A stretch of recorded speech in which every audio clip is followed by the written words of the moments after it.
and girls, welcome to the Adventures of Adam. I'm Adam. Let's adventure. Forgot to put my headphones on, just in case speakers are too loud. Today, we are going to rank every hero in Godforge from common to legendary, side by side. I know I've already done a tier list. In fact, let me go ahead and pin my tier list in chat.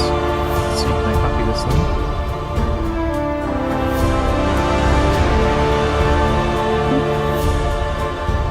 Just so if you don't want to sit through the entire, however long it takes to rank all of these, and you just want the fast solution, you post this on Twitch.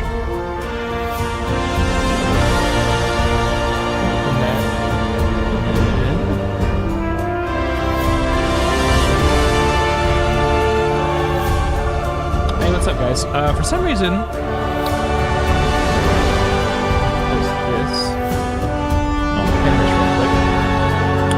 I'm trying out a new chat thingy. It doesn't seem to be capturing YouTube chat. Give me a second to see if I can figure that out.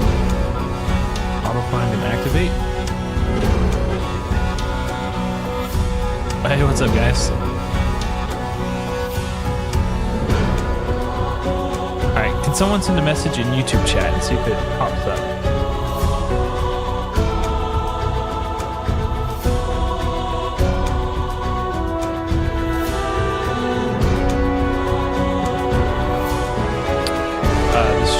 It's supposed to be combining my YouTube and Twitch. There we go. Amber Big, howdy, what's up? All right. Also, if you guys don't mind helping me do some testing, this is a brand new to me. In theory,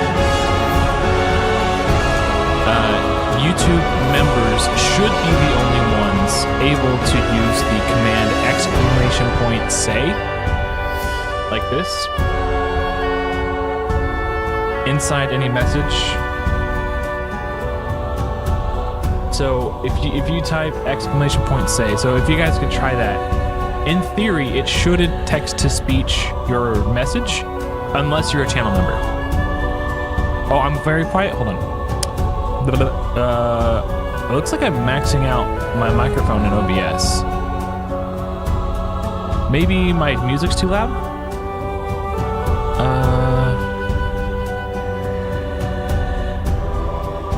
Let's turn the music down. Now.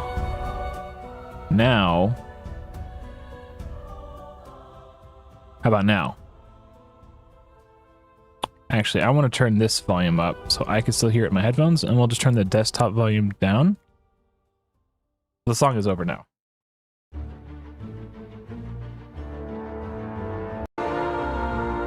Let's turn this down. Is that better? Do I sound... Okay, so it looks like text-to-speech is not triggering, which is good. So when it, hopefully at least one YouTube channel member will tune in tonight, and we can test to see if that works. Okay, excellent. So I'm going to start down at the very bottom with the commons and work our way up to legendary. Now, I know I've already done the tier list with each rarity isolated, but I want to rank them all together, because I don't think the separate tier lists paint a very good picture. Because Shaolin Monk is a very good hero, and even though he's an S tier uncommon, I think it'll be interesting to see where he ends up compared to like epics, rares, and legendaries. So, and vice versa, like when I did my legendary tier list, there were some D tier legendaries who are still probably better than a lot of rares and epics, but they're just not as good as the other legendaries. So I think this will give a much more clear picture of what's going on. All right, so this...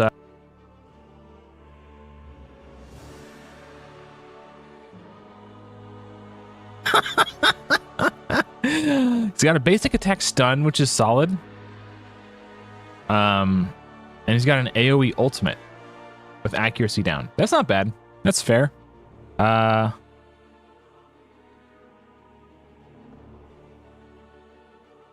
Solar Nebula, that is a good question. I don't know. That'll be very difficult to do. So I don't know that I will do that. I could do separate tier lists, like Slayer tier list, Defender tier list, etc. But I don't know. I don't feel like doing that right now. Let's see. Single target defense down 1. And a single target attack. Okay, the fact that it is defense down 1 is cool. Maybe I should rank them by rarity and then adjust it as more heroes come in. Because, like, for a common, that's actually pretty good. And then this, defense down 1, 50% chance. Yeah, that's pretty good. Shield Maiden. Attack down 1 and a shield.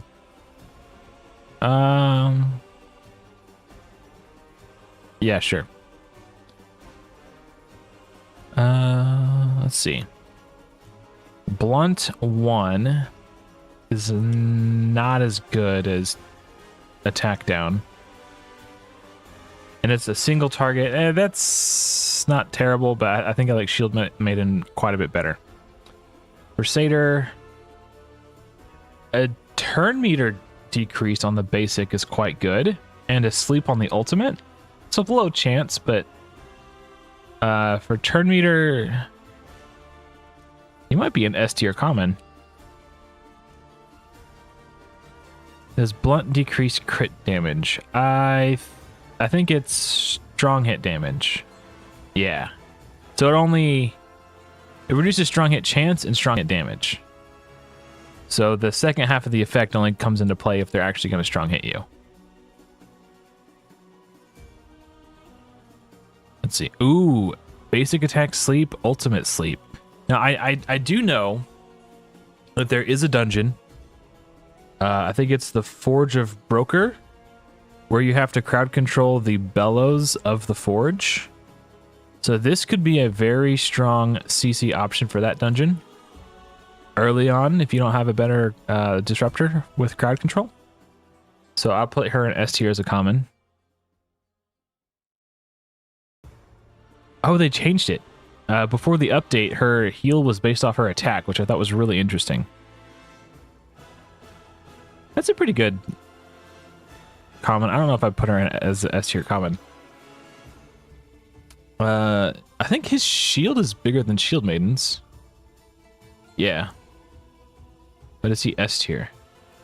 His basic attack does put Protect 1. That's pretty cool that his basic attack does it. Yeah, we'll put him... Yeah. Speed down on the basic. Oh, no. If they're under speed down. Okay. It's only a 50-50 chance on the ult. That's not bad, but because it's predicated on needing speed down to do the turn meter, I think he's a little bit worse. 1 stack of bleed, not bad. Yeah, it is a 3-hitter. That's true. But still, they don't. If the 50-50 misses on the ult, you're not. It doesn't. It doesn't really matter. You'd have to bring another hero who could do speed down reliably to get that effect. Bleed. A very low chance of bleed. He's just kind of like whatever. Bleed is still strong, so we'll put him in B tier. It's a pretty low chance though. I'm very indecisive. Faith down 1 is good. AoE on the ult. 25 chance to reduce the divinity of each target by 5%. That's not bad for a common.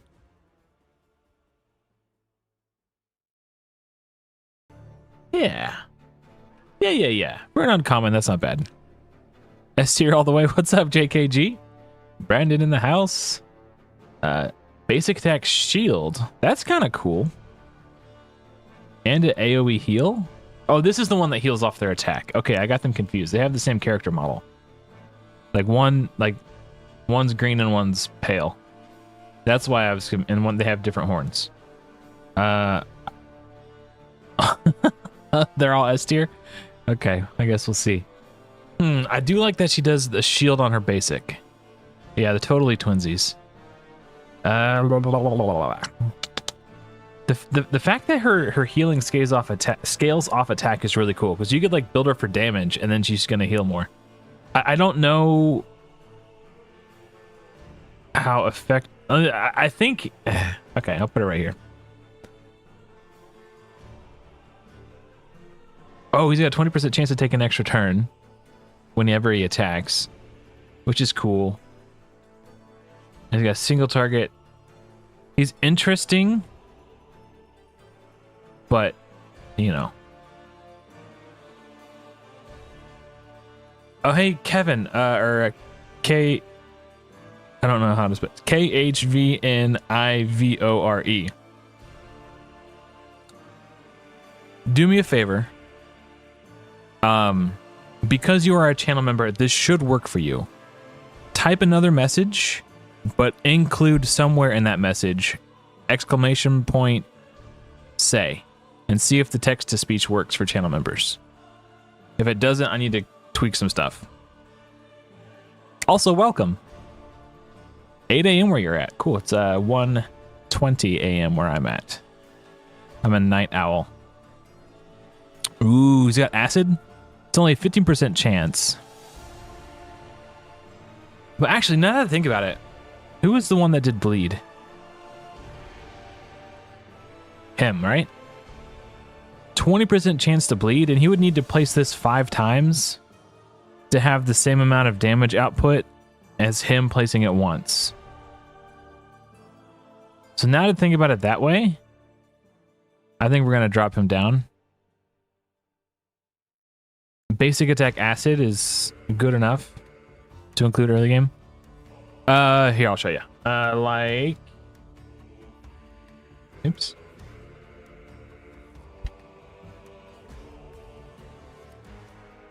So, like, include !say. Yeah, like Brandon wrote. And see if it does text to speech. I'm going to turn my speakers up so I can hear it. 24 hour. I was actually going to do a 24-hour stream, but I couldn't get Friday off of work. And the issue with doing a 24-hour live stream is it would just screw up my sleep schedule. So if I did a 24-hour live stream on Tuesday, I would only have Wednesday and Thursday to recover and then have to go back to work on Friday. If I was able to get Friday off, I would have done a 24-hour live stream for day 1 beta. I might do like a 16-hour live stream on Tuesday instead as a compromise. We'll see. I need to get some sleep. Okay. So I'm really... Oh, it's going. Name pronounced as carnivore. It's a creature from love and death and robots. I'm going to turn the music down and turn my desktop volume up again. Now let's do... see if we can hear it better this time. KHV Nivore says, name pronounced as carnivore. It's a creature from love and death and robots. Okay, I think we had this conversation with us. Can you guys hear the TTS okay? I'm trying to find the right balance. I might just turn the music off so we don't have to worry about it. And then I could just turn the TTS up. Let me know if you could hear the TTS okay, guys. Excellent. Thank you, Brandon. All right, so this guy's got a 3-hitter. If the target is defeated, 50. That's a pretty high chance to get an extra turn if the target's defeated. 140. What's 140 times 3?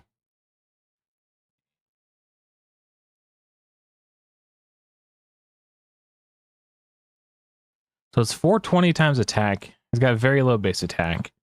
But in campaign, early game, this could be fine. And then an AoE on the ultimate. With an additional 20% chance to crit, that might be an S tier common, guys. Yeah, nuker, heck yeah. All right.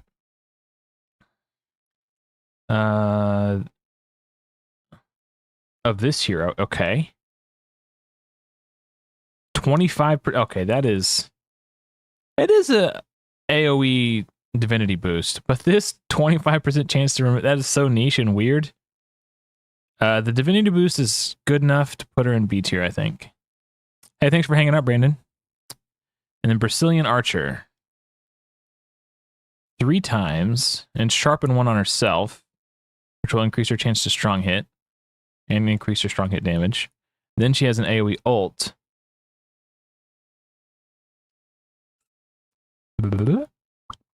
I think A tier is fair. Okay, so now expect these heroes to get squished lower and lower as we bring the uncommons in, because the uncommons are probably going to be a little bit better in some scenarios. AoE basic, that's really good. And then crits increase her divinity. Okay.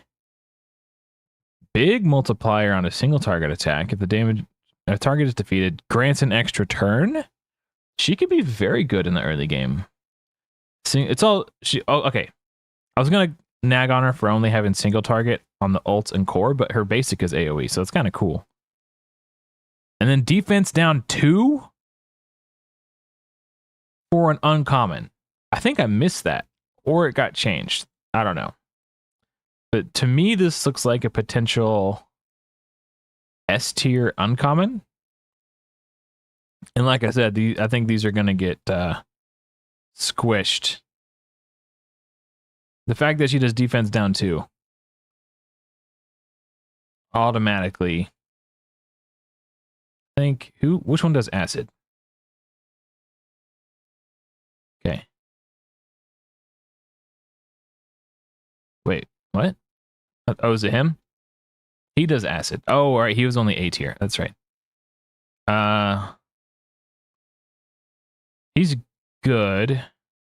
I think he can stay in S tier for now. We'll see. Yeah, boss killer uncommon. There's I'm pretty sure where'd she go? Kanoichi. Yeah, she does acid too. But we'll get to her.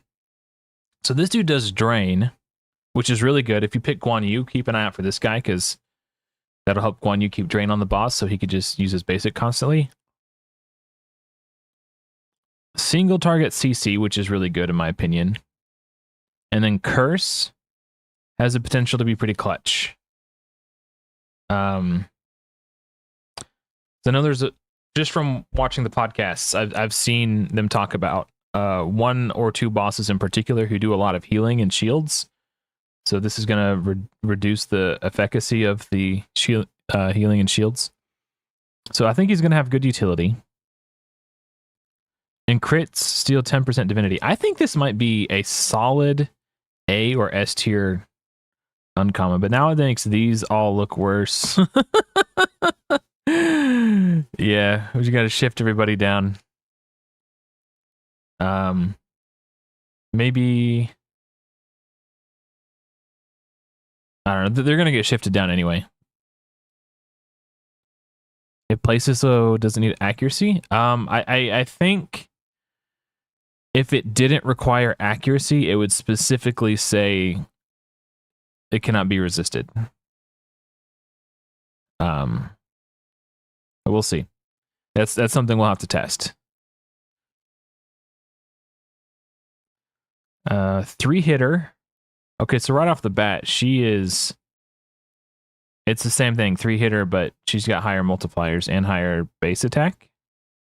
Yeah, she's got 100 more attack and an extra multiplier. If she gets a kill, she gets a divinity boost. Attacks 1 enemy, big hit. Increase the damage inflicted by 50% if they're a chaos. That could be really clutch in very specific scenarios early on. And an AoE. She gets a turn meter boost. Okay. I don't know if she's good enough to be S tier compared to what I know is coming, but she's definitely better than him, so he gets bumped down. Attack down 1 on the basic. Very good start. Ward on this here. Oh, it's on himself. Okay, that's less good. 2 enemy taunt on the ultimate for an uncommon. That might be CC2 enemies. Yeah, the ward on himself is bad, but the fact that he's taunting and putting ward on himself makes it a little bit better.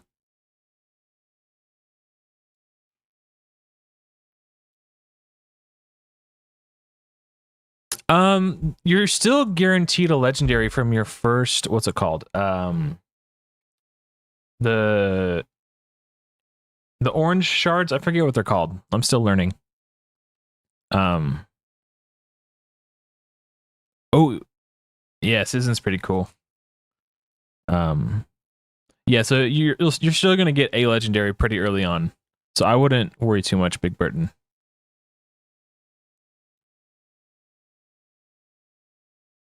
Hey, what's up, Graybeard? Welcome. 2-hitter. Oh, he's a brawler. Okay. Each hit heals this hero by 10% of the damage inflicted if the attack is critical. Okay. Speed down 1 is not bad.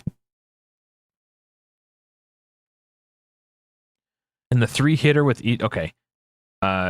Terracotta Warrior seems pretty good. Is he A tier or B tier? Put him in B tier for now. They're all going to get downshifted. I didn't mean to do that. Let's see. Yeah, Morgan Le Fay. Yeah, last time I looked at her, I know they're like still kind of updating the site. So last I saw, she was very powerful. A 2-hitter and with a self heal. Oh, she's an invoker. Okay. Heals the lowest. That's a pretty small heal. And especially since it scales off her HP. And she's got low HP for, an invoker. Increase this hero's turn meter. She's pretty... I'll put her in C tier. All right, Spartan. Leonidas and Hippolyte, Hip Hop Anonymous. If they're on the same team, increases damage by 30%. Interesting. And he's a brawler. Heals this hero by 15% of their max HP. Then place resistance up 1. So he doesn't even attack or do anything on his core. That's kind of bad. But he does have an AoE ult. Oh, that's interesting. Okay, the joint attack synergy with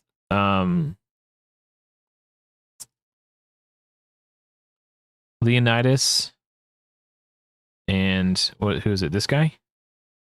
Yeah, is interesting. But I don't know if it's good enough. He's probably not going to play, if I'm being perfectly honest. Unless you pull Leonidas on your first shard. You're probably not going to play him. Shaolin Monk. Okay. Now, on Monday, when I made my tier list, I put this guy in S tier. And then Thursday, when the podcast came out, Unbound Sage actually kind of confirmed my suspicion, talking about how good this guy was in the early game. So I'm feeling very validated. So again, S tier, uncommon. Definitely worth a build. He does basic attack turn meter. And then if they're chaos, he reduces by 30% instead. So very Armor Girl-like right off the bat. He does a stun on the core, single target. 2 hits, 30% chance each hit to land stun for 1 turn. And then if they're aligned with chaos, it's an extra 10% chance. So against a chaos enemy, you're very likely to stun them. And AoE Faith down. Yeah, I mean, he's just seems like a really solid early game disruptor, for sure. The basic attack that puts Radiance 1 on a random ally is pretty cool. Yeah. Accuracy down on the target. It's not nothing, but it's a single target. Stalwart on this hero and 1 random ally. That's probably not going to see play. For uncommon, I'll put him in C tier.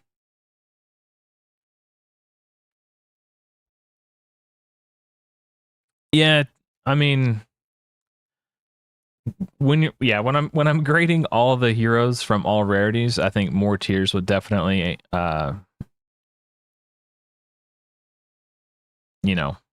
help distinguish things a bit more. But I do think it's interesting. I think it'll be interesting to see where the overlap falls.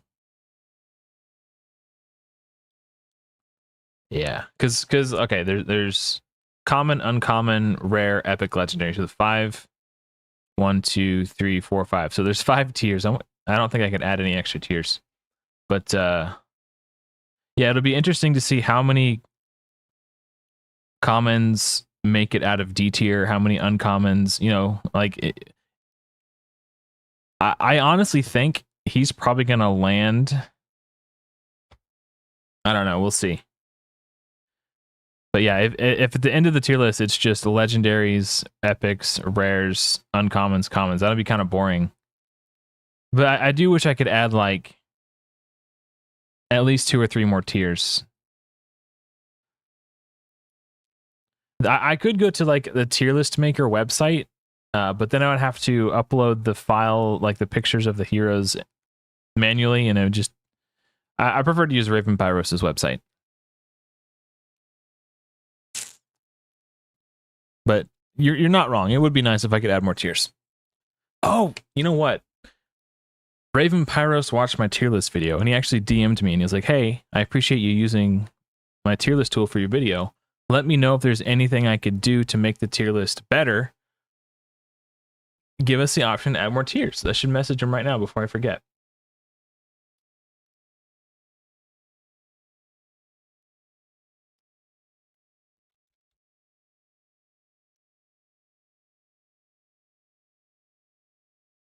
Sorry. I think it would be neat if we could add more tiers. Send. Okay. Sorry. Thank you for the recommendation, and I sent it to Raven Pyros. Hey, Suzanne. Sorry. Welcome. Let's see. Oh, this guy's a good uncommon. He's got 25 bonus crit chance on all of his skills. His ultimate gives him an extra turn if he kills an enemy. He gets turn meter boost on his core, which is a 3-hitter. So turn meter boost, turn meter boost, turn meter boost. Yeah, I think Desert Bowman is a really solid uncommon. Also, by doing it this way, you can see how good they are compared to their counterparts. And then as I fill it in, you'll be able to see how they stand up against the other rarities too. Yeah, May 19th, baby. We're getting close. We're getting close. Yeah. Normally I would make the suggestion on Discord, but he specifically DM'd me asking for help. So I figured I'd just send the message straight to him. Destroy. Oh, interesting. I don't know how important enemy destroy max HP is, because we haven't seen the game yet, right? So this could be very good, or it could just be kind of like whatever. In the alpha, this guy's multipliers were way overtuned, and he would just like one-shot anybody. It was actually kind of funny.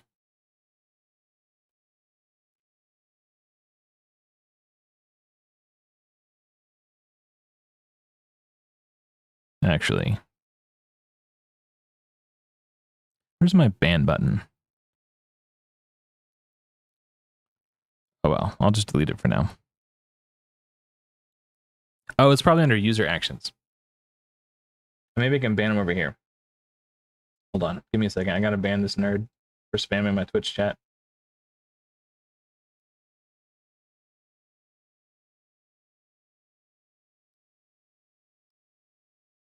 There's gotta be a way to do this. Ban. Got him.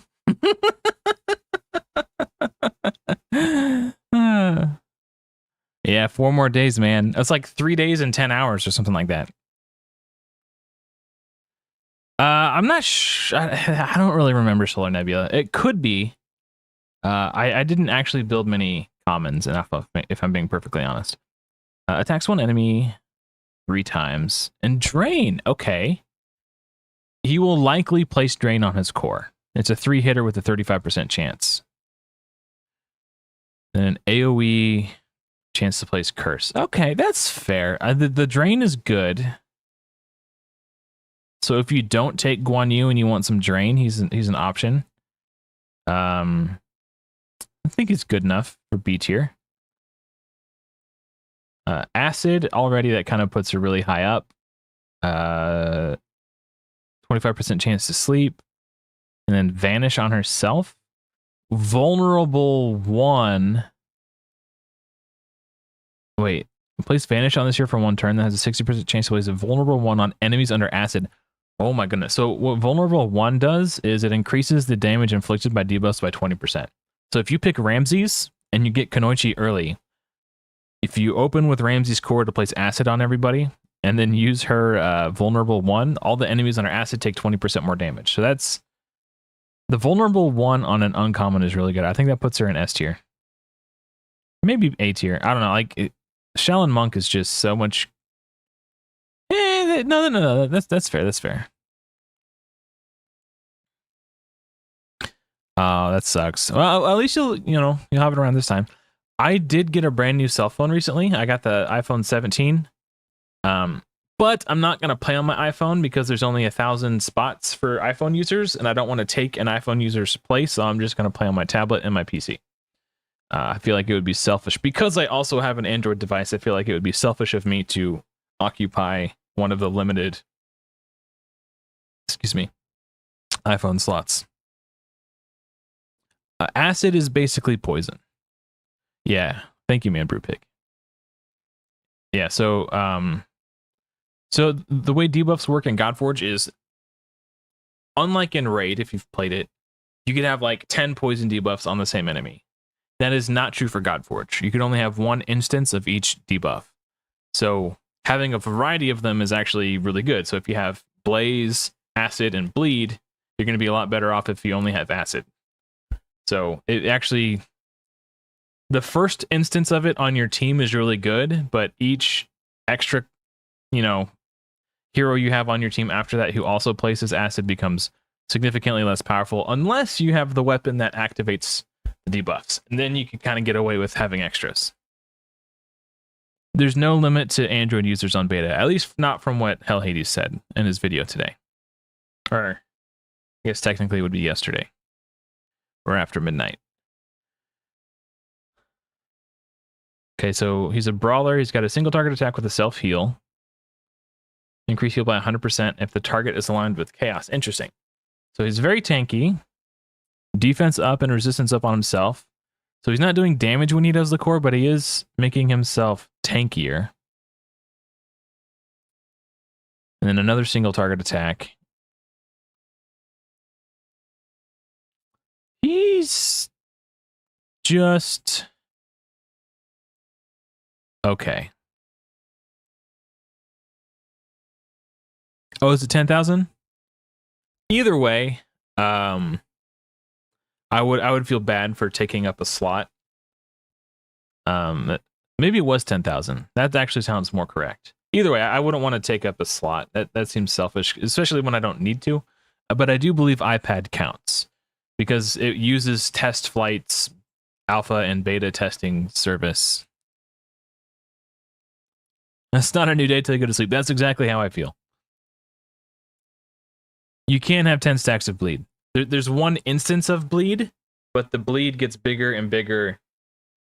At least that's how it worked in the alpha. So you could have, depending on the number of stacks, it either does 1, 2, 3, 4, 5, 6, 7, 8, 9, or 10% damage of the enemy max HP. But on the podcast on Thursday, they said they changed how bleed works. So I don't know. They didn't specify how it was changed. They just said that it was. So we'll have to kind of keep an eye on it and see how things work in the beta. Basic attack defense down 1 is not bad. I feel like there was another one he did defense down 2, right? Oh, attack, no. Maybe I'm crazy. I could have sworn there was one he did defense down 2. Wait a minute. Maybe I'm thinking. I feel like I made a really big deal about it. Am I crazy? Was there one he did defense down 2?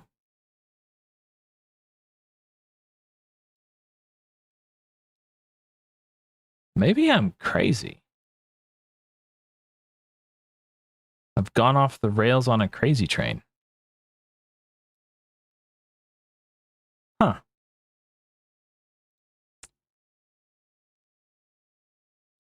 Yeah, I don't know. Maybe there wasn't, and I'm just going crazy. Oh well. The second hero in S tier has defense down 200 ultimate. That's what it was. I was thinking basic attack. Okay, thank you very much. Lauren, I appreciate that. Okay, so appropriately rated in S tier. So if she does defense down 1, or sorry, 2, he does it 1, but he does it on the basic where the other one's okay. I still don't think I can put him in S tier because it's still the lowest tier debuff, especially when there's one who does the big version, or the medium version, I guess. 15% turn meter if they're under a debuff. Okay. 50% chance to place faith down 1. Then an AoE speed down. Okay. AoE speed down 1 is not nothing. For an uncommon, I think that's good enough for A tier, especially since she does faith down. She does faith down and speed down. Very good. Very good. Just is that a disruptor? Yeah, disruptor. For an uncommon. If I recall correctly, this guy has good damage.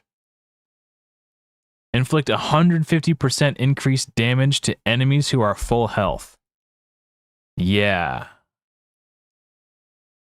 That's a lot of extra damage. Hold on. Let's do 936.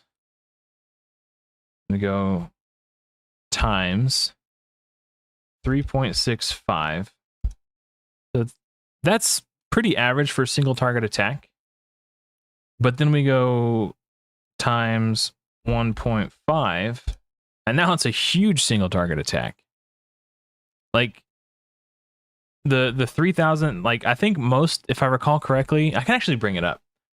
Maybe I should bring it up instead of trying to go off memory. When I did my starter hero video a couple days ago, here's the spreadsheet. So for single target damage, yeah, so Lady Jacques and Ramses have about 3,500 score using the formula I just used. So Guan Yu's is higher on average. But so before the multiplier, he's already on par with Guan Yu and Lady Jacques. So if they're at full health, that is a huge nuke. Wait, it does 150% more damage. This is the formula to calculate 50% more damage. It's actually more than that. Hold on. 3416.4. I'd actually have to do times 2.5.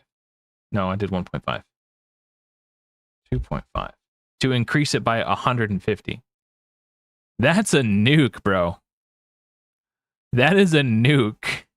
Eagle Archer. Well, it only works if they're at full health when you do the attack, but that's a huge single target. And then his core gives him attack up 1. Oh, that's interesting. If there was a way to manufacture a situation where you can do his core and then his basic somehow, you'd be putting another 20% attack into his. Yeah, he's really good. And then a 205 3-hitter. Let's do that again. So 205, that's 246, 615. Okay, so 936 attack. And let's say he has attack up 1, just because it's not that unlikely that he could have it. So we'll do times 1.2 to increase it by 20%. And then we do times 6.15. Yeah, that's still not as strong as his basic under the right conditions. In yesterday's video, enemy lost 1 stack of bleed after his turn. Oh!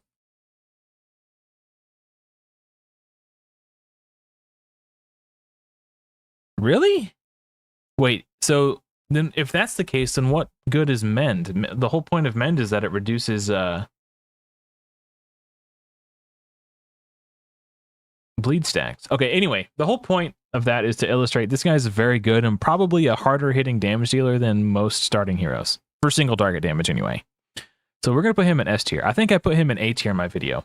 I think the only S tier uncommon I had in that tier list video was him because I just wanted to illustrate how good he was.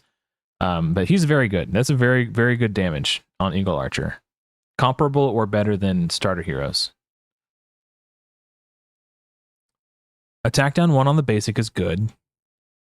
Protect on an ally for 2 turns. It's not terrible. Radiance 1 on all allies is pretty good. I do like Radiance 1 on all allies. And the attack down 1 basic is good enough for A tier, I think.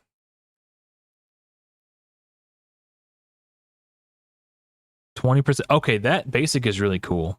It's respectable damage, and he grants a 20% chance to grant an extra turn. Defense down 1 on his core.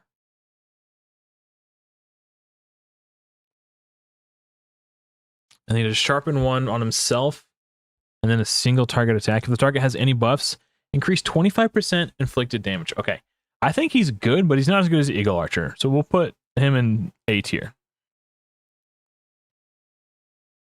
Man. So, Carnivore. What you're saying here, in yesterday's video, enemy lost 1 stack of bleed after his turn. Did they say this, or was it something you noticed when the fight was happening? Because if that's the case, they need to ramp up Lady Jacques' percentage chance to place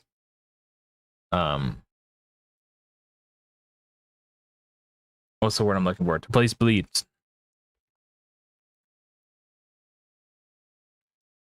Okay, what's this guy do? Shield the lowest HP ally on his basic. That's not bad. Intercept the ally with lowest HP on his core. That's pretty good. Barrier on himself to keep himself alive. Okay, yeah. That's a solid A tier, I think. Nice little defender early game. Okay, so if she crits, she gives herself accuracy up 1, which increases her chance to strong hit. We don't know by how much yet. Attack 1 enemy 2 times. Each hit decreases the target's turn meter. Interesting. Oh, and she gives herself accuracy up, so that's nice. And it's for 1 turn, but it doesn't matter that it's only 1 turn. Because, like, when she uses her basic, she'll have it for 1 turn, and it will be there when she uses her core. So, that's perfectly fine. Attacks 1 enemy. If this hero defeats a target, increase this target's hero by or turn meter by 20%. If Hippolyta is an ally, she will join the attack. Okay. She's interesting, but not as good as... is she a Slayer? Yeah, not as good as some of the other uncommon Slayers. So we'll go B tier on her. Okay, now there's a really good chance that as we go into the rares, everything is going to start downshifting again.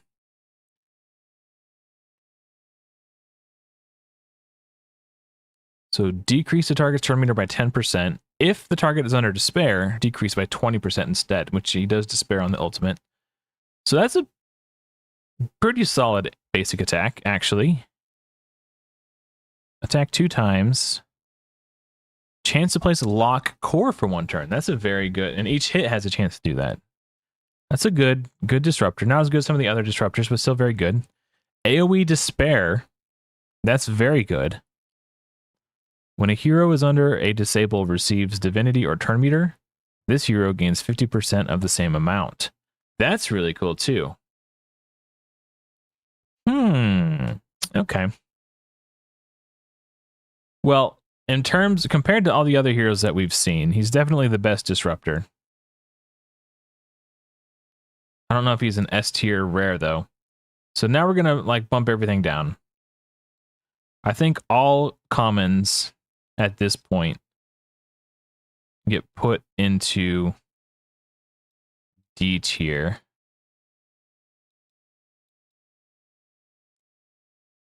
He can go down to C because he's still pretty good. Uncommons. I think some of the lesser uncommons can come down to D tier. And we'll just kind of backshift. He's still a pretty good uncommon. He's still great. She does defense down.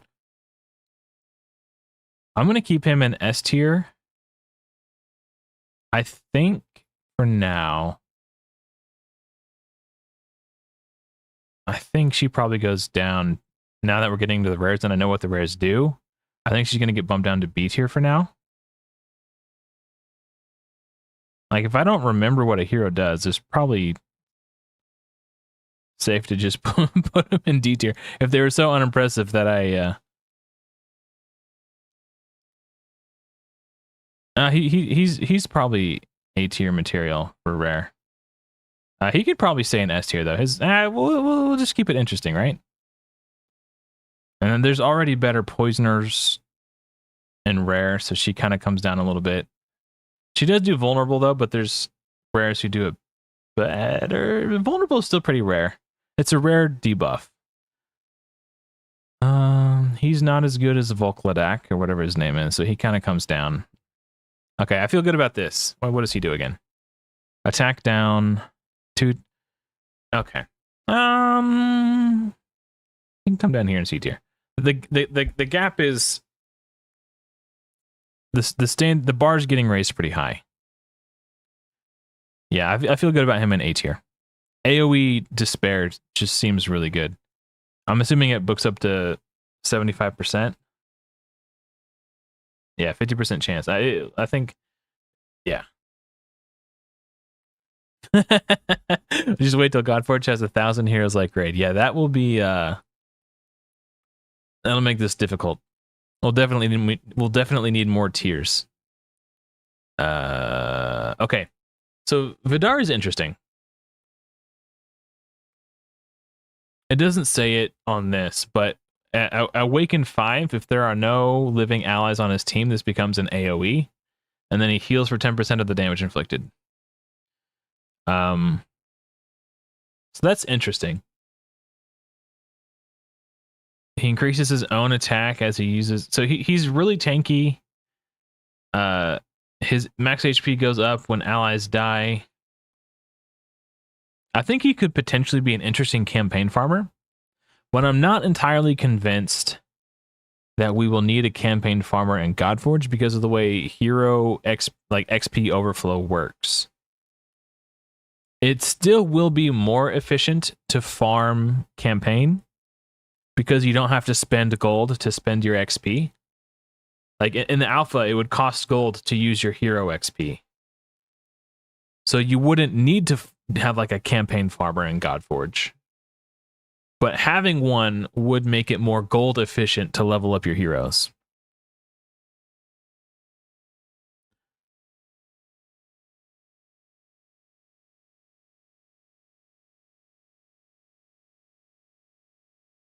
Now let's just do a text-to-speech on that one. He's interesting. He's interesting enough for B tier. If campaign farming is a thing in Godforge... KHV Nivor says, bleed is something I noticed in the video. I think this is made to avoid abusing mechanics that gives extra something when enemy has 10 stacks. So you actually need to reapply bleed to have 10 stacks. That could be it. Yeah, maybe. That's actually a very interesting theory.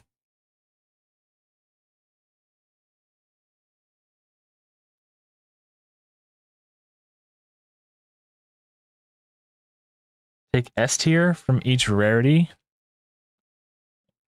Oh, I see what you're saying. Well, it's not always all single target attacks. It doesn't, again, it doesn't say it on this skill description. But when he's Awaken 5, if there are no living allies, attack all enemies instead. And then if you look at his passive, increases hero's max HP by 10% each time an ally dies. So if you're using him as a campaign farmer, he could potentially be a very good campaign farmer. Now, the question is, do we need campaign farmers in Godforge? That is a question I can't answer. I don't know how Godforge will work. A lot of people think that we will. I suspect that we won't. I think if you're trying to maximize your gold efficiency, it's better to use a farmer and level up the heroes with you instead of spending hero XP on them. We do not need campaign farmers. Sure, we don't need one, but if you don't like spending gold to level up your heroes, you could use one, right? So if it turns out that farming campaign with food with you is more efficient, resource efficient on your account, then he's pretty good. If it's negligible and it doesn't matter, then he's not as good. So I don't know. I think it's a wait and see kind of situation.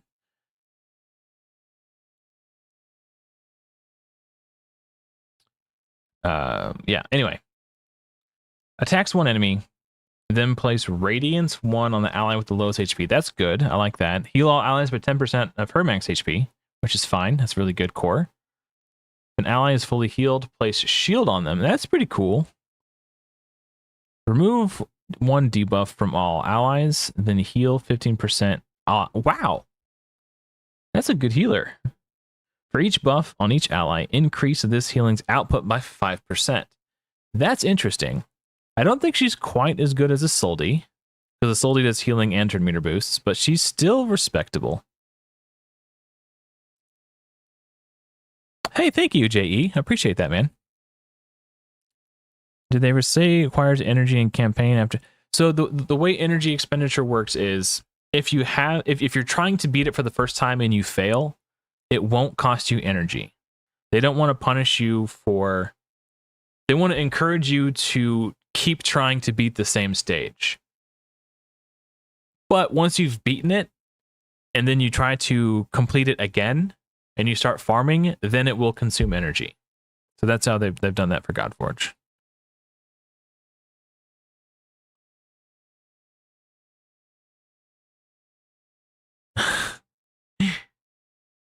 Yeah, man, I'm super excited. Yeah, she's like, okay, very good healer.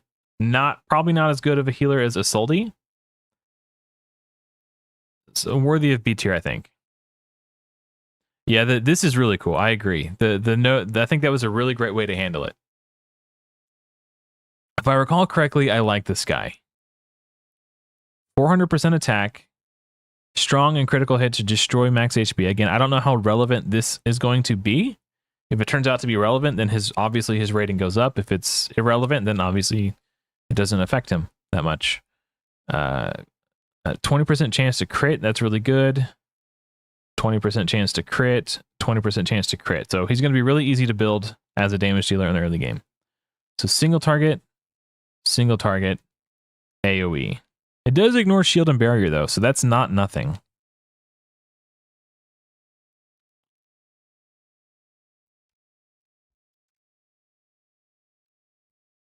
There's a 360 with okay. This though, 225 times 3. Hold on. That's a big single and then he places defense down on the first hit potentially. Ooh, which is going to make the following 2 hits. Okay, no, okay, single target. This guy's actually kind of nuts. Okay. That helps put things into perspective. I think he's A tier. I don't think he's an S tier damage dealer, but he has potential to be solid. At the very least, perhaps on the same. Well, it's hard to put him on the same tier as like the starter heroes because they do AoE damage. But his single target damage is really good. I don't know. I still think AoEs are a bit more valuable though, because you're hitting all enemies. It's situational. Vanish on himself on his basic. Oh, yeah, this guy's really good. Too bad I can't pronounce his name. He does a basic and places Vanish on himself. And then on his core, he attacks one enemy 2 times. Each hit has a 50% chance to place speed down 1 on the target for 1 turn. If he's under Vanish, he places speed down 2 instead, which is really good. Speed down 2 on a rare solid. Excuse me. And he's got an AoE to place Faith down 1 on each target for 2 turns. If he's under Vanish, he does Faith down 2 instead. Super, super good. And get this, if he's under Vanish, all of his attacks have a 50% chance to place 1 random disable on the target.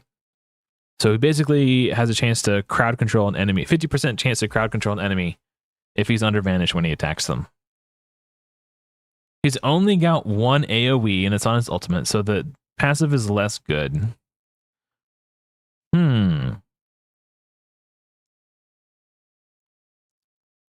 But he does do speed down 2 and faith down 2. So he could be really good on boss fights early game. And then he's just like the random chance to just... Is speed down 2 and faith down 2 good enough for S tier? I don't know. For a rare, though, doing the big version of both is pretty good. I think the fact that he could do the big versions of both of these and just has a random chance to throw a crowd control is good enough. He's like, I need like an A.5 tier, A.5 tier. I don't know. Because I know that there's other disruptors that are better than him. Did they raise everyone's ultimate cost? Kind of, but at the same time, not really. The reason why the numbers look bigger is because they are. So you're not wrong. They did increase the numbers. But it's because they changed the way you gain ultimate charge, your divinity. So it used to be such that you had a stat called initiative, and that would tick based off of a calculation. I think it was like your initiative score times 0.49 something, and then whatever that number equaled, each time there was a turn meter tick, your ultimate gauge would tick as well. And apparently the team decided that was not a good system, so they instead decided to make it so after each hero in battle takes a turn, you gain an amount of divinity equal to your total faith. So rather than scaling off initiative, now it scales off faith, and the formula is totally different. But because of the new formula, people were getting their ultimates way too fast, so they had to increase the ultimate cost. So they look like they cost way more, but technically it's been balanced to feel kind of about the same. I don't know.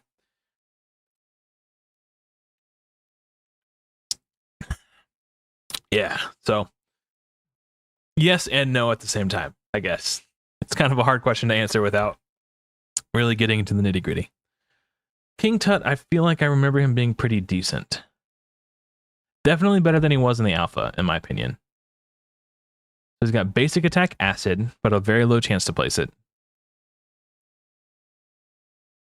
Okay, AoE curse is interesting. And acid. Oh, AoE acid, okay. Wait. 50% chance to extend the duration of curse and acid. Oh, that's less good. Turns out you should read the whole skill instead of skimming it. So his ultimate attacks one enemy. First hit places drain. Second hit places vulnerable, which is good.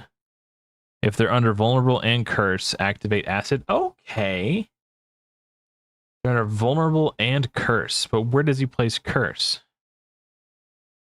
Oh, his passive. Attacks have 100% chance to place curse 1 on the target.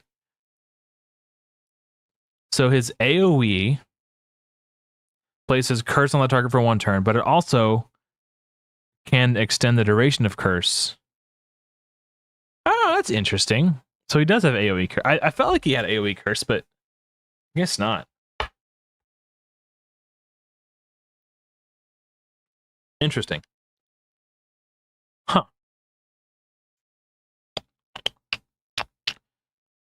If they're under curse, place acid for 2 turns.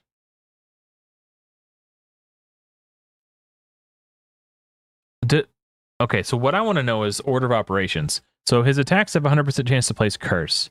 When he uses his basic, does the curse apply, and then does it see that curse has been applied and then apply the acid for 2 turns? Yeah, okay.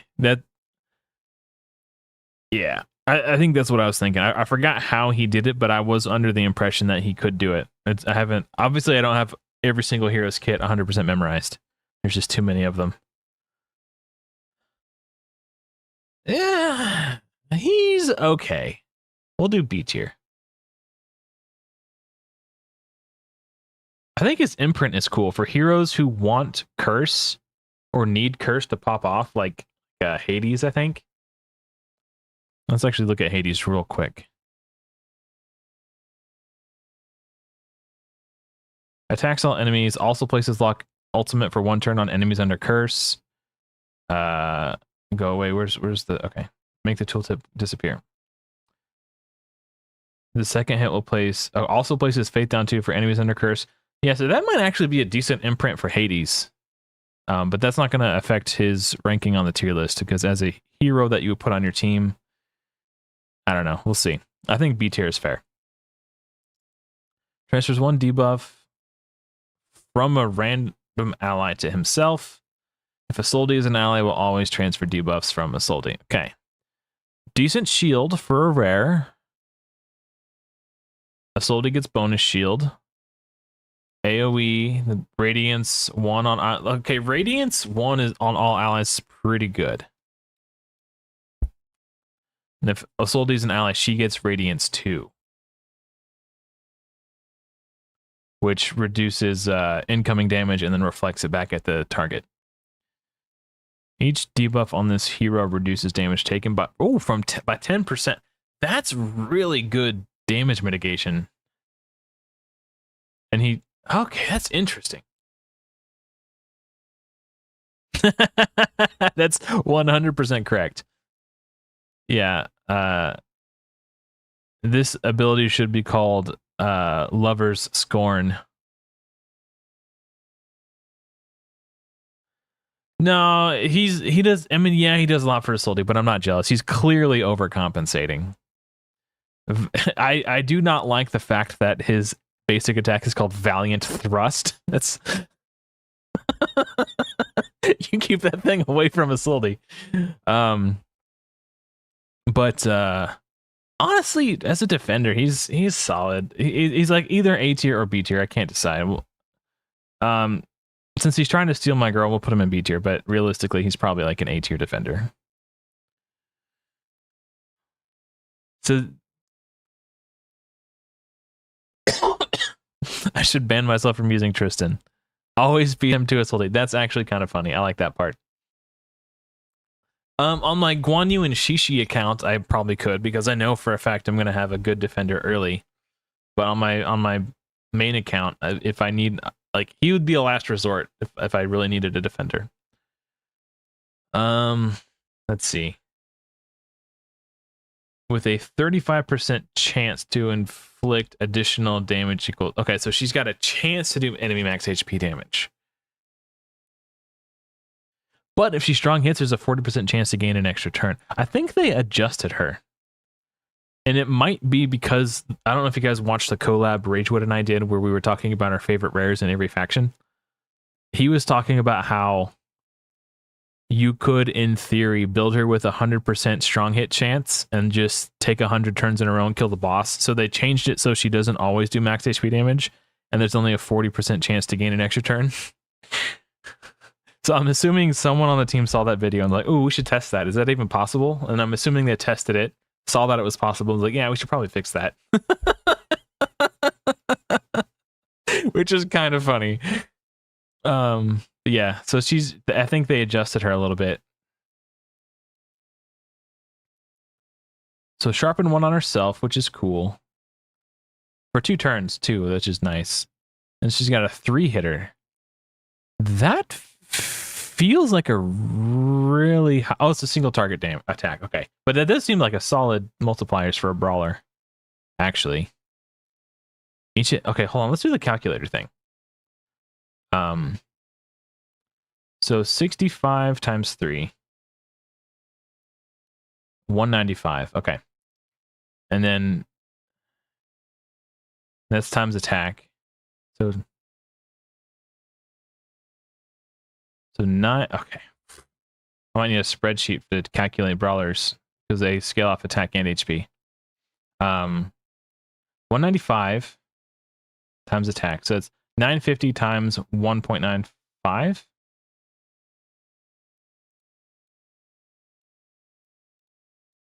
So that's the attack portion. The HP portion, though, it would be 15% times. Okay. I need like a... I'm going to bring up my notepad real quick. I don't want to make a spreadsheet just for this. Okay, so I don't forget the numbers. 1852. Okay, that's the attack portion.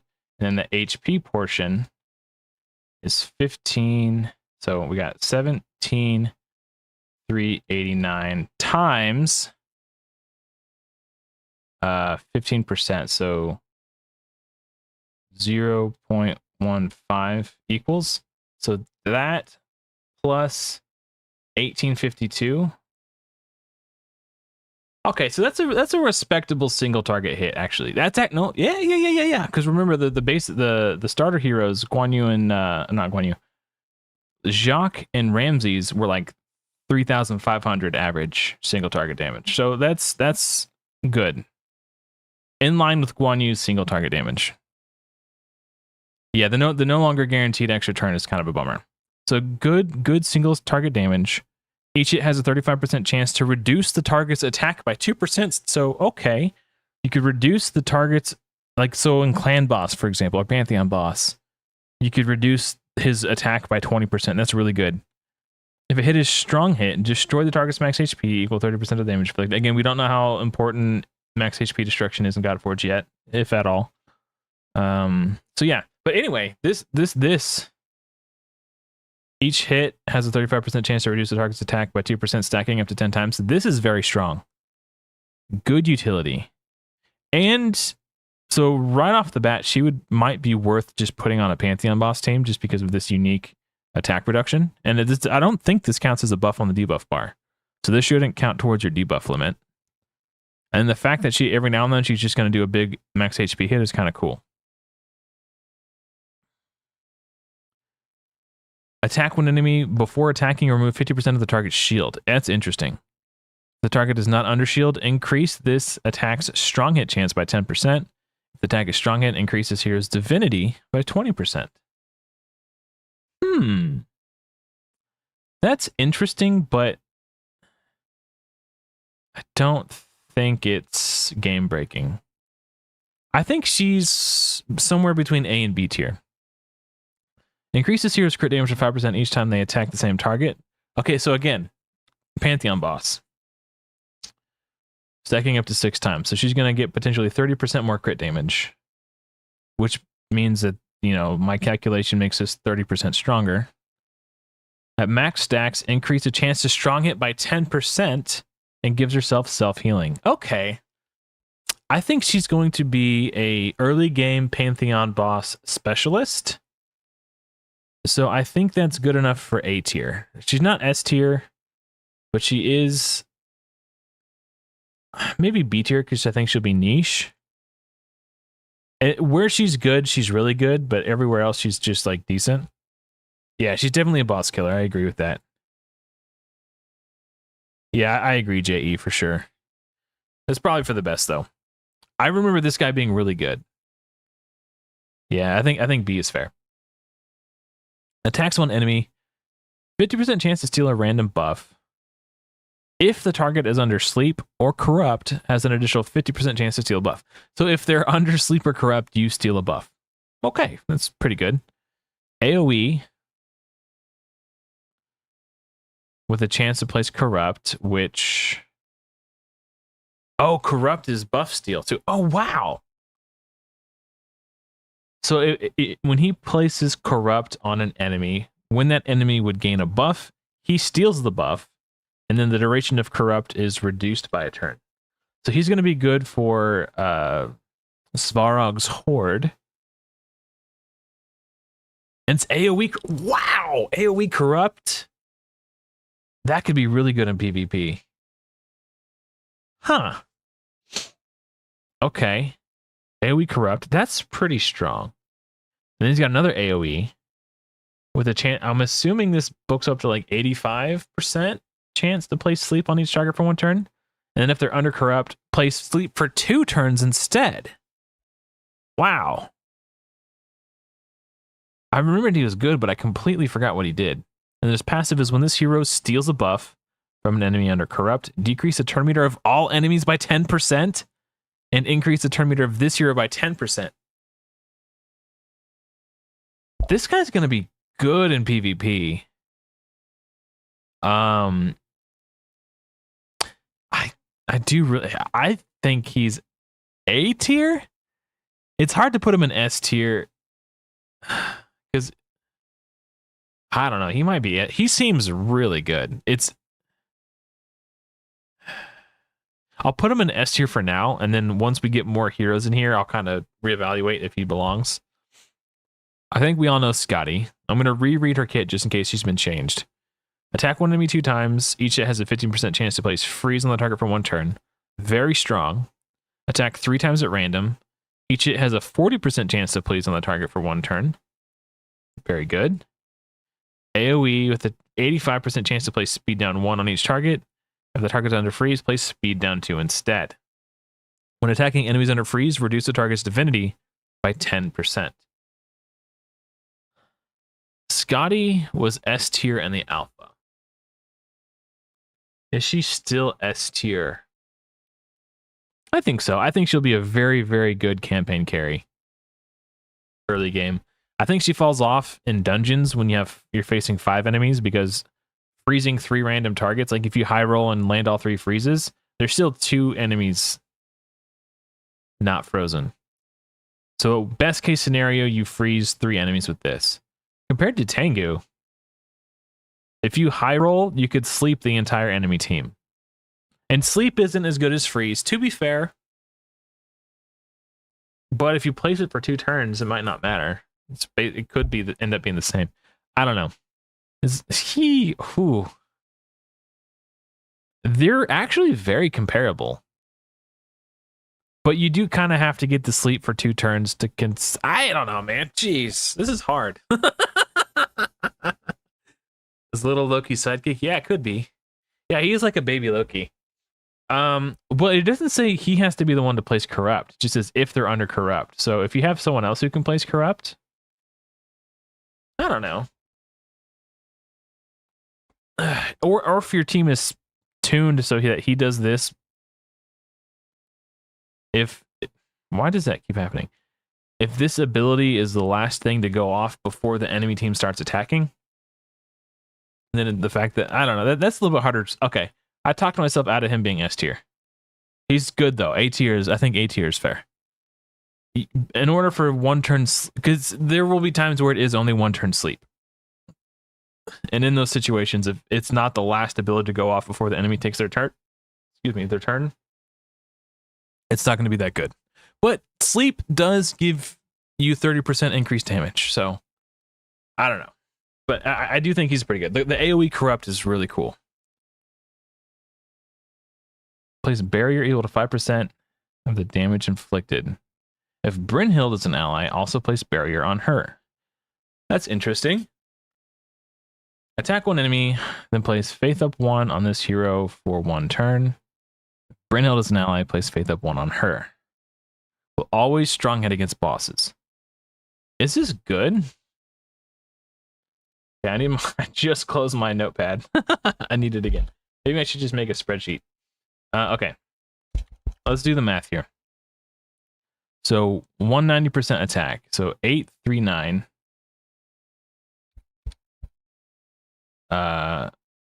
times. Oh wait, no, I need to look at here. This is what I'm looking at. 135 times 1.35. So the attack value, oops, what happened there? Wait, what? No. Somehow I just closed ravenpyros.com.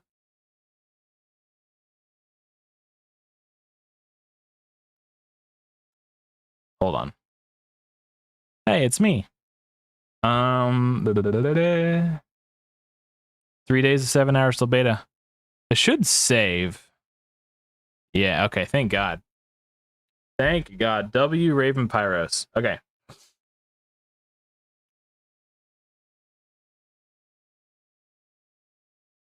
Right, we're doing math. I don't know how I managed to close the entire. Okay, so his attack value is 1132.65. Oops. Whoa. There we go. Okay. That's the attack portion. The HP portion. So we go. HP is 15,725 times 10%. So 15. Okay. We take this value plus the attack value, 1132.65. That is an underwhelming damage, but oh wait, no, this is the one I was looking at.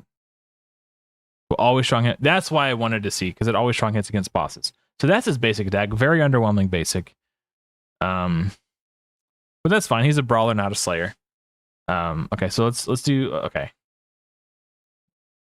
So 190 times attack. So his attack is 839 times 1.9. So 190 times attack. So 15.9.1. And then his HP 15.725 times 0.15.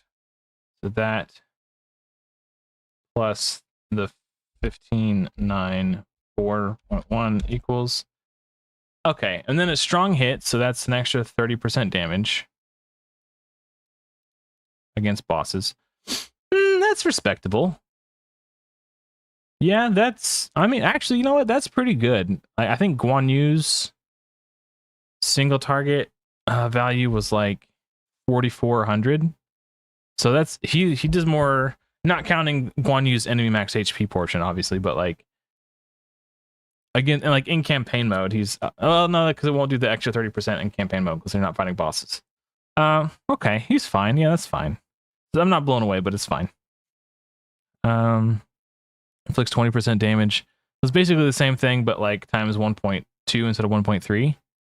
If the target is defeated, decrease. He's fine. A little underwhelming. I think B or C tier. I think C tier is fine. I don't know. Maybe B tier. I don't know. I wouldn't build him. Let's put it that way. Actually, since I wouldn't build him, is that D tier? Since I probably wouldn't build Sigurd. When this year is attacked, heal for 30. Oh, okay. His passive makes him kind of cool, actually. I should have read the whole thing. I did an announcement on my Discord for my live stream, and I don't know if you guys can see it. HellHades reacted to it. That's cool. Anyway. Yeah, so he's very tanky, right? A brawler's job is to A, deal damage, and B, not be super squishy. So he doesn't do as much damage as the slayers, but he's much tankier. So I'm trying to decide. I think there could be a situation where you might want to build him if you're struggling to progress and you just need a tankier damage dealer. That's really hard. Yeah, C tier's fine. It's somewhere in between C and B. I think he's got interesting utility. The fact that he gets healed by 30% of the damage he's dealt makes him interesting. Okay.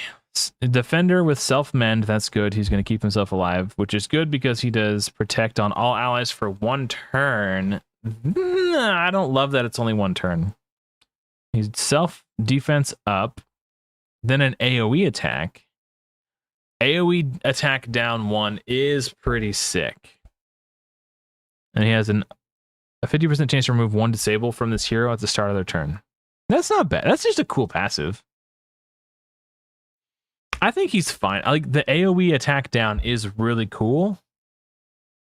So I think that alone, because I don't think we see that on any other rares. So AoE attack down is good. All right, Shishi time. Y'all know I love Shishi. Attack 1 down on the basic. Team-wide protect for 2 turns, so already better than the other guy in terms of the protect. And then all allied defenders join the attack. That is super cool. And then his ultimate plays shield. It's not the biggest shield. I think Tristan's shield is bigger. On all allies. Then reduce this hero's core ability cooldown by 1 turn. Also places taunt on enemy slayers for a turn.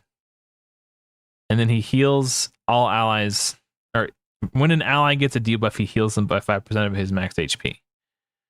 So yeah, not quite as big of a shield as Tristan, but he's doing protect. Tristan only does radiance. And so he's going to keep allies alive longer. Green Sponge, yeah. Shishi is the best boy. Yeah, I think Shishi is easy A tier, potentially S tier.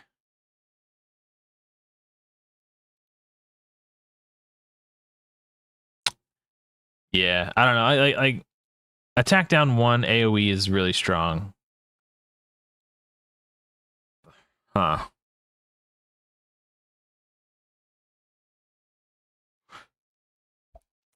Yeah, I'll put him at the top of A tier. Shinigami, Unbound Sage's favorite, rare. Attacks one enemy 2 times. Each hit has a 40% chance to destroy max HP by 20% of the damage inflicted. Again, we don't know how important max HP destroy is going to be. Cannot destroy more than 50% of the target's max HP. Oh, that's a good point too about the accuracy. Yeah. Huh. True. Yeah, I'm struggling to put Shishi in S tier. Shishi's definitely like if there was a tier between S and A, Shishi would definitely be like right in the middle. But definitely top of A tier. And I'm extremely biased though too. I love Shishi. Trust me, I want to put Shishi in S tier because I just like Shishi a lot. AoE defense down 1. Not bad. Not bad. On the core too, so you could open with this. There's not a lot of heroes who do AoE defense down on their core, which we'll see as we go along. So that's actually quite good. I think it it attacks 2 times as well, so that's actually much better. It's more like a 75% chance to place it. That's pretty good. And I'm assuming this book's to 75 maybe, or 60 or something. So attacking 2 times is it's very consistent defense down AoE. Okay, that's quite good. Attacks 1 enemy to place curse and drain on the target for 2 turns. Increase the damage inflicted by 3% for each debuff on the target. That's pretty good. And that's a 530 times attack is not bad. And he has really high base attack. I think he's got higher base attack than all the starters.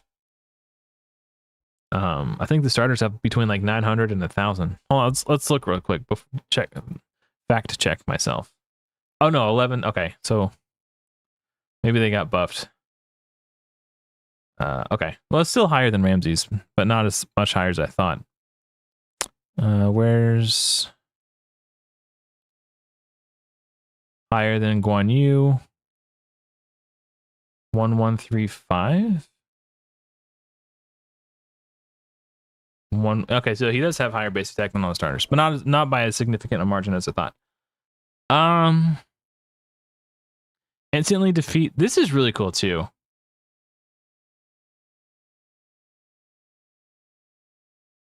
Huh. The AoE defense down is really good. At the very least, he's A tier. Again, he's yeah. He used to do a block revive. Maybe he does that at some level of awakening.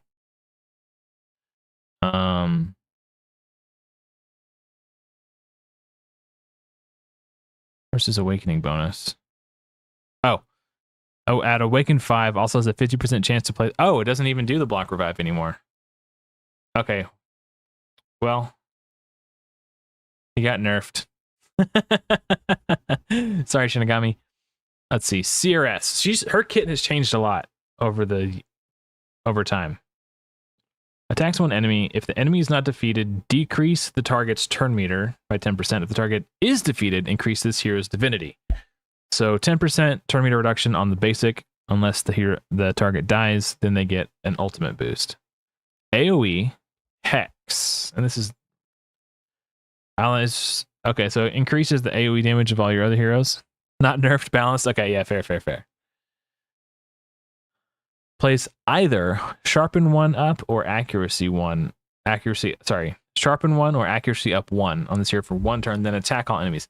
Now, something that I incorrectly assessed was 1 turn buffs being placed on ultimates my Raid Shadow Legends brain didn't interpret that correctly. My Raid brain was thinking I would get the buff, use the ultimate, and the buffs will disappear, but that's not true because using an ultimate doesn't take your turn, especially if you use it out of your turn. So the ultimate goes off, the buffs go up, the attack happens. So it's an AoE attack. And then because that's not using a turn, the buffs will still be there for her next turn. So she'll still have whichever buff this is when she uses her core or basic attack. So these one-turn buffs on the ultimate are better than I initially estimated, which is going to be awesome when we get to Sizen and Musashi. Oh boy, those dudes. I tell you what, man, I'm excited. Then attack all enemies. Okay, so she doesn't seem like the best damage dealer. Has a 20% chance to gain an extra turn when inflicting a strong hit. So that part makes her like way cooler. Especially if you get a strong hit off the ult, then you immediately cut in and get your turn, which is kind of dope. Well, a 20% chance. I think she's not as good as some of the other Slayers. Like, I don't think she's good as the starter heroes. And her damage multiplier, like her kit is interesting with the chance to gain an extra turn. But her damage multipliers leave a lot to be desired, in my opinion. But she's interesting. All right, this guy was Sargon. If I recall correctly, he was quite good. Attack one enemy. One random ally would join the attack. Okay, some of the things that I was really excited about, but didn't get to talk about in my tier list video because it was I say short form video. It was 20 minutes long, but shorter compared to this live stream will be. Is so Isolde, whenever an allied defender is attacked, she heals all allies by 10% of her max HP. So the more defenders you have on your team, the more healing you get. Well, look at Sargon. He's a defender. Shishi is a defender who brings allied defenders in on a join attack. Sargon, as a defender, he will join the attack. Now, what I want to know is, if Sargon joins Shishi in the join attack, when he uses his basic, does he also bring another random ally in on his attack if he's joining an attack? That's something that I feel like we should test. Because if he does, then all of a sudden Shishi gets really freaking good. Especially if you have Guan Yu on the team. Because then at that, like on a 4-man team, at that point, it's basically a 50-50 on whether or not Guan Yu joins. Because Shishi brings Sargon, and I don't think he can bring Shishi in because Shishi's already joining the attack. So then it's just Isolde or Guan Yu, right? At that point. So that could be really strong. Anyway, tangent over. His core ability, attack one enemy with a 50% chance to place attack down 2 for 2 turns. Okay, it's a big version of attack down. Attack down 2 for 2 turns. That's quite good. Oh boy, okay. Yeah. Place shield on all allies. Then place Radiance 1 on all allies for 2 turns. If the allies from occur... Oh, he's quite good. This hero's chance of receiving a weak hit is increased by 20%. Wow. Sargon's pretty dope. I haven't been putting that many rares in S tier, but he could be... He's like...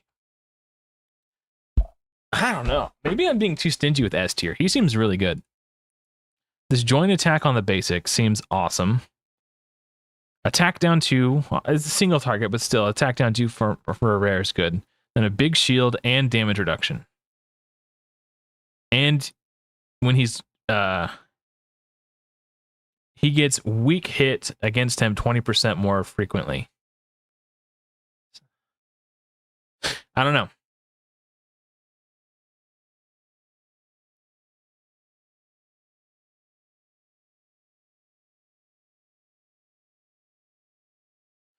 Oh, that's an interesting question. Hold on.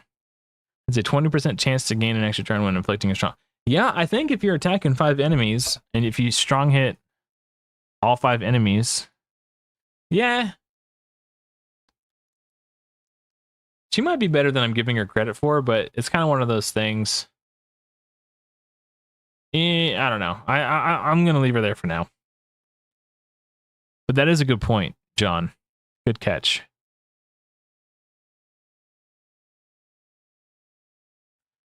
Okay, so basic attack, acid, quite good. Did they nerf this? Maybe they didn't. I don't know. Attack all enemy within a 25% additional chance to gain a strong hit. Has an 80% chance to place acid on the target for 2 turns. Very good. Very good. Attacks all enemies if an enemy is defeated. Increases hero's turn meter by 30%. Inflict 20% increased damage to enemies under acid. Yeah, Ramses is pretty good. I'll put him in A tier. I feel pretty comfortable. AoE acid is pretty cool. And he's just a good damage dealer. Let's see. Crit damage in all battles. Aura is interesting. 3 times. Place blunt for 2 turns. If Lagertha, she does the attack. That's kind of cool. AoE. Defense down 1. For 2 turns. What was... It's also defense down 1. I feel like somebody did defense down 2, but maybe it was like a single target. Or no, maybe I'm thinking attack down 2. Okay. So that's really good.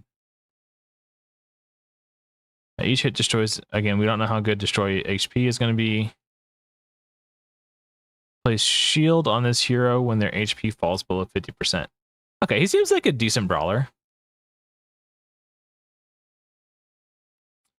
This is like the one good thing about his kit. Like, I don't think he's quite as good as Shinigami, because Shinigami brings a lot more utility, even though he's just a slayer.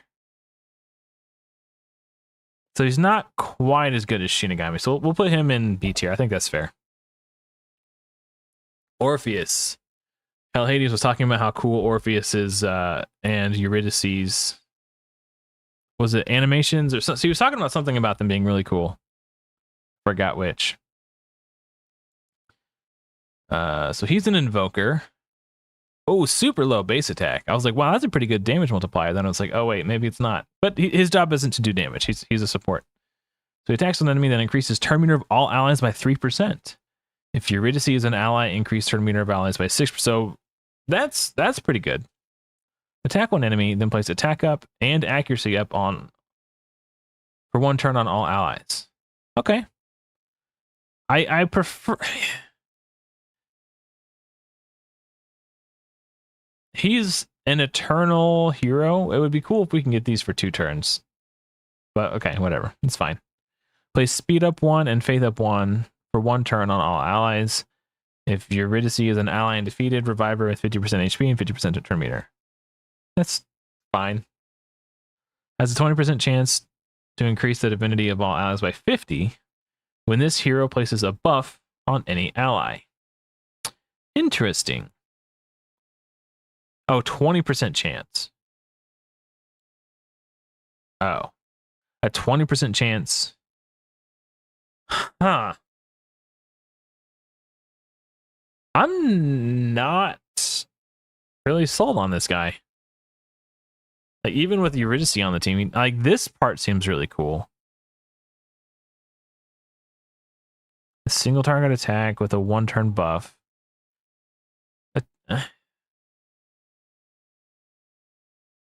If this booked to like a 2-turn cooldown, then maybe it's cool. Like, it starts at 4, supposedly. I don't know how true that is. I don't know if we can see those yet. Maybe Raven Pyro saw it in the video and he sniped it. Okay. Yeah, like, getting the buffs for 1 turn just feels like a bummer. Especially like if someone is like at 90% turn meter, getting speed up 1 for 1 turn, getting your turn and then the buff falling off is basically will not have done anything. So like the 1-turn buffs feel kind of bad. I'm just gonna be brutally honest. C tier. Sorry, HellHades. I know you're excited about him. Well, I think he's more excited for the attack animations, but whatever.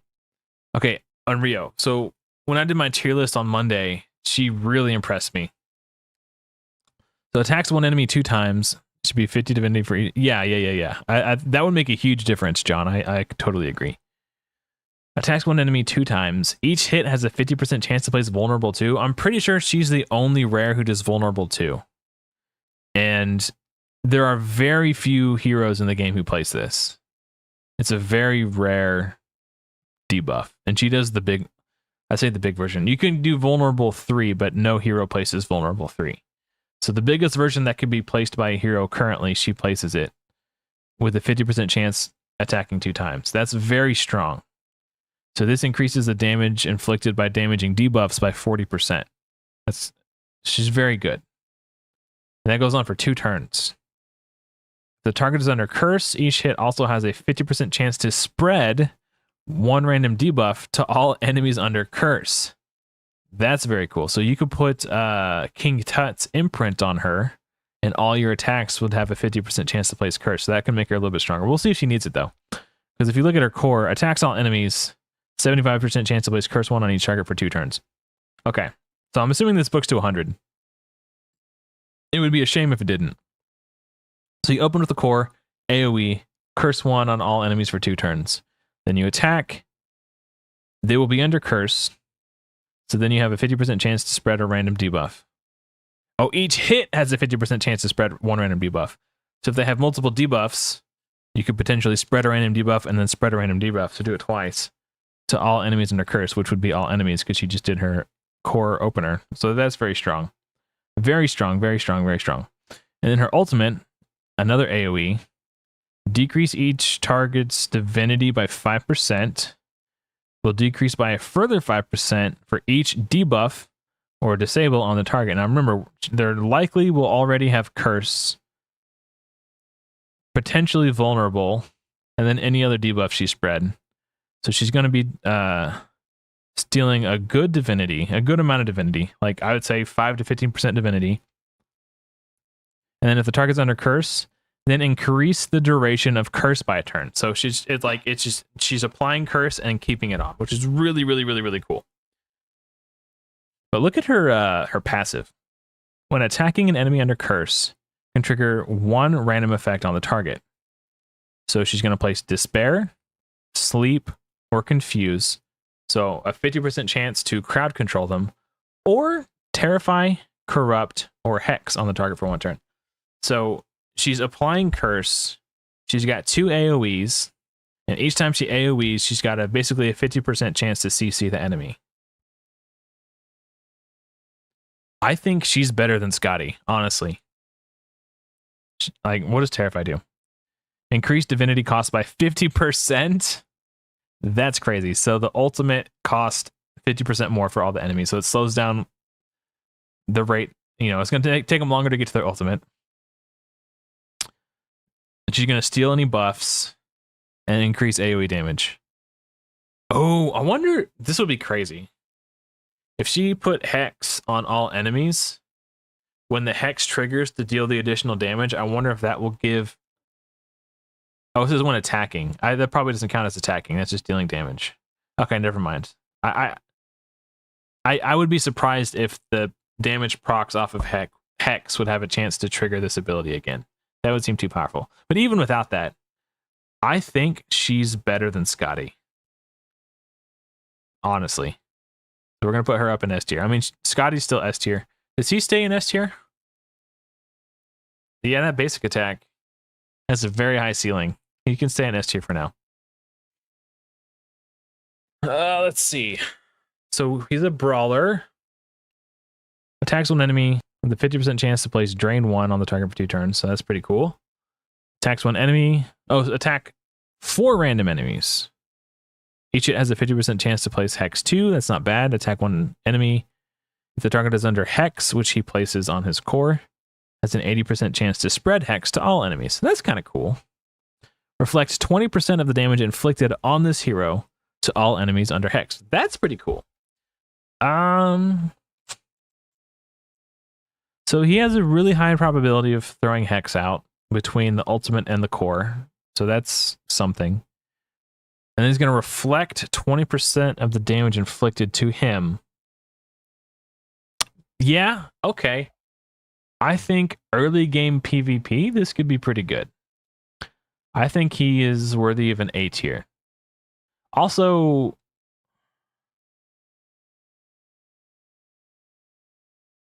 maybe not A tier. Shoot. That is a cool effect, but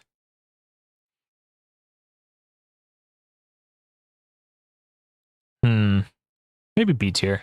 I'm torn. Like I feel like early game PvP. Like if you go first and get Hex out there, and then they attack you, and their nuker dies because you reflect the damage, that could be cool. But if early game, if the enemy nuker attacks, your whole team's probably dead anyway. So I don't know how much it matters. It's like B or C tier. I don't know. I think I'm living in magical Christmas land and thinking about all like realistically how good is that. It's really hard to say without testing anything. Let's go. I think he's below average. I think is fair. Below average. Yeah, that seems fine. She looks like every ghost video on YouTube. Yeah, all those horror thumbnails. Yeah, I know exactly what you're talking about. Let's see. Attacks one enemy with a 75% chance to steal a random. Okay, just she's a disruptor. I was gonna remark on the multiplier being kind of low, but she's not a damage dealer, so that's fine. Steal a random buff. That's fine. It's actually a really high chance to do that too. Attack one enemy with a chance to transfer all debuffs from her to the target. That's not terrible. Seems kind of niche. I'm sure there are some situations where that's quite good. Transfer one random buff. Oh, debuff from all allies to this hero, then attack all enemies. Increase this hero's turn meter by 10% for each debuff transferred. Interesting. One random debuff from all allies to this hero, then attack all enemies. Huh. Oh. I'll increase the turn meter. I was thinking it increased the damage. I was gonna say like, ooh, that could be interesting. At the start of this hero's turn, steal 10% divinity from the enemy with the highest turn meter. Start of this hero's turn, steal 10% divinity from the hero with the highest turn meter. She seems fine. Maybe a little bit below average. I think C tiers. What would I consider average? B is average. Slightly below average. So it's like this is average, this is above average, this is below average. This is like extraordinary, and this is like toilet paper. So B tier is like average, and okay, so yeah, so that's the standard. B is average. I would probably build any B tier and up hero. That's kind of where we're at, and then C tier if the situation called for it, and then D tier I probably wouldn't touch. I feel like I remember him being kind of cool. Oh, because he did speed down. Okay, but it's on a single target. Yeah, that's fine. He can stay in D tier. There's better heroes. Okay. Basic attack. 75% chance to decrease the turn meter by 5%.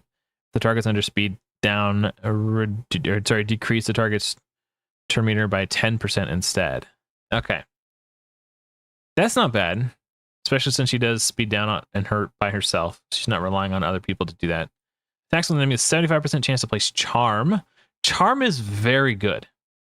So if she places Charm on an enemy, and then any enemy attacks her, the enemy who she placed Charm upon will take the damage instead. Charm is very, very strong. So I like that quite a lot. Loki does it on his basic attack, which is also very strong. AoE with the 50% chance to place speed down 1 on the target for 2 turns and decrease the turn meter of each target by 10%.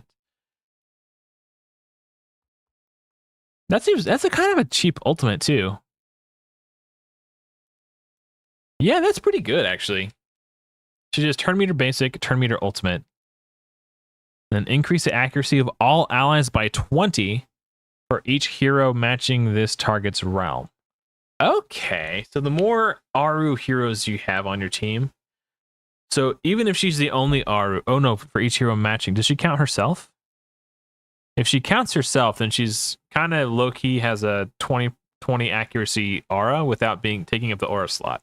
That is actually really cool if she counts herself. If you pick Ramsey as your starter, then it would be 40 accuracy. Just right off the bat. That's okay.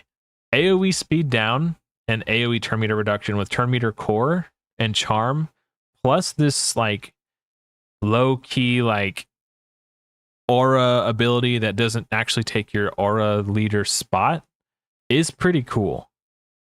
That's I think she goes A tier. Yeah, that's what I'm feeling about that anyway. All right, Nebuchadnezzar. If I recall, he was pretty interesting. Restore 5%. Oh, he does the destroyed HP restore. Yeah, which is cool because in Svarog's Horde, we know that the boss, Zemay, destroys your HP. So he can be very good for that dungeon in particular. An ally has no HP restored, then heal the ally for 10% of the damage inflicted instead. Ooh, very cool. That's a good defender ability. So if you're not in the niche situation where you need the restore destroyed HP, it becomes a heal. That's really cool. Attack one enemy 2 times. Each hit has a 50% chance to place attack down 1 on the target for 2 turns. Not the best. We do know that his buddy Sargon does attack down 2, but the chance is lower, so he's more consistent, but it's a smaller version. But the basic is super cool. Place Stalwart, which is like block debuffs for disables. So block disables basically on all allies for 2 turns. Place Protect 1 on all allies for 2 turns. And then Barrier. So Protect on all allies, Barrier on himself. Okay. Okay. Each time this hero receives damage from Protect, reduce the damage his hero receives by 1%, stacking up to 30 times. So he will effectively gain a 30% over time damage reduction on himself. Ooh, super tanky. Chosen Gaming. How's it going, man? Just doing a tier list, brother. I think this passive is new. I don't remember him having this passive before. I think they've changed this recently. That's very good. So while he's protecting, wow. So he's super tanky, or he becomes tankier and tankier the longer the fight goes. Which is good because he's going to be putting Protect up. Stalwart is nice because it blocks crowd control. It's situational, but it's a nice to have. So he's doing Protect on. So let's pretend Stalwart isn't there. Let's not focus on that. Let's just pretend that it's Protect 1 with a bonus thing. That's kind of how I see it. There will be situations where this comes in clutch, especially if you can tune this so it pops off at the right time. Yeah, he's good. I don't know if he's S tier good. I think he's. Is he average or is he above average?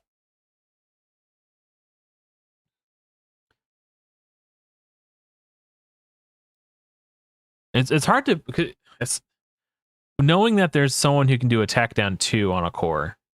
It's hard to put him in the same tier when he's only doing attack down 1 on a core. You know what I mean? But if this is like a 2-turn cooldown, I don't know. Maybe it's maybe he should go in S tier for the attack down 2. Yeah, the passive is very good. Like that's another thing. Like it will help mitigate the damage of Protect coming into him over long fights, which is super cool. He's going to be very tanky.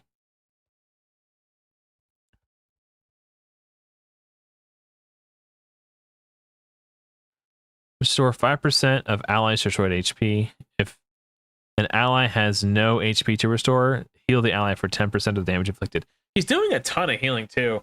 Maybe he is A tier. Yeah, I think he might be A tier. His passive makes him super tanky. He's doing Protect on all allies. He does attack down 1, which isn't the best, but he's doing a ton of healing on the basic. I think A tier is perfectly fine. If he's A tier, maybe Sargon goes into S tier for having attack down 2. And the joint attack. Okay. Yeah.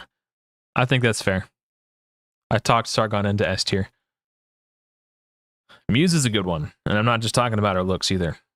She's the only rare with an active revive. So, attacks one enemy, increase the turn meter of all allies by 5%. Really good basic. Very similar to... what's his name? Orpheus. But, like, better, because you don't need a second hero on the same team to make... like, his is technically better if you get Eurydice, but she doesn't need a second hero to be on the team to be good. So, very strong basic.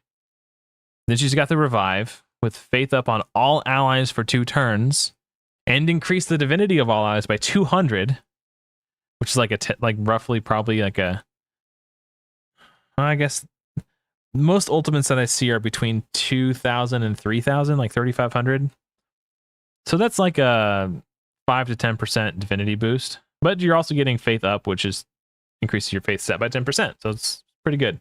And if no allies were revived, she grants an extra turn, which means she's going to do another basic attack and do another turn meter boost. So very, very strong. The ultimate, sharpen and attack up on all allies for 2 turns. Finally, a rare who buffs for 2 turns. Increase the divinity of the ally with the lowest divinity by 30%. And when an ally reaches full divinity, their next ultimate will refund 10% of their divinity cost. Holy moly, mother effing S tier for rares. That's really good. She is super good. That is a good hero. Minotaur attacks one enemy with a 50% chance to place 2 stacks of bleed. Strong hits always place 2 stacks of bleed. Yeah, she is very good chosen. Attacks one, yeah, so 50% chance to place 2 stacks of bleed. Then attack 3 random enemies with a 30% chance of placing stun on the target for 1 turn. So potential, with good RNG, you can stun up to 3 enemies with this. It's less than Scotty, so Scotty has a 40% chance. And he's only got a 10.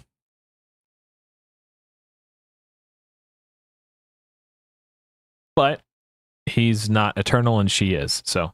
But he's also doing big bleed stacks. And then his ultimate, remove a random disable from this hero and place Stalwart, which blocks more disables from coming in, and retaliate on him for, look how cheap that is, 1,515? Is that real? Hold on, let me double check that. That seems way too cheap. Heroes. Who are we looking at? From Olympus? No, where's this one? That can't be right. 1575. Okay, that's what's on the website. That is a cheap ultimate. So he's constantly going to have this retaliate up on himself. So he's constantly going to be counterattacking. Every time he counterattacks, he's going to have a 50% chance to place 2 stacks of bleed. And then increases here strong hit by 20% when at full divinity. And strong hits are good because they place 2 stacks of bleed.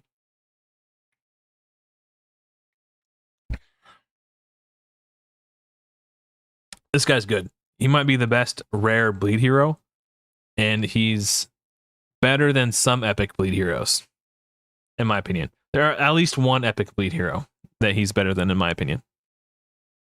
And we'll get to that in a little bit. Maria Marevna. Oh, they changed her aura. In the alpha, it was a 10% attack in all battles. And I remember, because when I beat Alpha 1 using only rares, she was a part of my squad. And I used her 10% attack aura, and that was enough to get me through the final waves. There was this one wave that was giving me trouble, and I felt like I needed just a little bit more attack. I was like, if I could just do a little bit more damage. So I swapped her and Isolde. So I was using Isolde's speed lead, and I switched to her 10% attack aura, and that 10% attack was just enough to get me through. So like literally, she was super clutch. But anyway, I digress. It's 12% crit rate in all battles now, which is cool. Because all the starter heroes have 20% attack in all battles. So if you're already having 20% from your starter, why would you need a 10% aura? So I'm glad that they gave her a more unique aura. Very cool. Good job, Fateless. Attack one enemy 400 times attack. Place an extra hit if the target has 3 or more buffs. Holy freaking crap. Okay, we're gonna reminisce about the alpha again. I was mowing the lawn last weekend, and just to kind of get myself hyped up for Godforge beta coming up, I was listening to one of my old live streams while I was mowing the lawn. And there was I was fighting a wave that had a Dracula. And in the alpha, Dracula would, when he would die, he would revive himself to full HP and then put himself to sleep. Like, that was his passive. This basic attack, it hit Dracula so hard, the first hit killed him. He revived himself with full HP, and the second hit one-shot him again. Like, literally one-shot a self-reviving hero after he self-revived. She's very strong. Now, she was bugged in the alpha, and she was doing way more damage from her passive than she was supposed to be doing. So that was probably part of it, but still, like, if this hits twice, that's 800 times attack damage multiplier, basically. It's she's very strong. And she got the AoE that ignored shields, barrier, and immortal, which this was, again, very clutch in the alpha, fighting the Sphinx waves, who place immortal on all allies. Attack one enemy. Reduces the defense of the targets by 2%, stacking up to 5 times. This is very cool. Could be good in long fights, like a Pantheon boss, and the ultimate cost is really cheap. Like, in the alpha, I was doing this like once a turn, basically. But that was back in the day when we had bonus divinity gainers, so don't expect to do this once a turn, but this is still very frequent. You're gonna get this like once every 3 turns. Like, if you open with her ult, by the time you get to the 4th turn of your team, you might be able to do this again. So very strong. It's a very strong single target attack too, especially for a rare. And this increases the damage inflicted by 3% for each buff on the target. Yeah. I think they should change it to 6% and then make the imprint 3%. Because this is such a nothing imprint. I don't know. Anyway, she's very good. She's a S tier slayer, in my opinion. Yeah. Specifically against enemies who do lots of buffs. I think one in particular, once normalized PvP comes around, if they do a draft mode style thing where you kind of pick your team on the fly and then fight against people, she will be a very clutch pick in that style of like game mode. I don't know. Mabon attacks one enemy and plays Vanish on the ally with the lowest HP for 1 turn. It's solid. For an Invoker too, that's like a defender ability, but still. I mean, free Vanish on the lowest HP target. Very nice. This has very good synergy with an imprint we're going to talk about once we get into the epics here pretty soon. But remember this. Remember Mabon, guys. Oh, you have to go, but hey, take it easy, John. Appreciate it. I'm doing my best to go fast, but I also want to be thorough.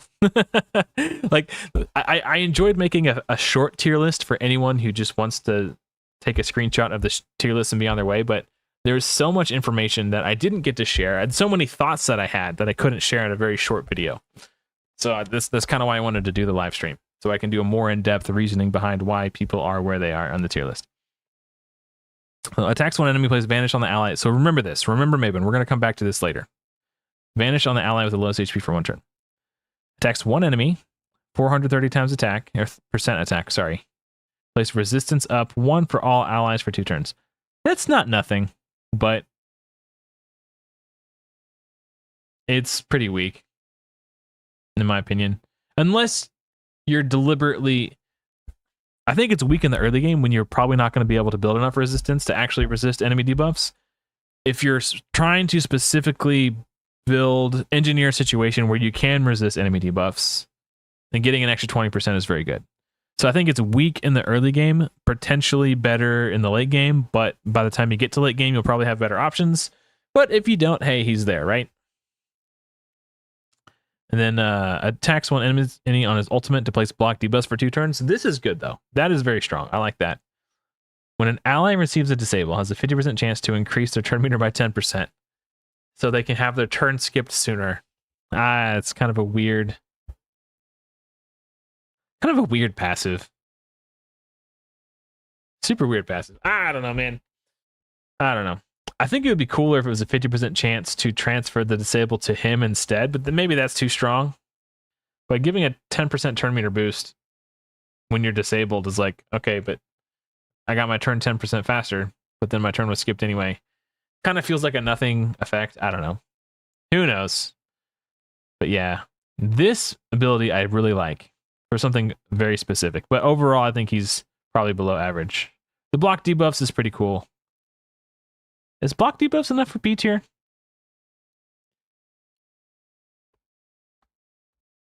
That is a very low cost. So I feel like this would be pretty easy to tune if you want, like, I don't think you'd. I could be. I would not be surprised if a situation would come forth where you need to do block debuffs reliably, and in that situation, I could see Maven being good. But until we know for sure the types of enemies we're going to be fighting in PvE, I'm going to put him in C tier. Okay. Crit rate in campaign battles. Ooh, he'd be really cool in early game. Attacks one enemy 2 times. Each hit has a 40% chance to place defense down 1 for 2 turns. If the attack is strong hit, place defense down 2 instead. Ooh, on a basic attack. But he's eternal, which means he does have a chance to strong hit against all affinities, but it's only like 10%, or I think. Like a 10% chance to strong hit natively. It's still, though, he does have a chance to place defense down 2. That's cool. It is sharpen 2 on himself. Oh, which that's going to increase his strong hit chance by 30%. So he's going to have like a baseline, effectively, 40% chance to place defense down 2 instead. And that's before you build any accuracy on him. And there's also the weapon that gives strong hit chance. Okay, yeah, you know what? I'm starting to come around. The fact that he does sharpen 2 makes him way better. Then attack, so he gives sharpen on himself, and then he does an AoE attack. If it strong hits, will inflict additional damage equal to 1% of the target's max HP. I think they changed him. I don't remember this being here. I think he got a buff. So we have our first AoE enemy max HP damage dealer. That's pretty good. He might be S tier. Let's keep going. I mean, right off the bat, I do think S tier is warranted because defense down 2, but let's keep going. Ultimate, very cheap ultimate. Holy cow. Attack 1 enemy 3 times. Each hit triggers a random effect. Faith down 1 on the target for 2 turns. Attack up 1 on this hero for 2 turns. Ignore 5% of the target's defense. If an attack is a strong hit, that's what I was trying to say. Faith down 2, attack up 2, or ignore 10% of the target's defense instead. Ooh, that's interesting. Which that's just going to make all this other stuff much better too. If he gets the attack up 2. Increase this hero's strong hit chance by 10%. Just a flat thing that it does. Strong hits inflicted by this hero deal 20% increased damage. Ooh. This is going to be a good imprint. Wait, does this really not? So it only affects the, hold on. Let's double check this one. Yeah, .gg. And he is from the TN faction. Sorry, I feel like I gotta just double check and make sure that's right. It seems too good to be true.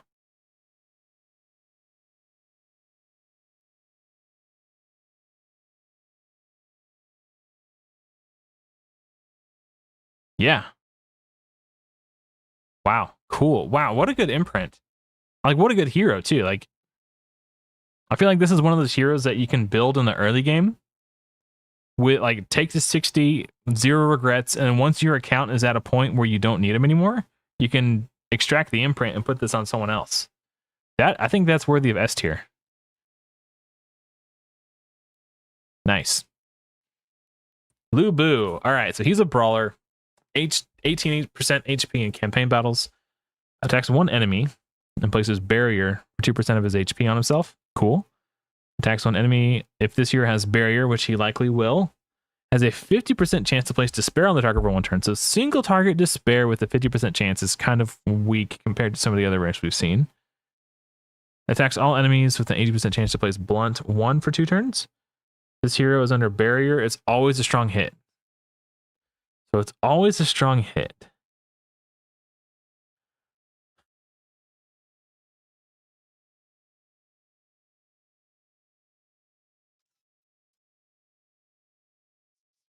I'm trying to do the math mentally. That's not a very strong attack, even if it's strong hits. If this hero's under barrier, inflict 20% increased damage and reduce the damage received. Okay, so okay, this is pretty cool. This passive makes him a little bit better. So, I think he's average. We'll put him in B tier. B tier is fine. This guy I like a lot.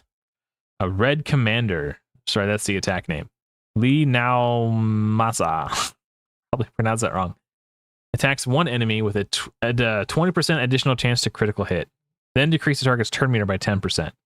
If the target is below 50% chance, decrease the target. If the target is below 50% HP, decrease the target's turn meter by 20% instead. So that's really cool. So decent turn meter disruption, 20% extra crit chance. All of his abilities have an extra 20% chance to crit, by the way. Attack all enemies with, again, 20% chance to crit. If there are 4 or more enemies alive, place an extra hit on all enemies. That is insane. That's a 600 times attack damage multiplier with an extra 20% chance to crit. So you only need to build them with 80% crit rate. So that means you can get more stats that you need. 600, like this guy is going to be nuts. Early game PvP, this guy is your nuker. Period. And look at his ultimate. Attacks 1 enemy, 420 times attack, then attacks all enemies. It doesn't say all other enemies. It just says attacks. So the one enemy in particular who you target is going to get annihilated with 840 times attack. And everyone else gets hit for 420 attack. If they're still alive after this one, that is. Again, a 20% extra chance to crit. If the initial target is defeated, the second hit will ignore 50% of the target's defense and place banish on the target for 1 turn. The way this is worded is kind of confusing. So if the initial target is defeated, the second hit will ignore 50% of the... It should say each target's defense and place banish on each target for 1 turn? I don't know. The way it's worded is confusing. Or does it place banish on the first target who is killed?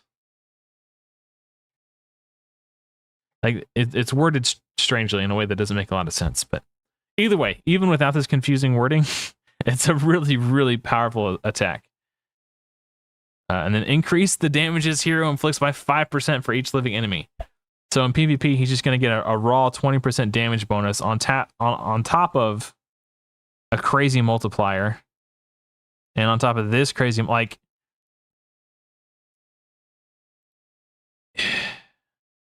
he might be the best rare slayer. He's probably better than some epic slayers, honestly. Like, he's really good. Yeah. Very, very strong. Keep an eye out for him, big time. This is Lagertha. She attacks 1 enemy, 20% chance to place stun. That's actually a pretty strong basic. Place shield on all, so the same shield size as Shishi. Actually, it's slightly larger because she's got a little bit more base defense, but basically the same size shield as Shishi. If Ragnar is on the same team, he gets intercept, which Ragnar's not bad. So it wouldn't be crazy to have Ragnar on your team. He's average B tier. He does AoE defense down, but not as good as Shinigami. Anyway, I digress. Single target attack on the ultimate with a chance to place taunt on the target. That's not bad. Comparing her to side by side with Shishi, I think her ultimate is less good for taunting, maybe, but she does more CC on the basic. But Shishi's doing attack down. When an ally's shield is removed or depleted, has a 50% chance to place intercept on them for 1 turn. That part is very good. I think she's above average, so we will place her in A tier. she's comparable to Shishi in some ways. She's better in some ways and worse in others. So I think, yeah, very good defender. So Lady Jacques is placing bleed on the basic, 35% chance. AoE attack, very strong AoE, with a chance to place bleed on all enemies, 1 stack. And then this ultimate is an absolute nuke. It's a very strong nuke. I'm bad at mental math. So 340 times attack, because it hits 2 times. And she's got very good base attack for a rare. She does increase. Yeah. Lady Jacques is good. We'll put her in A tier. Lara attacks 1 enemy and place Faith up 1 on the ally with the lowest divinity. That's pretty cool. That's a pretty good basic, actually. I quite like it a lot. Place defense up 1 on all allies for 1 turn, then heal the ally with the lowest HP by 15% of their max HP. Heal a core ability that heals a single target, 15% heal on a core ability is less than desirable. Place Vanish on 1 ally for 2 turns, then increase the divinity and turn meter by 10%. So single target, divinity, and turn meter boost. Her passive, though, when an ally is healed, all allies receive 10% of the healed amount. So if you heal a single target for 15% of their max HP, everyone else gets 1.5% of their max HP, basically, if they all have the same HP level. Below average. I'm going to say C tier. She as bad as these? No, she's not as bad as those. Definitely C tier, though. I would like to add 1 more tier, actually. Let's see. Storm Strike on Ixchel. Attacks 1 enemy 2 times. Place Mend on this hero for 2 turns. She is an Invoker. Okay. Removes 1 random debuff from all allies. Then place Stalwart on each ally for 1 turn. Man, these 1-turn buffs really annoy me. Because, like, unless she's the last hero on your team to go when she does that, it's basically worthless. Because if she's the fastest, then everyone runs out the Stalwart buff before they have a chance to take advantage of it. I really think they should change. So any buff that has its duration reduced when it gets activated, I think they should change. Rather than having turn durations, they should just have charges. So place 1 charge of Stalwart on all allies for 1 turn. Then it just stays there until it gets used. Maybe don't make it so it stacks, because that could be too OP. Maybe, yeah. So like if I already have Stalwart and it stayed on until the core went off again, maybe don't add an extra charge. That seems like maybe it could be OP.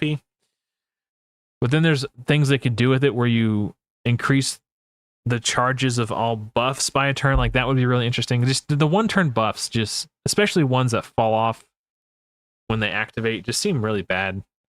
This is basically this may as well not exist. So we're just going to say she removes 1 random debuff from all allies as her core. Place Mend on all allies for 1 turn. That's pretty good. When allies below 50% HP, increase their turn meter by 10%, which is cool. So if they're low, if you give them a turn meter boost, they're going to get that Mend sooner. That's not bad.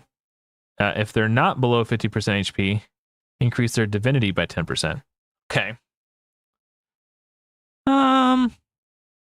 Yeah, that's fine. At the start of at the start of this hero's turn, sacrifice 10% of this hero's current HP and heal all allies for 20% of this hero's missing HP.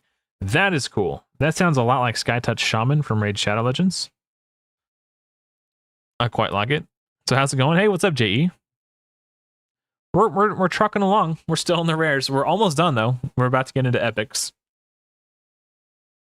Her passive is really cool. No problem. Let's see. Oh, she mends herself because she's sacrificing her HP. That makes sense.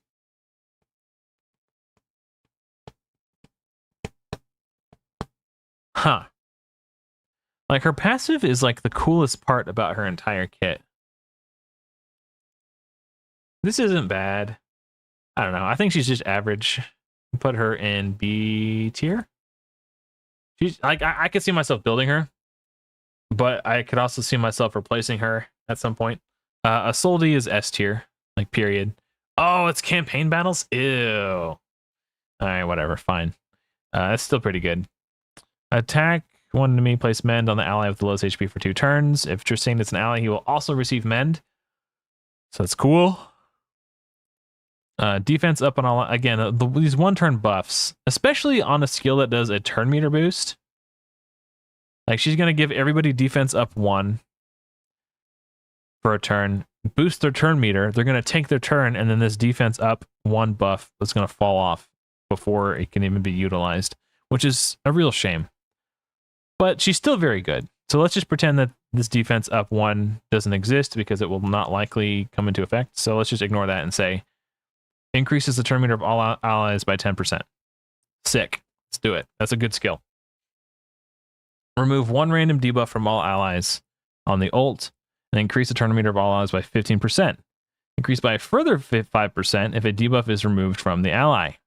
It's very good. Two turn meter boosts in her kit. Furthermore, if Tristan is an enemy, has a 75% chance to place charm on them for 2 turns, which cannot be resisted. That's hilarious, and it will be very funny when that comes into play. This is the real winner right here. Look at her passive. When an allied defender is attacked, heal all allies by 10% of her max HP. So you just stack her with a ton of HP and a ton of speed. She's doing turn meter boosts and just putting out tons of passive healing whenever your team is attacked, if you have defenders on your team. And then she's doing mends with her basic. So the more speed she has, the more turns she's taking, the more mends she's placing. She is very good. When she's level 5 awakened, she does attack up 1 on this ability too. I really think they should put it for 2 turns. But that's just me being selfish. But yeah, Isolde S tier.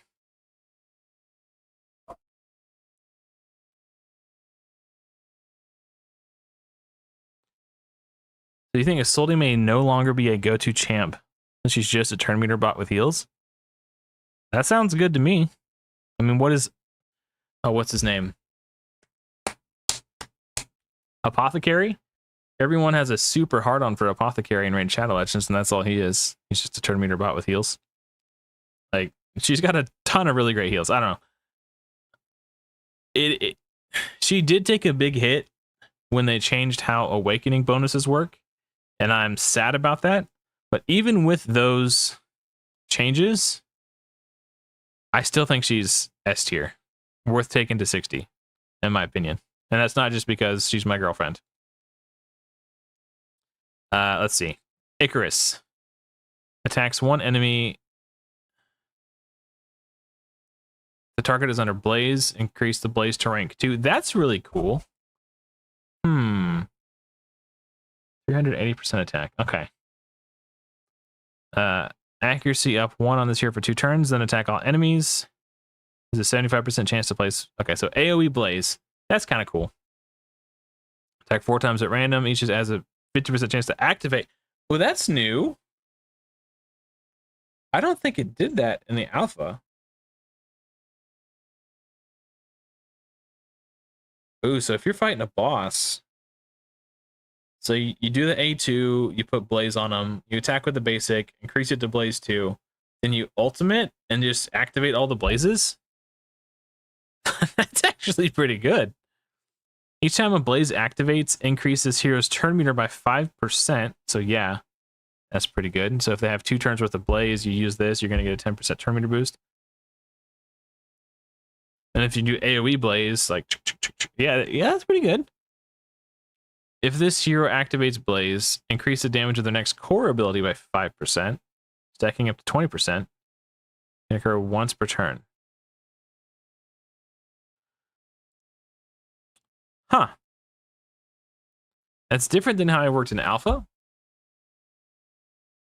It's pretty cool though. So where do I put him? AoE blaze with the potential to activate.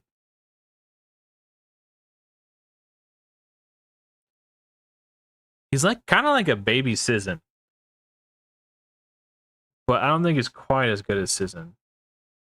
I think that's It's worthy of an A tier. Soldy with a Sky Touch imprint, maybe. Oh. Who was that?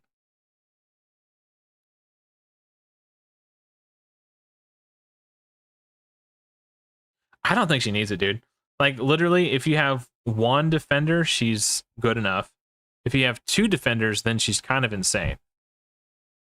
If you have three defenders, you're probably not killing anything because you have three defenders on your team. But, yeah, like,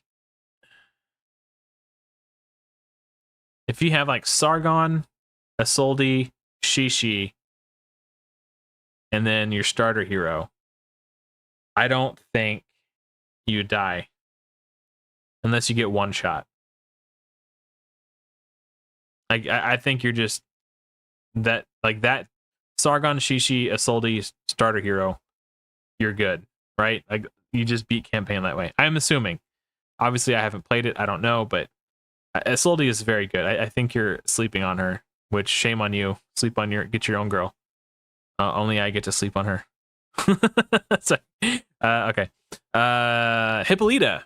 If I recall from the alpha, she was quite good, but I see already that her ability, her kit has been changed a little bit. So let's stalwart thrust. So much thrusting in this game. Jeez. Attack one enemy with a 50% chance to place taunt on the. That is a very good basic attack. Holy cow. Oh, Chang'e and Ankh. Yeah, Ankh, we haven't got to. Oh, hey, what's up, Zav? I didn't even know. I didn't realize that was you. Yeah, we'll get to Ankh soon, yeah. We're going from common to legendary in reverse alphabetical order. This is a very good basic. I think they changed this recently. I don't remember this being that way when I did my tier list on Monday. Or maybe I just overlooked it. I don't know. I was trying to do that quickly. That tier list was a bit rushed. So this is like tier list 2 Electric Boogaloo. We're taking a lot more time on it. Let's see. Place shield.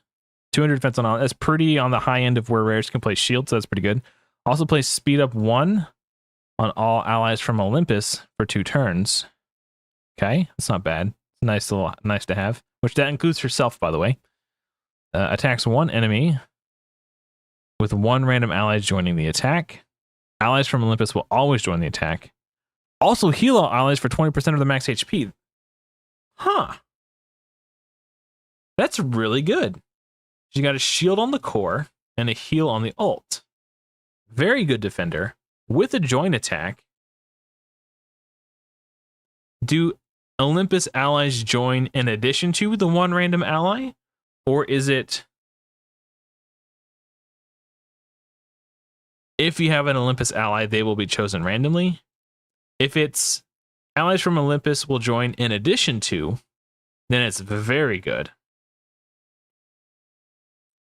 But even without this line of text, this is just kind of good.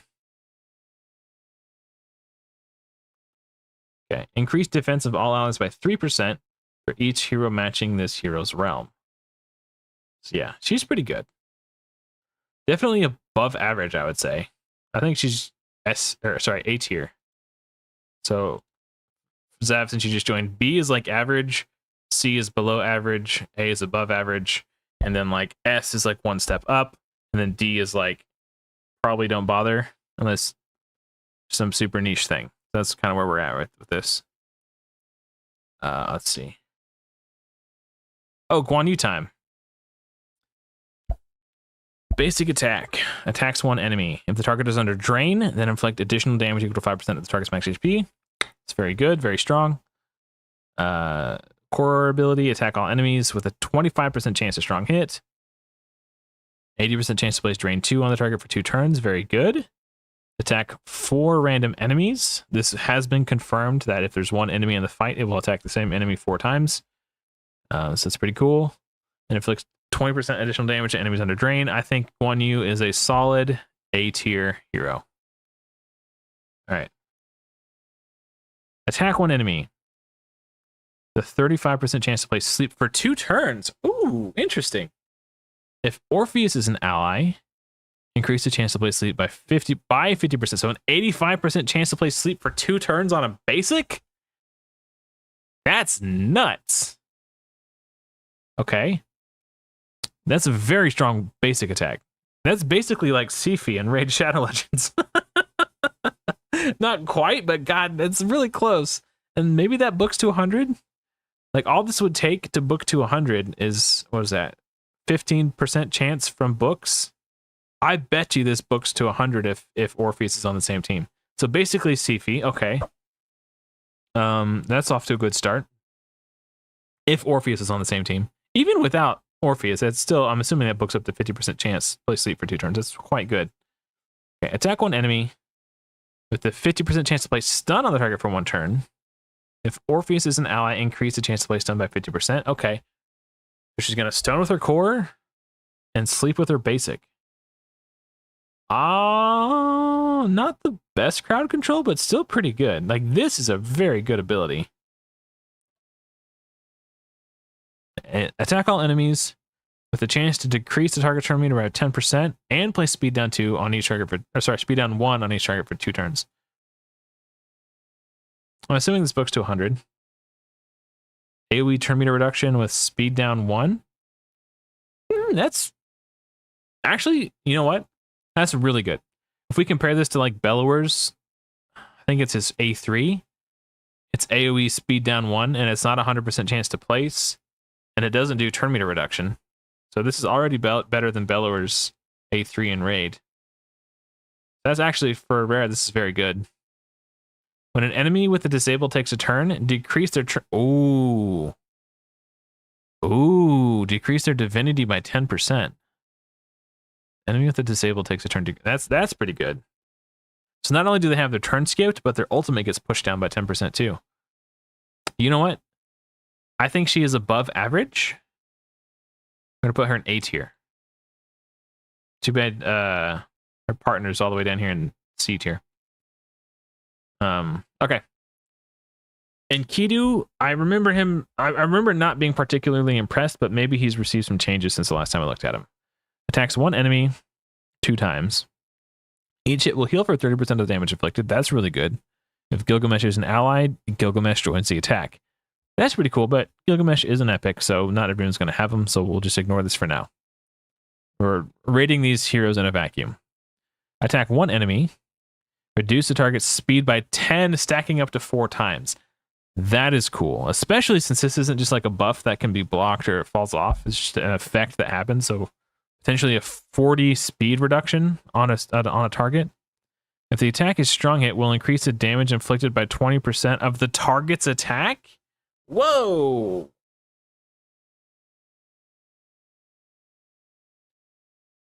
I wonder how much...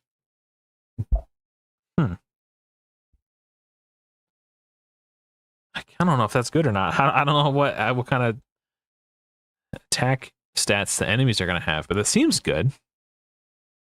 Huh. Okay. Attack 4 random enemies. Each hit has a 50% chance to place blunt on the target for 2 turns. If the attack is strong, place blunt 2 instead. Increase this hero's chance to strong hit by 15%. That is a very strong passive, which makes it a pretty strong imprint too. I think there are better ones than this. I feel like someone else had one whose imprint was 10%. But this passive is pretty cool. This is a very unique effect. I think he's going to be a very good single target damage dealer. Or at the very least, a very unique single target damage dealer because of this. And this is hard. This is hard to evaluate. So I don't know if bosses are going to be immune to this type of thing.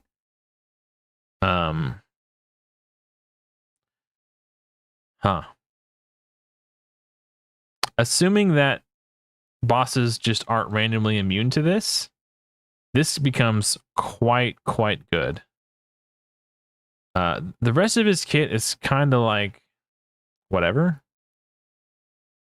So I think he's just average with an above average core, I guess. Okay. Dobrina attacks one enemy with a 50% chance to place attack down 1 on the target. That's pretty standard for defenders. I like that. Attacks one enemy, remove one random disable from each ally. That's cool.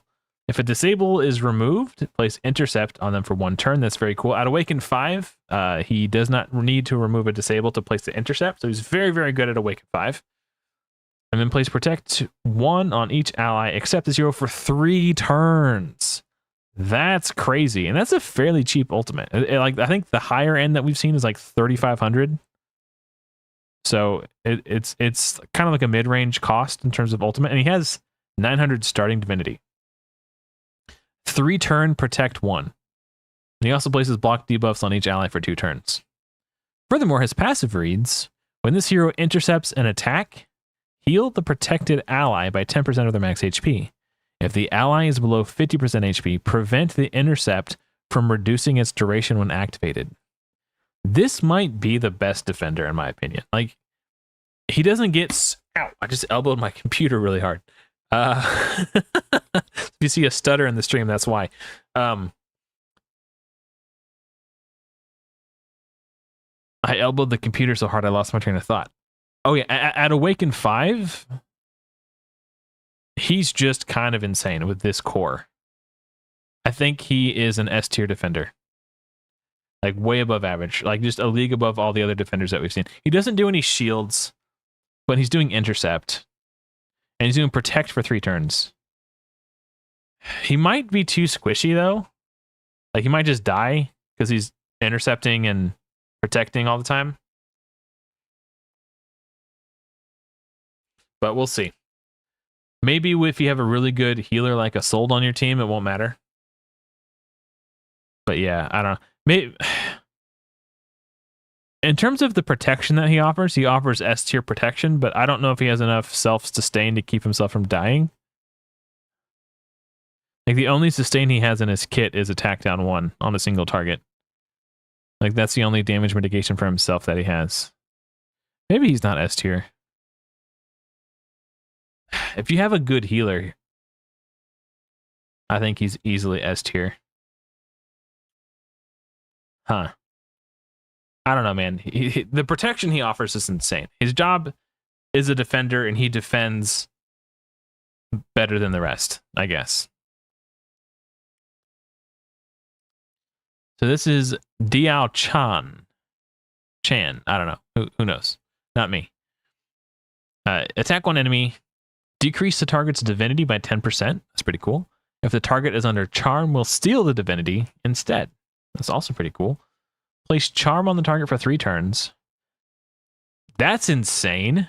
3-turn charm is nuts. I'm assuming this book's to a 3-turn cooldown because it starts at 5. According to this, I don't know how accurate that is. Then decrease the divinity of all enemies by 15%. If the target's divinity falls below 10%, place sleep for 2 turns. What? Okay, so that's pretty conditional. A 15% divinity reduction is not likely to reduce them below 10% unless they just ultimated.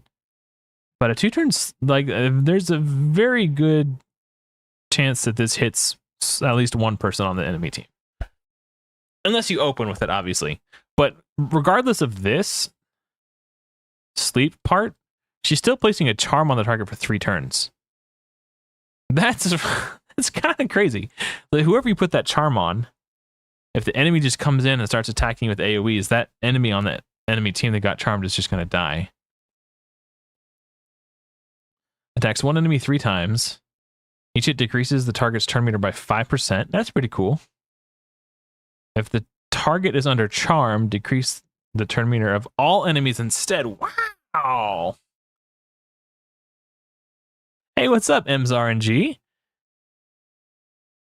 How long have I been going? 2 hours and 36 minutes, and we haven't even gotten to the epics yet.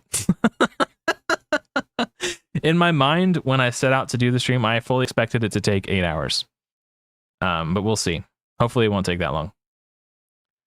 The target is under charm. Yeah, she's pretty good. So the charm gets placed for 3 turns. So as long as the charmed enemy who you place this on doesn't get killed immediately, which they are likely to, but if they don't, You're going to do an AoE turn meter reduction.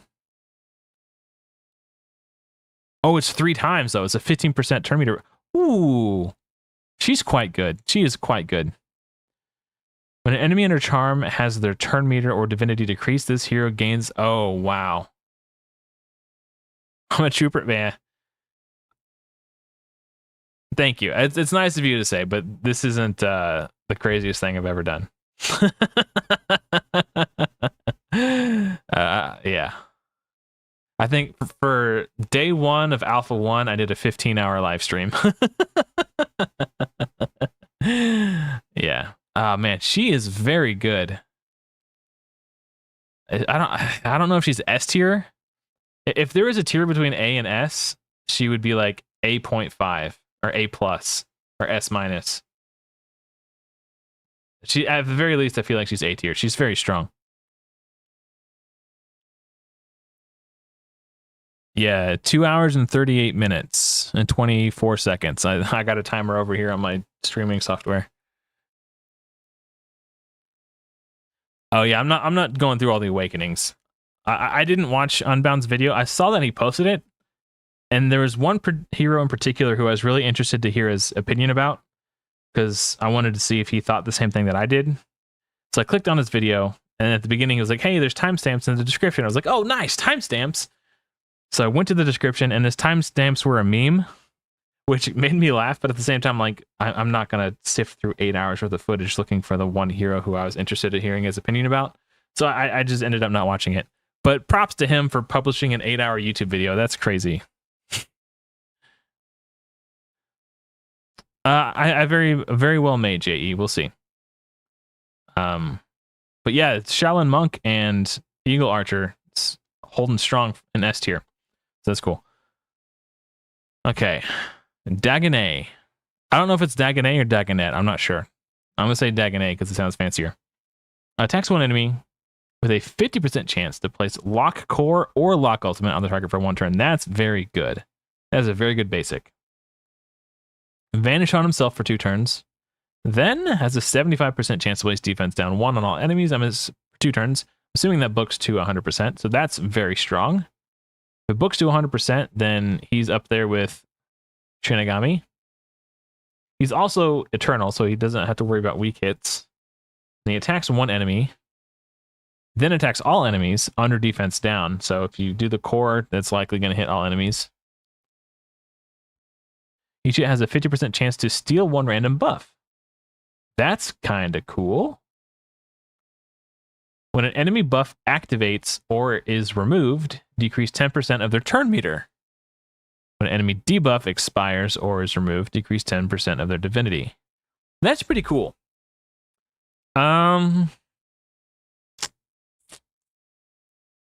has very low base attack. This looks like a huge hit, but his base attack is quite low. He's not a Slayer. But the fact that it does have the potential to steal a random buff from everyone, I think A tier is fair for Dagonet.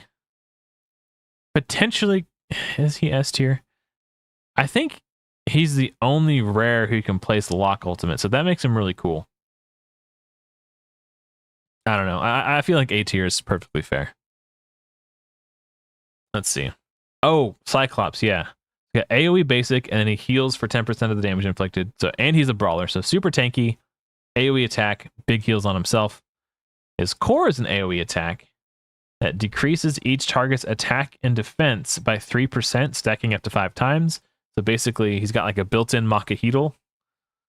So he could reduce every target's attack and defense by up to 15%. That's very strong. It's very similar to what we saw with Enkidu with reducing the target's speed. But this is on an AoE, which in my opinion makes it much stronger. Attacks 1 enemy, steal a random buff from the target, destroy 10% of the target's max HP. That seems so powerful. The first time you do this, if they have 100,000 HP, they're going to go to 90,000. So it's basically doing 10,000 damage in that situation. But once you have 90,000, then you go to like 91,000. So you're not losing 10,000 each time. Like it gets,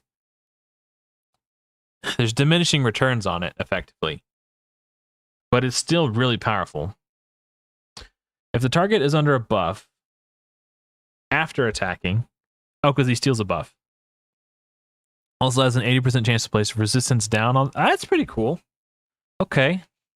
I mean, resistance down is one of those weird buffs where, like, if you know how much resistance the enemy has, you generally try to build your team with enough accuracy. But if you're trying to make progression and maybe you don't have good enough gear and you're only 20% shy of the amount of accuracy you need, hey, this could be perfectly reasonable. So it's a nice bonus. It's a nice to have. But I don't put too much stock in this debuff. Oh, that's true. It does. Yeah, that's true. Yeah. So resistance, yeah, reduces the amount of crit damage that you take. So that's true. Yeah, I mean, okay. I guess because the target's resistance gets lowered, they receive more crit damage. So yeah, that's a good point. That's a good point. That's fair. I forgot about that. Good call. Before attacking, this hero will increase their attack by 5% of this hero's team combined attack. Wow. Holy moly. His base attack starts really low. What the hell? What is that? Oh, that's level 1. That's level 60. Okay. I didn't realize that was a thing. Apparently you can toggle between level 1 and level 60. Oh yeah, so this is max at level 60, and that's at level 1. Okay. I was trying to highlight it. Very low base attack, but that's kind of cool.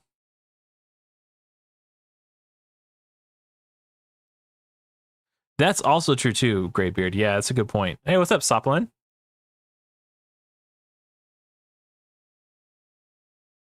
Oh, you thought I would be done already? You sweet summer child.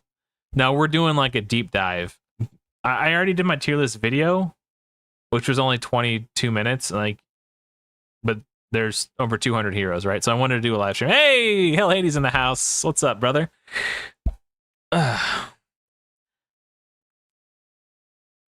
Yeah, so I definitely wanted to do a much more in depth, so I can talk about my reasoning. And also, it's kind of cool to see all the rarities side by side, right? Like in my tier list video, I did a common tier list, an uncommon tier list, a rare tier list, an epic tier list, and a legendary tier list, but they weren't intermingled like this. I think this can potentially give a much better representation of where, you know, some of the better uncommons stand compared to the rares. And so I think there's value in doing it this way too. Let's see. Okay, so yeah, Cyclops. This passive is really cool. This is kind of crazy too. Like destroy 10% of the max HP. And that's a reasonably low ultimate cost too. I think minimum A tier, potentially S tier. I don't know. 2 AoEs. I feel comfortable in A tier for now. Yeah, I don't know. I feel way more nervous knowing that HellHades is watching. Oh man, okay. Changa, according to Ragewood, that's how you pronounce that. Attack one enemy, heal all allies by 5% HP. That's kind of cool. If the target is under Vanish, heal for 10% instead. Okay, that's pretty cool. There's accuracy up and resistance of 1 on all allies for 2 turns. If Hao Yi is an ally, receives accuracy up 2 and resistance up 2 instead. Okay, that's interesting. I like that she does it for 2 turns. In my opinion, too many rares. Are you listening, Simon? In my opinion, too many rares only place their buffs for 1 turn, so I really like that she does these for 2 turns. Already that puts her like a head and shoulders above a lot of the other rares who do buffs. The ultimate heal by 15% all allies. Block debuffs for 2 turns. Okay. And if an ally is below 50% HP, plays Vanish on them for a turn. That's really cool. It's kind of an expensive ultimate, though, for a 15% heal. But the block debuffs is really cool. And this is an extra nice to have, too. When an ally is healed, restore an additional 20% of the target's miss. Oh, she does max HP restore. That's very unique. I've only seen 2 rares to do this so far. And it's just a passive. I think not Sargon. Was it Sargon or Nebuchadnezzar? I think it was Nebuchadnezzar. Yeah, he does it on his basic. She does it on a passive. So if you have her on the same team as a Soldi, this is going to be really good synergy. Because every time you get attacked, your HP gets destroyed and then immediately just restores it. That's pretty cool. Okay. So I would say she is above average. So B is average, A above average. Okay. You are correct about the buff duration. I will agree with that. I will concede that point. Oh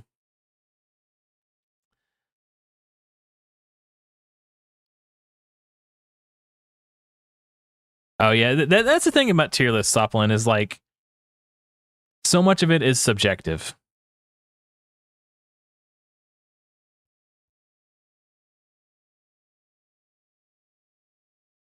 Yeah. Okay. I mean, I don't know if I want to put her in S tier, but she's very good. Zavarok disagrees. That's fine. Again, these are my subjective opinions, guys. I mean, I'm sure. Zav, do you have a tier list on Raven Pyros that people could look at if they wanted to? If they wanted to catch your opinions? Okay, let's look at Ceridwen. Attacks 1 enemy, increases in 1 random allies, turn meter by 10%. Oh, so 1 random ally. Okay. So off the bat, who was it? It was Muse that does all allies by 5%. I think that's, compared to Muse, I think that's a fair comparison to make. She's situationally better, oftentimes worse. Heal 20% HP 1 ally, faith up 1 and speed up 1 on them for 3 turns. Ooh. That is interesting. So she kind of supercharges 1 ally. Okay, that's really cool. This is true too. Because if you look at this tier list and compare it to the one I made on Monday, there's a lot of things that are really different. So it's already pretty inconsistent. Because I think the border between like each tier is kind of like there's like a gray area in between the tiers. So that makes it kind of hard too. I like this. I think there will be certain situations where this is really cool. Increase the divinity of all allies by 10% and then play sharpen 1 on all order. Oh, that's right. She does the retaliate on chaos allies for a turn. So this is one of those things where you kind of have to divinity tune her. So she goes, this will be like the last thing she does on your allies, on your team. I think if you could figure out how to divinity tune her and you have a chaos heavy team, you can set up a counterattack team. That'd be kind of cool. Okay. A really interesting hero. Oh, increase damage inflicted on order allies is decreased, which is neat. Damage inflicted by chaos allies is increased by 10%, which doubles down on this retaliate nonsense. Or shenanigans, not nonsense. Makes a lot of sense. Shenaniganery. Yeah. This is cool. I think she's interesting enough. It's hard to say S tier because the retaliate is only chaos ally, so it's situational. This is really cool. But I feel like you kind of have to manual this to get the effect, which isn't bad. I feel like manualing is kind of important in the early game. I kind of want to put her in S tier because of the counterattack. The retaliate is cool. And She's kind of a build around, so that makes her slightly more niche. So we'll go A tier.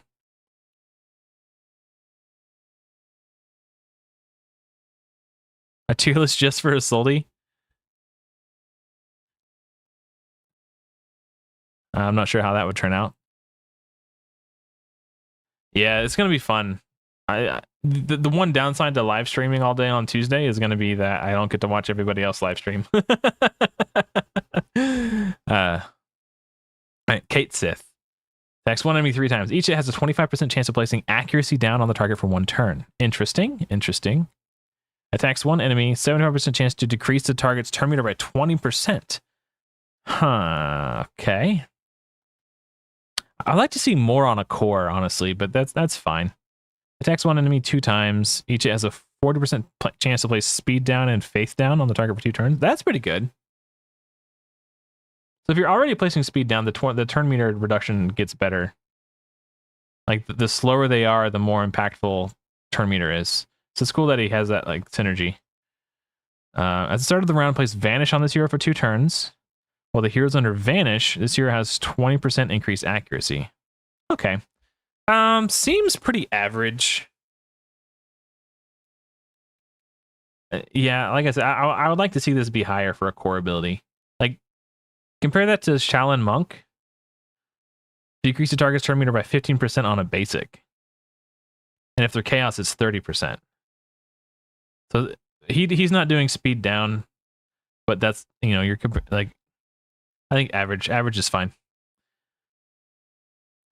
All right, let's look at Bok. Attacks one enemy with 75% chance to increase the duration of a random buff. That's very cool. Very cool basic attack. Attacks one enemy with a 75% chance to place Despair. I'm assuming that books to 100. Single target Despair. Okay, not bad. He's a brawler, not a disruptor, so that's fair. Attacks one enemy 3 times with the chance to... Attacks 3 times with a chance to steal a random buff from the target. I'm assuming each hit has a chance to steal a random buff. If that's true, that's really good. If the target, or if the hero's under Vanish, steals 2 random buffs from the target. Huh.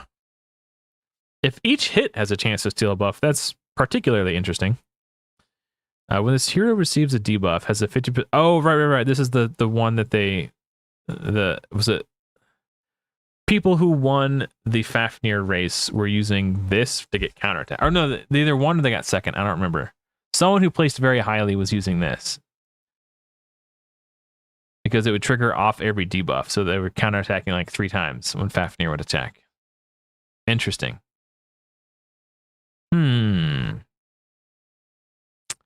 Passive is cool. And it's so when he counterattacks, he's increasing the duration of a random debuff. That's actually pretty cool.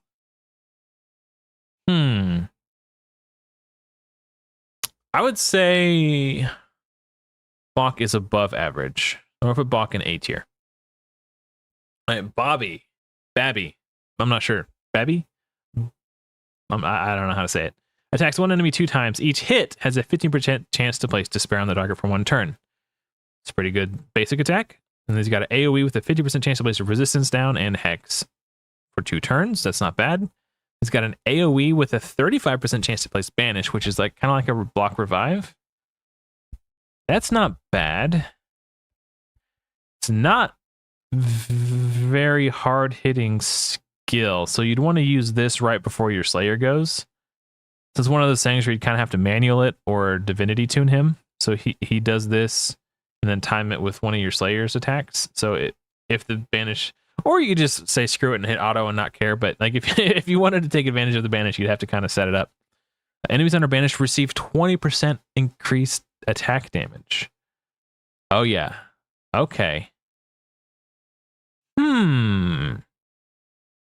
That's pretty interesting. This is interesting. Okay. It's a shame that the percentage change is so low because this is really interesting. Like, if there's 5 enemies, you might place this on 1, if you're lucky, 2 enemies. Unless it books up to like 50%, in which case network's starting to get there, but I think average. She seems average. Like really good basic. I'm not really. Yeah, he seems average. We'll put him in B tier. All right. Aslog attacks one enemy 2 times. Each hit will place speed up 1 on a random ally. Okay. Oh, so it happens to 2 allies. That's pretty cool. Even if it's only for see this. I mean, yes, it's just a basic attack. But if someone's at like 90% turn meter when the speed up lands on them, they'll get like 1 tick of speed up, and then they get their turn, and then the buff falls off. So it, like, kind of didn't do anything. I don't know. The 1 turn buffs feel really bad. Place block debuffs on allies for 1 turn. Again, like, and then increase their turn meter. So she's doing a turn meter boost after she buffs them for 1 turn. So they get the block debuffs, they get a turn meter boost, they take the turn, and then the block debuffs falls off. It just feels really bad. I don't know. And place stalwart on allies from Asgard for 1 turn, then increase the turn meter. Okay, so let's pretend that the stalwart doesn't exist for a moment and just say increase the turn meter of all allies by 15%. That alone is like good enough. So this is just a nice bonus. So I'm not going to crap on her for only doing Asgard, because even without that, like, this is still good. Whenever an ally block debuffs activates, increase their turn meter. Yeah, but that's not going to happen because it's going to fall off. So her imprint could be cool on a hero who does a real block debuffs buff. But other than that, I don't really see, like, I don't know. There might be a way to speed tune her for situations where you need block debuffs. Like, she could work in a pinch, but the fact that she does a turn meter boost when she does it just makes it less good, in my opinion. Same thing with the Soldi. Like, she gets defense up and then does a turn meter boost. They take their turns and the defense up falls off. I don't know. But because of that, I'm gonna say below average into C tier. Azag, I like Azag a lot. Attacks 1 enemy. If the target is under blaze or petrify, increase the damage by 20%. Is that new? I feel like he did something slightly different. Maybe not. I don't know.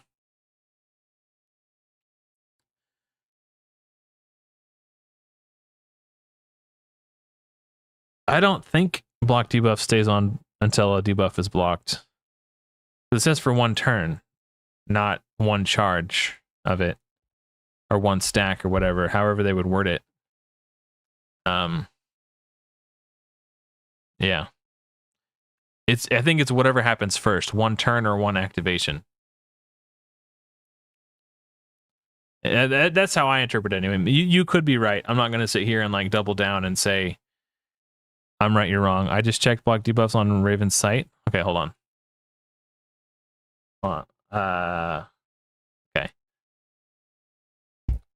I don't know where to find it on Raven's site, but I do have it in my status effect index on my Discord. I'll check it real quick. Oops, wrong button. Godforge Compendium, status effect index. Let's do block debuffs. Blocks the next incoming debuff placed on this hero. Duration reduced when activated. It doesn't say stays until it's activated. It just says duration reduced when activated. So if the duration was if the duration was reduced, then it would fall off. But I think, hold on, let me read the skill again. Who was that?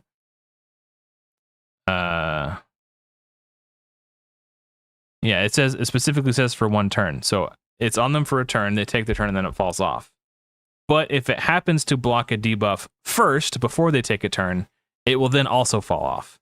So then the next debuff that comes at them will be applied. That's how I interpret it.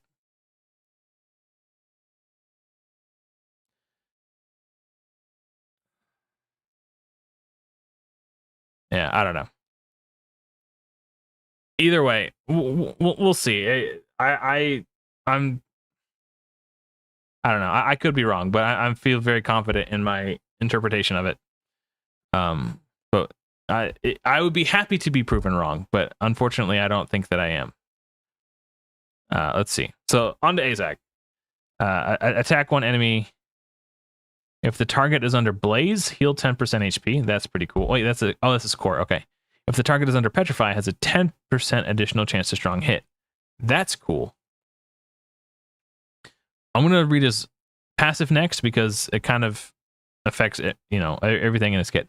So his passive reads, at the end of an enemy turn, if they are under Blaze, has a 50% chance to place Petrify in them for one turn.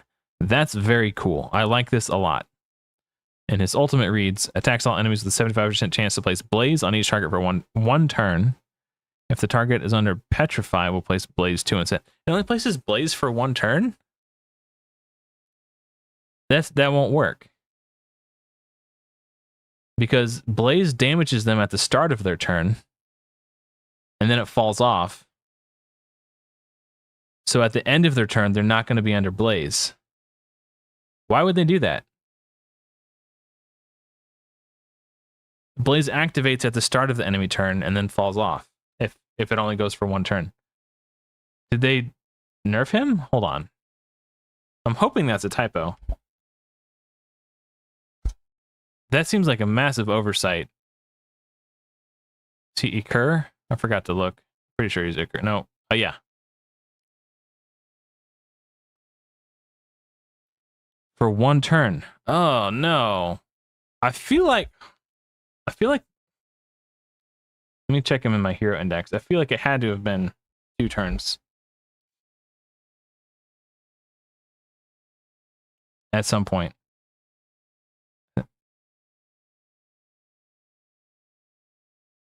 On target for one turn. Huh. It's been like that. That seems like a massive oversight. I don't know if they meant to do it that way or if they considered that, but that's his passive isn't going to do anything. Unless you have a different hero on your team who also places Blaze and can place Blaze for 2 or more turns. Poor shame. Okay, so he loses a lot of utility because his passive basically doesn't exist. He only does Blaze for one turn. Man, I'm really disappointed now. I was liking him quite a lot because of the Petrifies, but I didn't realize he only did Blaze for one turn. Well, hopefully that gets fixed.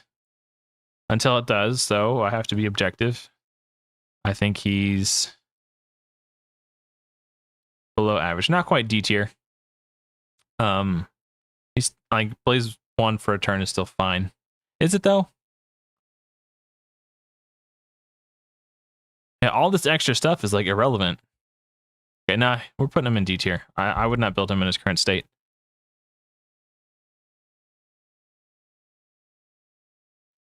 Possibly, but I'm trying to evaluate all the heroes in a vacuum if I can.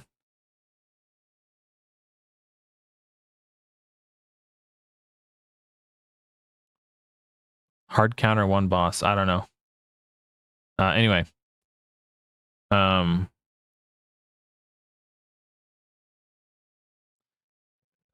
don't know. I don't know any bosses. I don't really know what many of the bosses do. I haven't seen them. Attack one enemy and place Faith up 1 on this hero for one turn. Okay, interesting. Remove 1 random debuff from all allies and place block debuffs for 1 turn. Again, this is less of an issue because she's not doing a turn meter boost, but it's still a little frustrating. It's more frustrating on the heroes who do a turn meter boost because it's like take your turn and lose your buff before you have a chance to use it. But this is fine. Because like the turn meter heroes you want to build fast, so they're boosting your turn meter. So I don't know. Then again, like, I don't know. This is fine. It's fine. It's fine. Place shield on all allies and increase the duration of 1 random buff. This is really cool. Especially if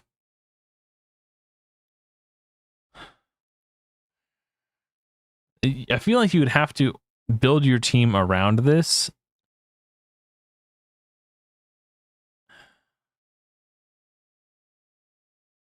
I don't know. The shield part is cool. It's fine. Increasing the duration of a random buff is fine. This passive, though, is nuts. Place Phoenix on an ally for 1 turn when they fall below 50% HP. Oh, this says there's a 3-turn cooldown. I don't know where Raven Pyrus got that information. So I don't think it's on godforge.gg. Maybe that's a carryover from the alpha. I don't know. Should make a video / comment about. Are you talking about the 1-turn buffs thing? I made a post in the Godforge Discord in the suggestion thread about it, how they could change it or improve it, but that was many months ago, and we haven't seen change or improvements. So I don't know. It seems to me that it's not something that they are concerned about. Yeah, this is cool. So seeing 3-turn cooldown, that makes a lot of sense. Even though it has a 3-turn cooldown, this is still very good. This is like an S tier passive, but the rest of her kit is like mediocre. Like very average to below average kit. This is good. I think we can put her in A tier. S tier passive, B tier kit, averages her out to A tier. I don't know. Attack 1 enemy. Place Curse for 2 turns. If they're under Blaze, also increase the duration of Blaze by a turn. Okay. Attacks all enemies. 75% chance to place Blaze 1 on each target for 2 turns. If they're under Vulnerable, place Blaze 2 instead. It doesn't look like he places Vulnerable, but there's a couple of rares who do. I think there's even an uncommon who does.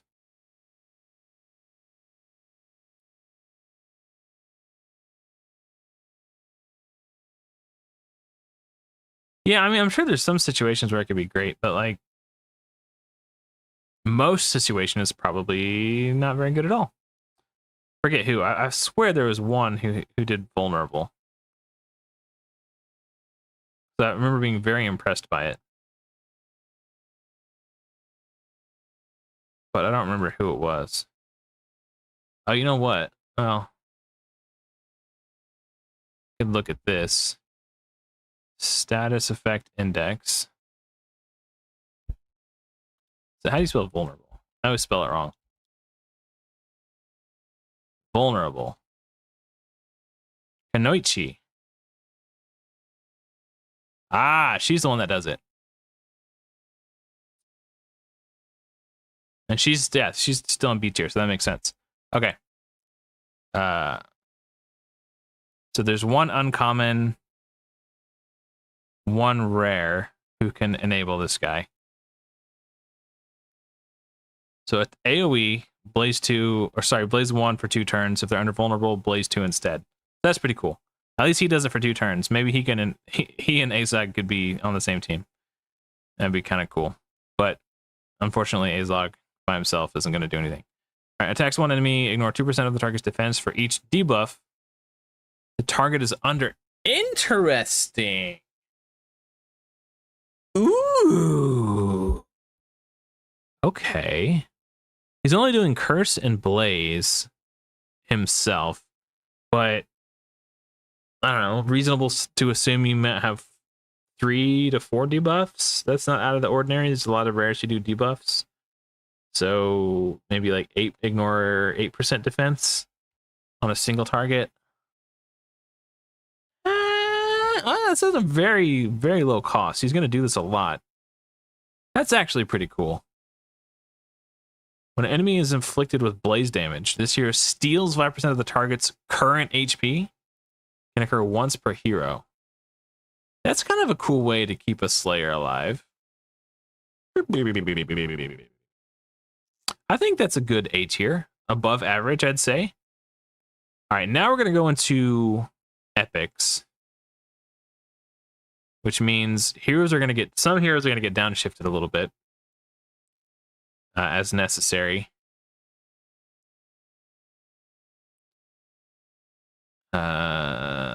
Charm is very good. 50% place chance. 50% chance to place Charm for 2 turns. AoE with Hex 2 for 2 turns. I feel like they should take the effect of Hex and the effect of Curse and combine them to make it into one debuff. Because Hex doesn't feel very compelling to me, and Curse doesn't feel particularly compelling to me. So if they just combined the two, and just, because Hex and Curse, like, the words themselves are like synonymous.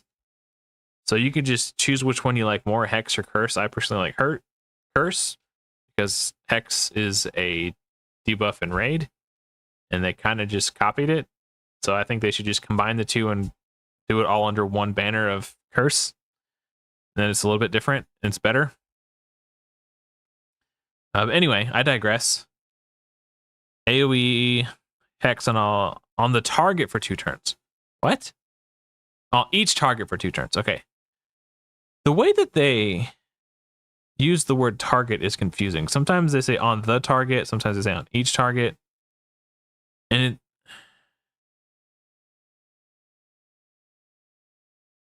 yeah, I don't know. So some of the way they word these is a little confusing. It's hard to know when an effect hits all enemies and when it just hits one enemy, because of how they use. Because when I hear target in my mind, I'm thinking the person who is selected as the target when you click the ability. You think she's a free champ? This one? Oh yeah, a login hero. Yeah, I think you're right too.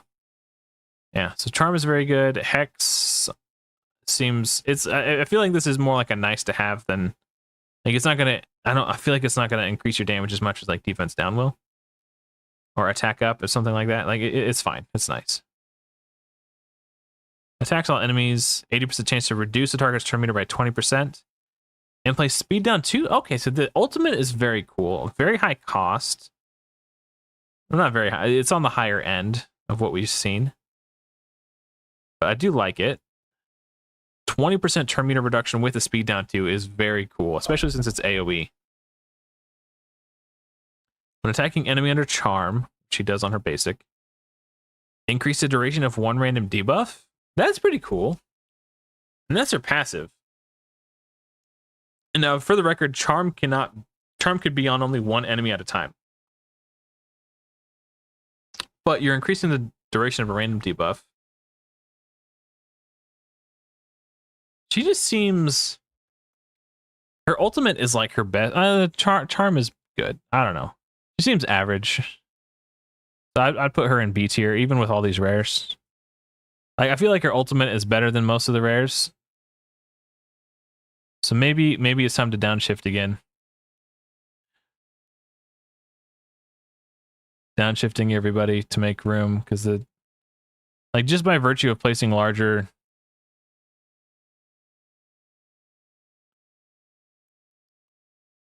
Oops, he meant to go to C.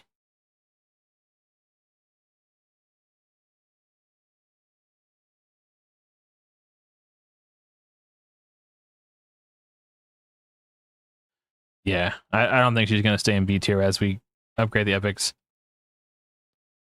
I still think these heroes might be better than her. Some of them.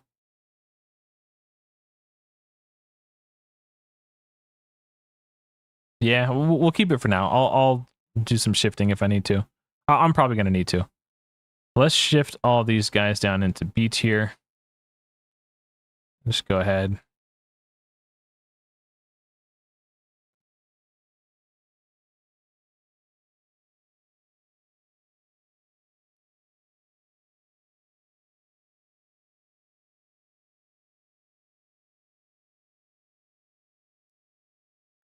And then I don't know if he goes or not. We'll see. If there's an elite crowd turn meter control hero in epics, he might get bumped down. But he might stay in S until we get. There is a legendary who is better at turn meter control than him, and it's by a lot. But like, so far, he's still the best turn meter control hero that we've seen. Okay. If I recall correctly, she's a very strong Slayer. So let's read her kit. because they seem to be changing things and updating the site pretty regularly. So attacks 2 times. Each hit increases the target's divinity cost by 2%. That's cool. If the target is defeated, increase this year's divinity by 30%. If these Omeakon fellows are on the same team, also increases their divinity. That's pretty cool. But we're not going to worry about that. We're evaluating them in a vacuum. Slayer, that's 470. Single target. Yeah, that's fair. That's fair. Steal 50% of the target's shield. That's cool. And attack one enemy 605 times attack. Ignore 15% of the target's defense. If the target's divinity is below 50%, ignore 30% of the target's defense. Oh, instead, I thought it was like an additional 30. I was like, that's insane. It's still very good. The fact that you steal 50% of the shield, do a huge multiplier attack, and ignore defense makes this a very hard-hitting single target attack. Equalize this hero's HP to the enemy with the highest HP, then attack all enemies. 350 with an 80% chance to place Drain 2 on the target for 2 turns. Okay. This is what I mean right here. This is a perfect example of a moment where I'm confused.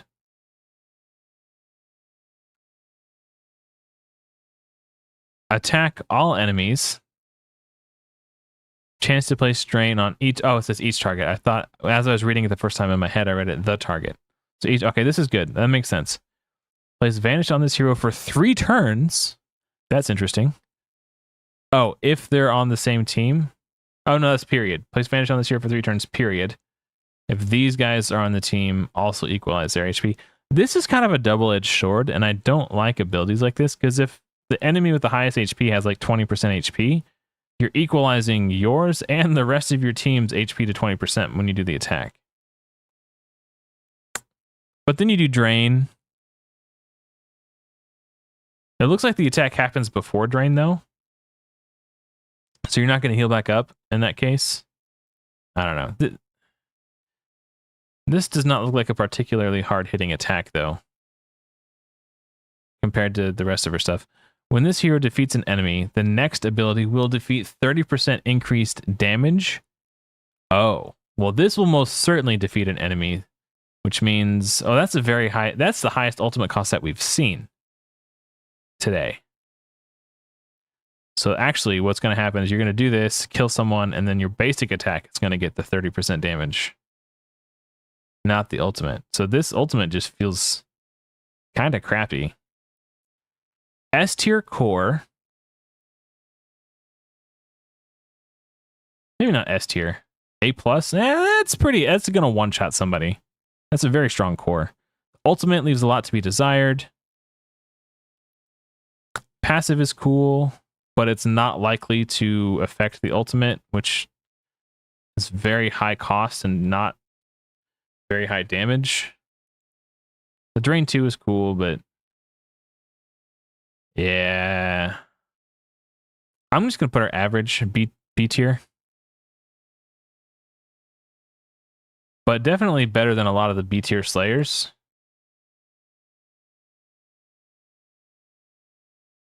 Yeah, I think or she's not 18. No. There's some better Slayers in Epic. Maybe the Maybe the rare Slayers have to get bumped down to C tier now.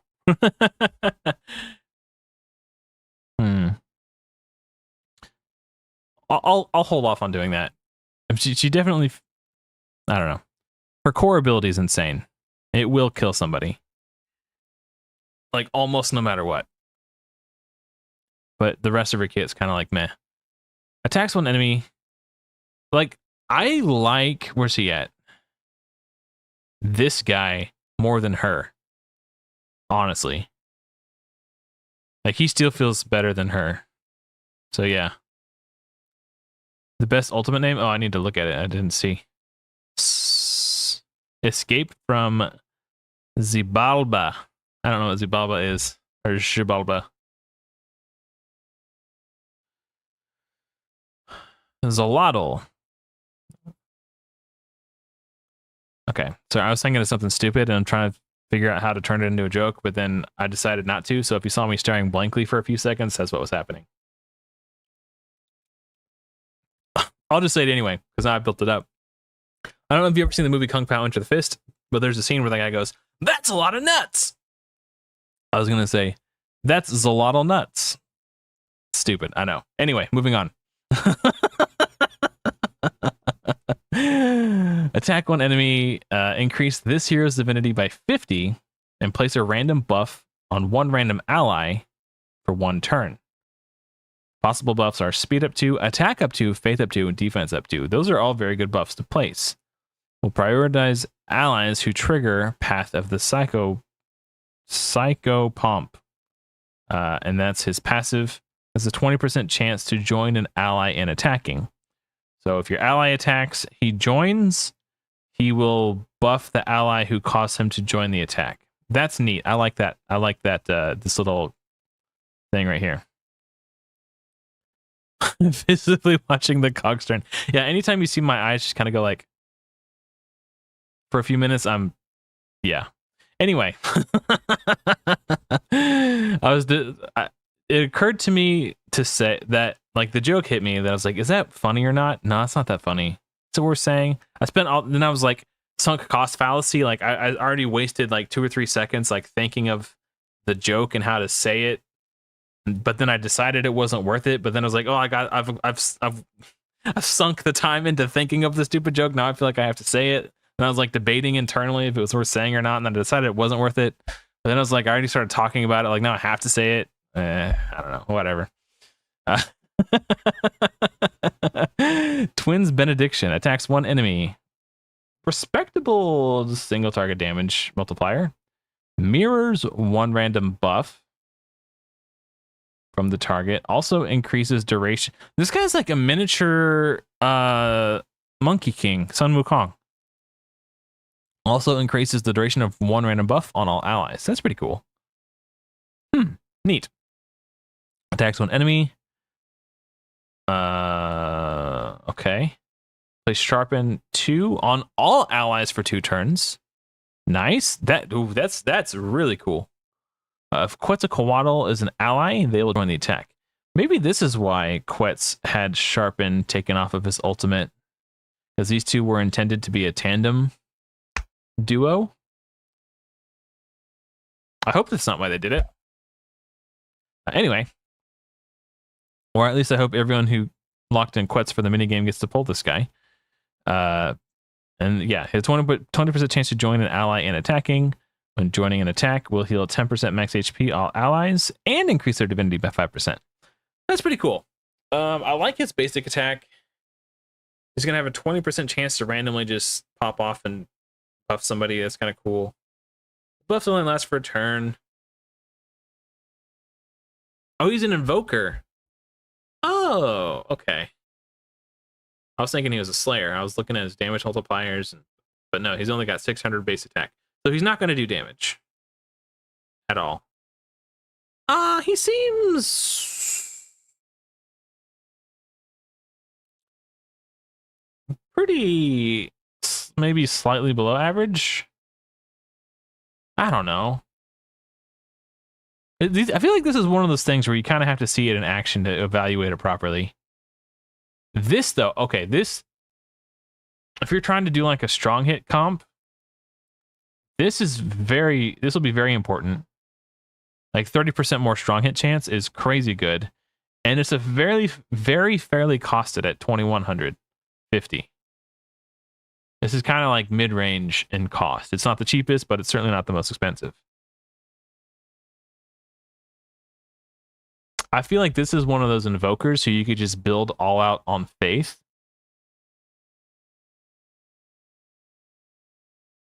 Yeah, no, the sharpen 2 on an epic seems very good. I think this is at least an A tier.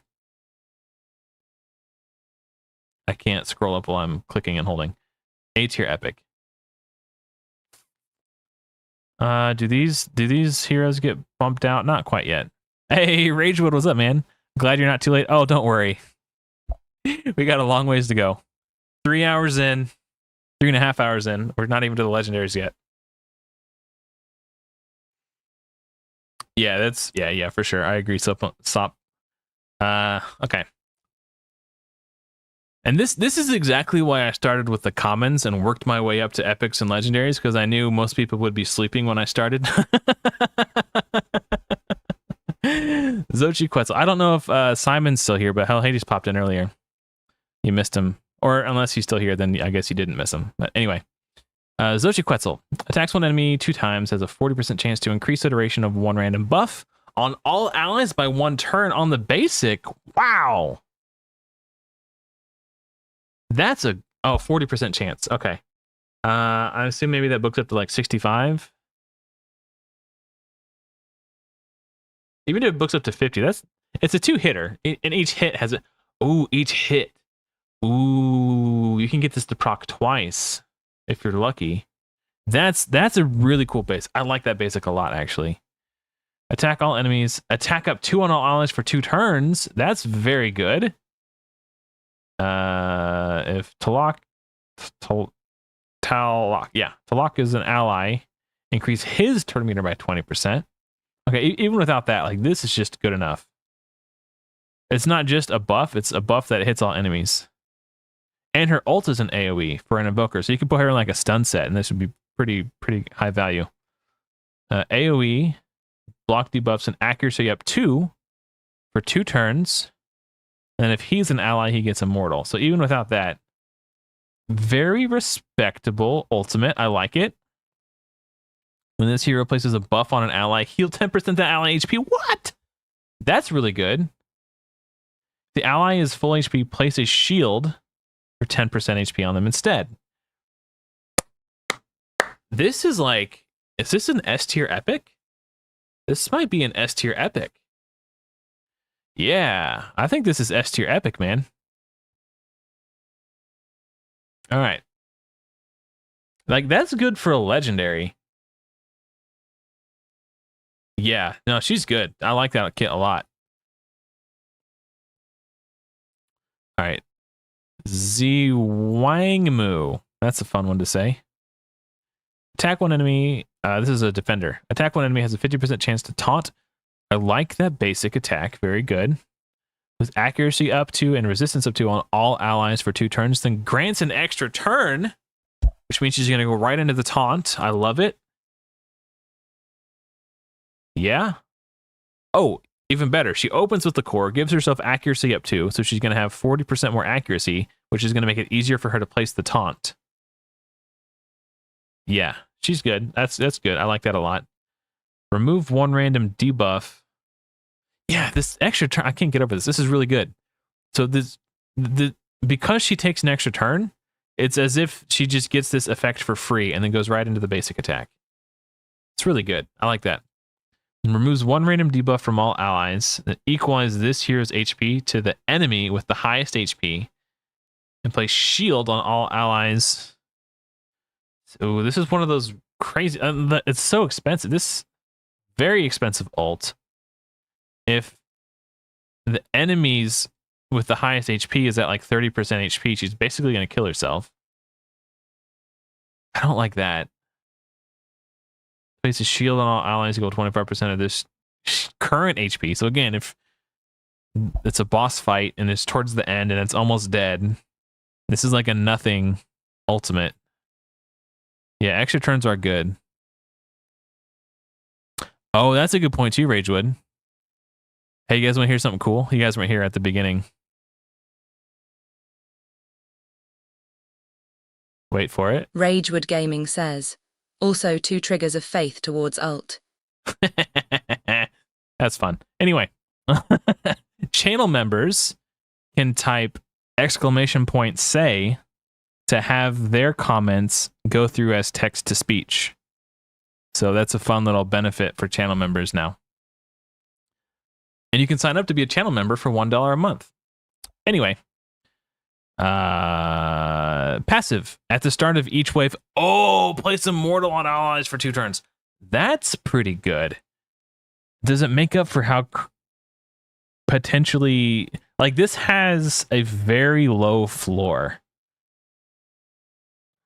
and it gets worse and worse the longer the fight goes. So I don't like her ultimate at all, but this is a really cool passive. This is going to be really good in arena. Oh my gosh, PvP. My goodness. How do I rate her?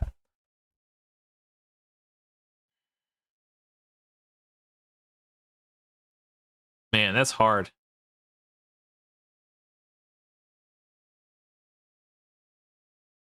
That would be cool, Sopolin, but I don't know if that's how it works.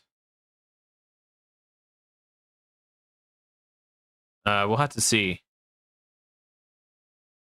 Yeah, I think for like dungeon content, where you're kind of like, you're gonna go, your heroes are likely gonna be faster, so they're gonna take one turn before the enemies go, and then there's only gonna be one turn left, and the odds that they try to one shot you, like, I don't think this is good in dungeon. I think this is like a PvP defense passive, and so it's super niche. Okay, this is what I've made my decision. I'm gonna put her in B tier because I think she's niche, but in the area where she's niche, which is arena defense or just PvP in general, I think she's potentially S tier for teams that don't have much speed or planning to go second. But in most content, I think she's B tier. I think this is a fair. I could put her in A tier as a compromise, but I think she's good in exactly arena defense. Yeah, yeah, B tier is fine. I think that's a fair. The last I recall, this guy's insane. So Zipitotek attacks one enemy with his base attack is 1355. I'm pretty sure that's higher than Sizen's base attack. Last I saw, where's Sizen at? Yeah, oh no, is that right? I feel like I just looked it up last night and it was like 1200. Hold on. I gotta double check. So I was looking at this on my phone at work last night, and I swear it said 1200. Yes, on this website it says 1200. Okay, so, and that needs to be updated on Raven Pyros. Anyway, sorry. Wait, not is this now I'm questioning if this is accurate.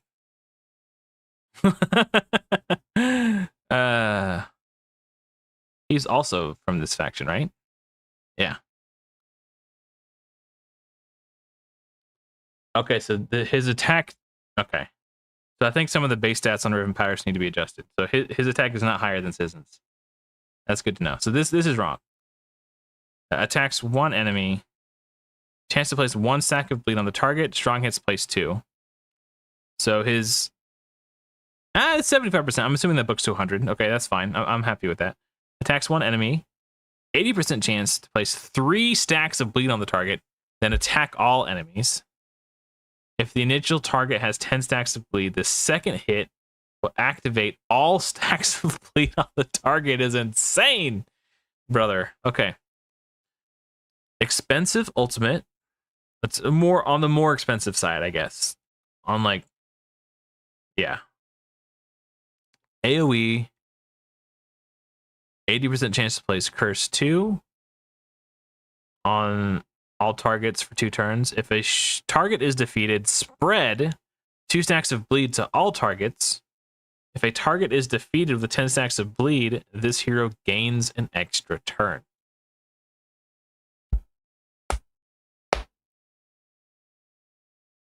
Yeah, no, that's pretty good.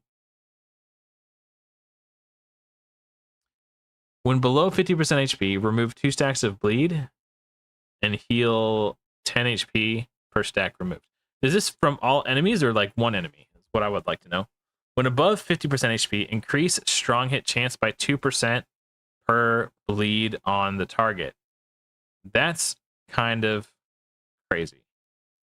So he could have up to 20% strong hit chance. He is a Slayer though.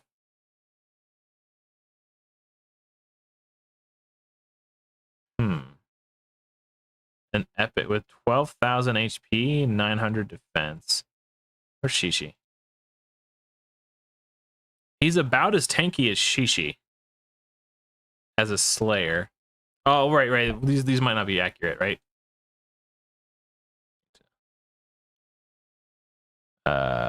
Okay, his defense is lower and his H. Okay.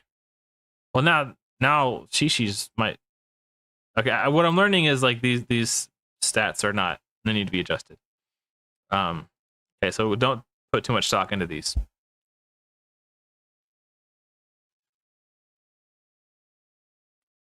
Yeah, he's really good. He's gonna be an insane boss killer.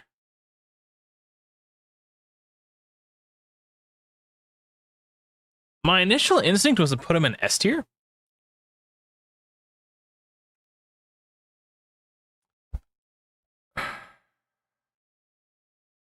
I'm looking at his damage multipliers.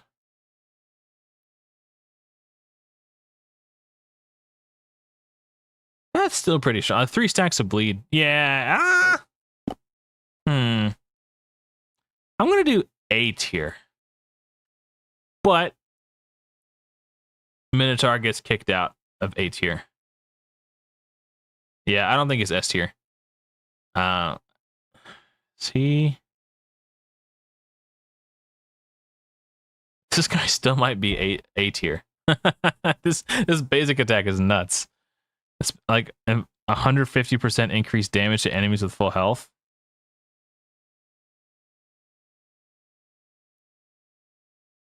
That's crazy. Okay. Yeah. I think he stays in A tier for now. Just thinking about it, is she still in A tier? Yeah, that's a big basic attack too. Yeah, I'm happy with A tier. I'm happy to leave these guys in A tier for now. Zablanc attacks one enemy, 50% chance to place defense down 2 on the target. That's good. Basic attack, defense down 2. Very nice. That's at least an A tier worthy, in my opinion. For the basic.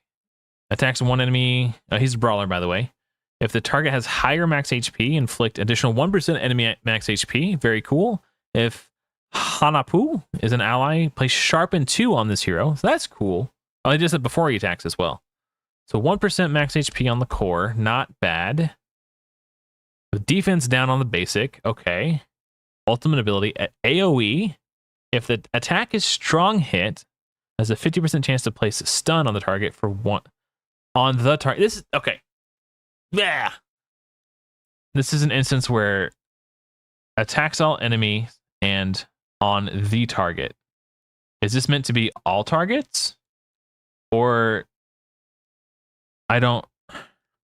This is one of those instances where the way they've worded it, I don't know if this is a typo or if it's an instance of whichever target you selected when you click the AoE attack, are they the ones who get stunned?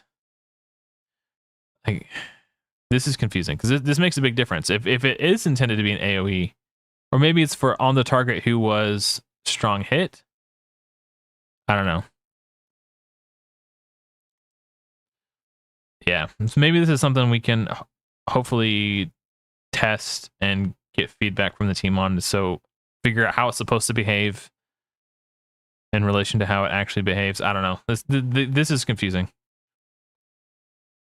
When this hero inflicts a critical attack, the next attack will inflict 20% increased damage.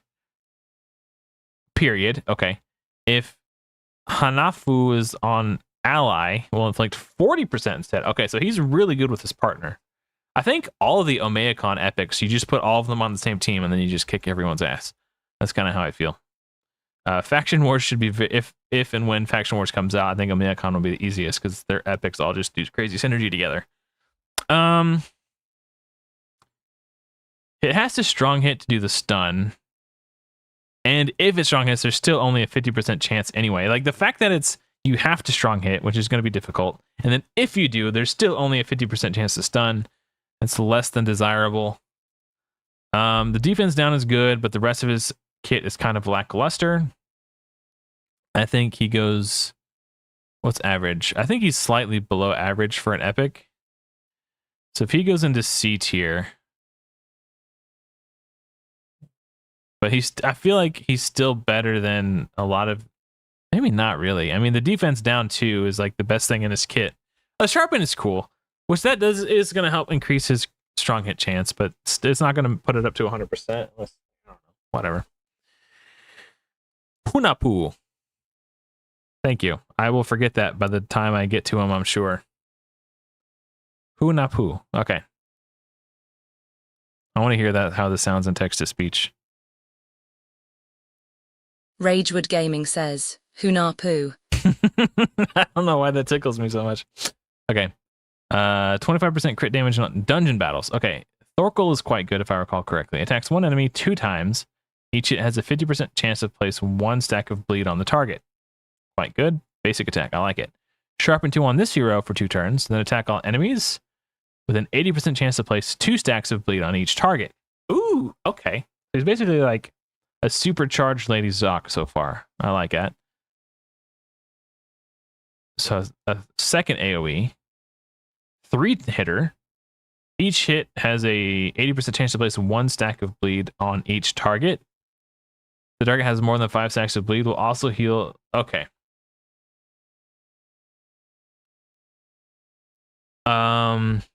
That's really good. He might be the best bleed hero.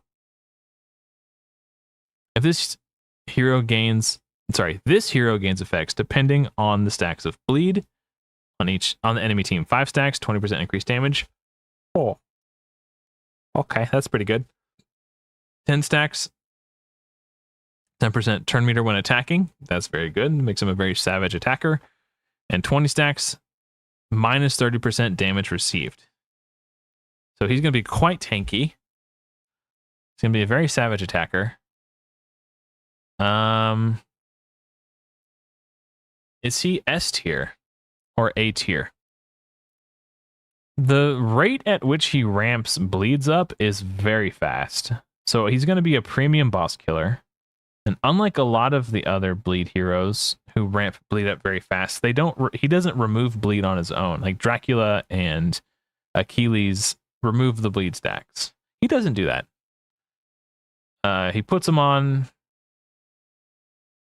Yeah, I think is he S tier? He's also a brawler, which makes him tanky. He's gonna do big boss killing, good AoE damage with all the AoE bleeds, stacks him up really fast. He does 2 stacks with his core, and then 3. Like he instantly goes to 5 stacks once he uses ultimate. That's pretty good. He might actually be able to like solo dungeons. He's gonna have 30% reduced damage. He's gonna boost his own turn meter. He's gonna deal extra damage. He's gonna kill the enemy super fast with all his bleeds. He might be S tier. He's also a brawler, so he's gonna be super tanky. He might. I'm hesitant to put him in S tier, but like, if he turned out to be S tier, it wouldn't surprise. I feel like I need to put him in S tier. I don't know. He just seems really good. And that's, I don't know, like 1 core, 1 ultimate, and then like 2 basic attacks, and the target's at 10 stacks of bleed. It feels like. Attacks 1 enemy. Oh, mirror 1 random buff from the target onto this hero. That's cool. Accuracy up 2, faith up 2 on all allies for 2 turns. On the core, is vanish on all allies except this hero for 2 turns. Increase the divinity of all allies by 20%. Place backfire on this hero for 2 turns. Very cool. When an enemy's turn meter or divinity is increased, all allies gain 50% of the amount increased. Occurs once per enemy turn. I love that passive. That is so cool.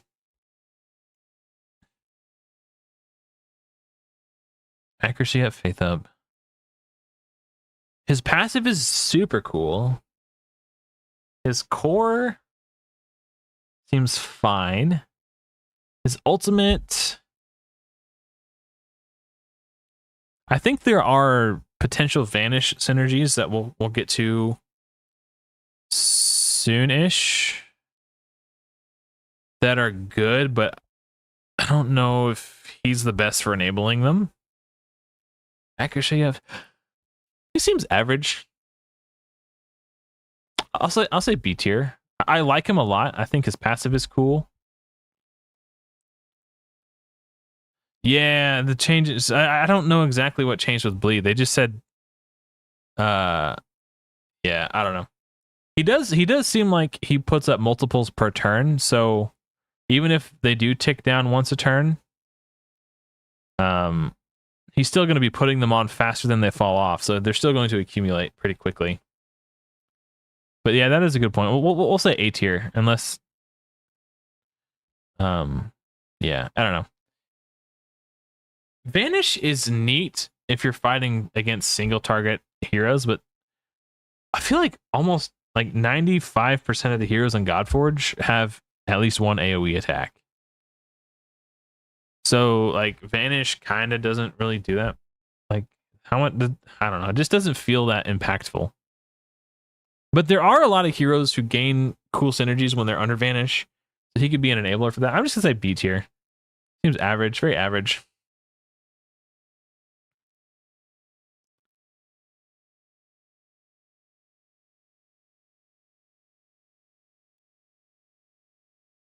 Yeah, that is a pretty low cost. So kind of like mid range. Like I think the cheapest are like 1,000. So yeah, yeah. I mean, yeah. That is a good point. All right, cool. That's fine. Thank you, Ridge. Set attacks one enemy with a 50% chance to place Faith down 2 on the target. That's a good basic attack. Attacks one enemy. He's a disruptor, by the way. The chance to steal a random buff. Decrease the cooldown of this ability by 1 turn if a buff is stolen. I feel like there's there was a rare who did like something like this or better on their basic attack. I don't remember who it was. This sounds really familiar. Attacks all enemies. 50% chance to place Despair for 1 turn. 75% chance to place Accuracy down 2 on each target. I'm assuming this book's to 75 and this book's to 100.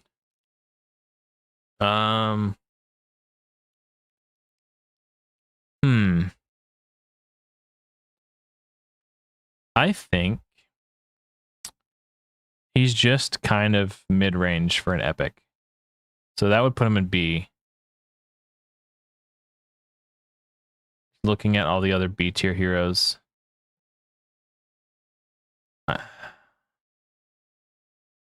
Is this where he belongs? He doesn't belong up here. Yeah, let's compare him to Scotty. Now she does CC on her basic and her core. And that's pretty expensive. Oh, it's on the higher mid range. He can get the whole enemy team though. Where Scotty can only get 3 with perfect RNG. So maybe he can go in A tier with Scotty. And who's the other one that did? Oh, this one on Rio. Yeah, that seems fair. Yeah. So yeah, that's kind of cool to see like some of the rares holding up against some of the epics. This guy Ryujin is very strong. He might be an S tier defender. AOE attack down 2 on AOE basic. That's very strong. This ward on himself, which is great, which blocks incoming damage, and the duration is reduced when triggered. Then he places Protect 2 on all allies for 2 turns. That's a 40% damage mitigation for his entire team. I love it. He's got an AoE attack, then decrease the rank of each debuff on all allies, and heal 200% of his defense. So very cool. If an ally has no debuffs to dispel or debuff, he puts a shield out instead. When an ally under Protect has their turn meter decreased, they get a divinity boost. When an ally under Protect has their divinity decreased, they have a turn meter boost. I love this. This is a really cool effect. I think he is he S tier? I feel like he might be S tier. Ward and Protect. Yeah, that's really strong. And this is really strong. He's got an AoE basic and an AoE ultimate with not too. I mean, it's bordering on like mid-range, mid to high cost. But you could put him in a stun set. He's got 2 AoEs, one of which is the basic. Yeah, I think he's. Oh, also 20% speed in all battles. Yeah, he's S tier. I'm sorry, S tier. Sorry, not sorry. On Drowning Vigor. Oh, also, by the way, if you're watching on YouTube, but you prefer to watch on Twitch, I'm also streaming to Twitch. I just started my Twitch channel. Let's see. I will. That is my name on Twitch. The_adventures_of_Adam. If you have no intention of watching on Twitch, that's totally fine. But if you do like to watch on Twitch, I just wanted to say that option is available. I forgot to link that in my Discord post. Anyway, I digress. Attack one enemy, 35% chance to place the lock ultimate for 2 turns. For 2 turns. Ooh, I want to know if this can be placed on bosses. That's because that makes a big difference in how strong this is. Surely it can't be. For 2 turns, I guess it's only a 35% chance. Maybe books up to like 50. But still, a 50% chance. Do it for 2 turns. Bosses would never get to ultimate. Especially if like joint attack. Now, surely that can't be placed on bosses. Can it? God, I really want to know. Okay, anyway, sorry. Whirling Riptide. AoE, 75% chance to place speed down 2. Ooh. For 2 turns, AoE speed down 2. Okay, respectable. AoE, 50% chance to place freeze for 1 turn. Okay, if an enemy is below 50% HP, freeze cannot be resisted. Very nice. If freeze is not placed, place faith down 2 on the target set. Ooh. Hey, Soplin, thanks for following on Twitch. I appreciate that. Okay. Ooh, that's expensive though. That's not the most expensive. It's like on the mid range of the high end. Okay. It is pretty good though. Oh man. Well, how much does Scotty's ultimate cost? 29. Yeah, Surge is quite a bit more expensive. Like if you flip the core and ultimates of these two, Scotty and Ran, they're basically the same hero. Decrease 10% the target's turn meter. Oh, attacks decrease 10. Okay, so AoE and AoE. So 2 AoEs that are gonna do. So basically, she has AoE turn meter reduction on her ult and core, which is really good. The target's below 50% HP. Steal the turn meter instead. Increase turn meter of all allies by the same amount. Ooh. Okay, so she is actually better than Scotty.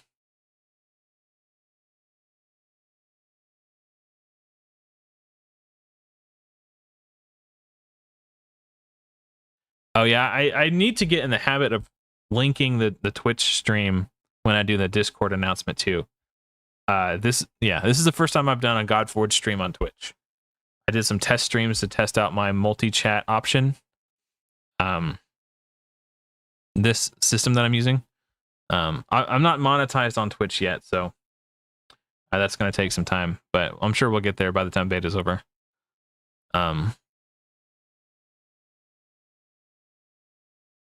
Yeah, she seems good. Okay, I think she's actually slightly better than Scotty.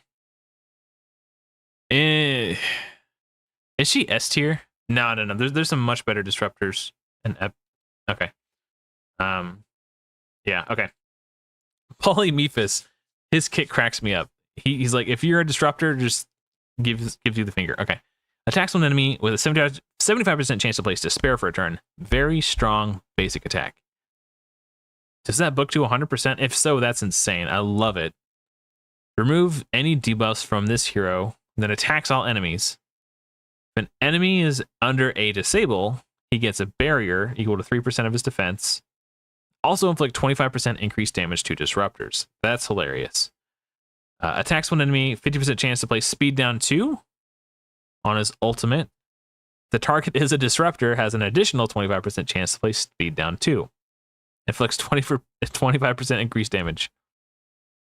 When attacking enemies under disable, destroy 5% of their max HP. Cannot destroy more than 60%. I don't know if disables can be placed on bosses or not.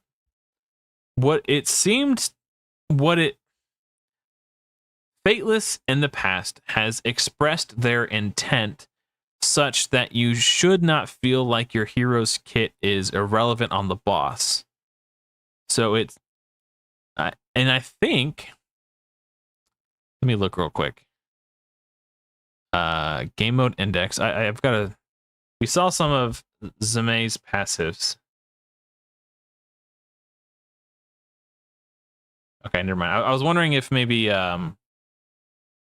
instead, like, remove all disables from this hero at the start of the turn. Like, if bosses have an effect like that, they could, in theory, have disables placed on them. And if that's the case, this could be really good. If disables can't be placed on bosses, this is less good. Still has some utility, but it's not quite as good. If disables can't be placed on bosses, that's something we'll have to play around with. Because in the alpha, Scotty's passive was working against Fafnir. When attacking enemies under freeze, reduce the target's divinity by 10%. So she was able to reduce Fafnir's divinity in the alpha. So it seems as though freeze can be placed on bosses. I think they just clear it off at the start of their turn.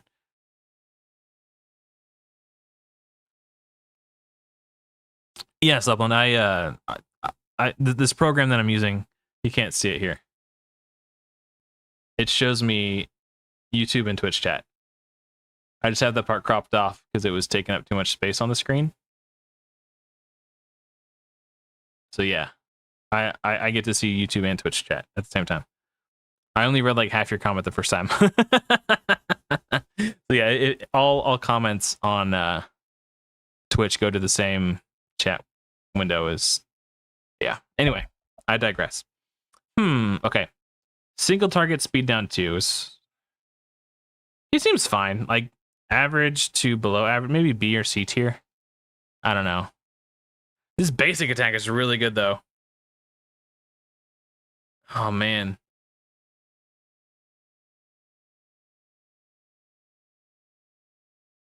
Yeah, that is such a good basic attack.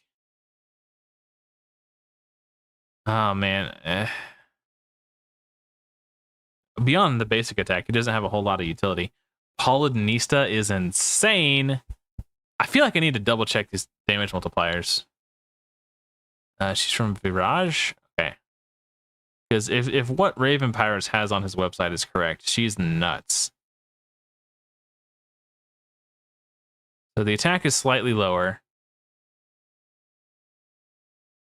So yeah, that makes a big deal. But 310 2 times. Yeah, the multipliers are 175. Yeah. 125. 3. Yeah, the multiplier. Okay. So attacks one enemy with 310% attack 2 times. If the target's turn meter is above 50%, steal 20% of the target's turn meter.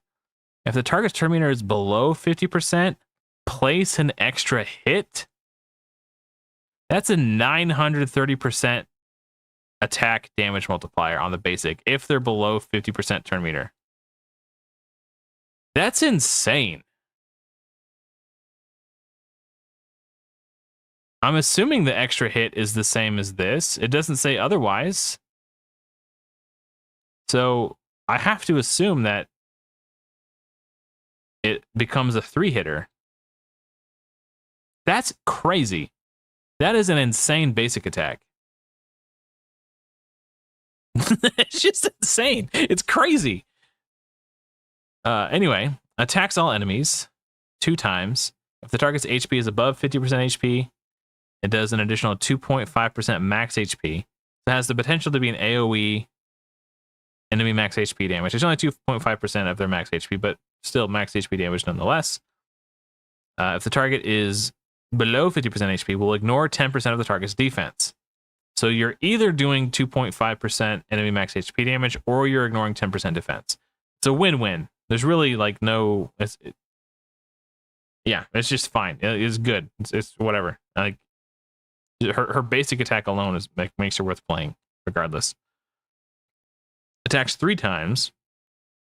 If their divinity is above 50%, you steal 10% divinity. So if they have high divinity, you steal it. If they're below 50% divinity, each hit has a 50% chance to place Aether Burn 2 on each target for 2 turns. Okay. So if they have low divinity, you place Aether Burn. If they have high divinity, you steal their divinity. Cool.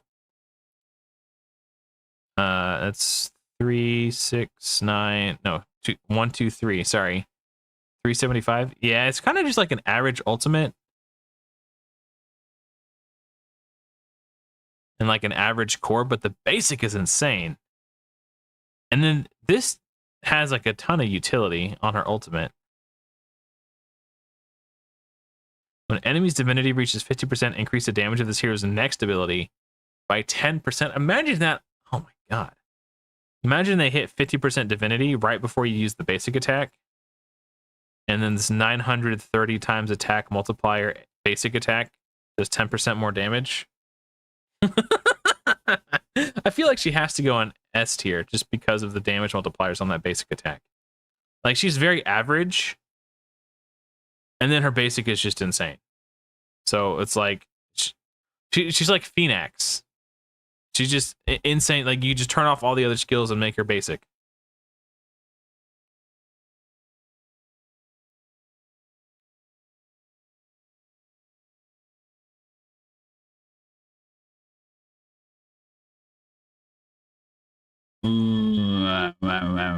What is this in reference to? I'm gonna do this. I'm gonna do a text to speech because I don't want to read that out loud.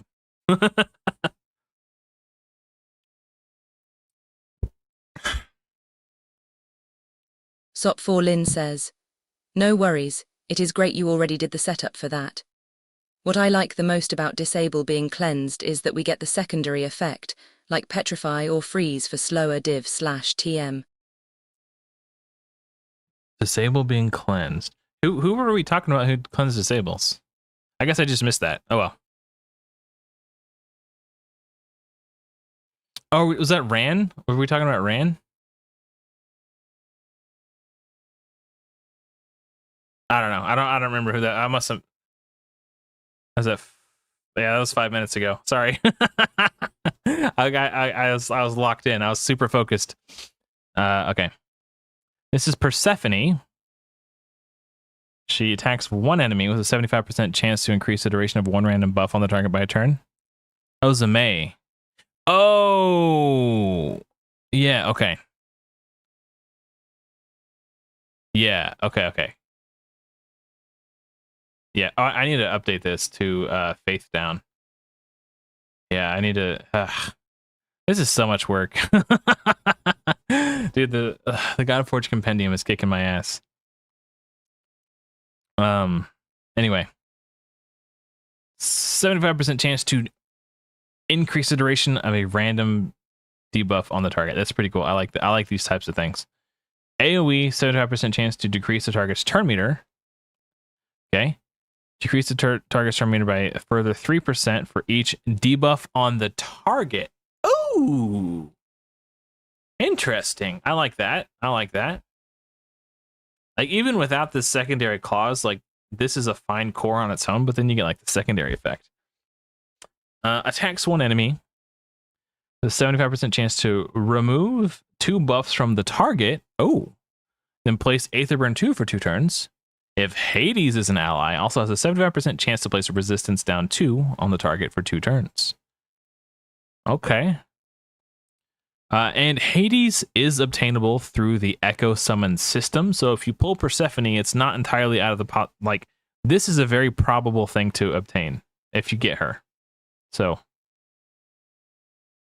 resistance down 2 on the target for 2 turns. You're probably building Hades with enough accuracy anyway, because he's like a premium disruptor in my opinion. So I don't know how relevant that is, but it's not nothing. I guess that still increases your damage. Yeah, okay, fair. When an enemy gains a debuff, decrease their divinity by 5%. Oh, she'd be crazy to pair with Hades. He throws out tons of debuffs. Okay.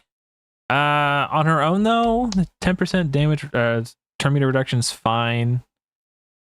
Extending the duration of a debuff is cool. I'm just going to kind of put her average, just B tier, I think. Or is that average or is that below average? She's not. No. Would I build her? Even if I feel like there's other heroes who kind of do this, and I'm going to put her C tier. Is that fair? I'm pretty sure there's other turn meter reduction heroes. I forget who, but 10%. But plus, it is more than just 10, but not by much. Attacks one enemy with a 25% chance to remove a random buff. Will ignore 20% of the target's defense when attacking chaos enemies. Ooh, the Chaos Slayer. That's actually pretty strong. That's a big deal. Especially if it's a Slayer. Ignore 20% of a Slayer's defense. Yeah, okay, that is not nothing. That's interesting.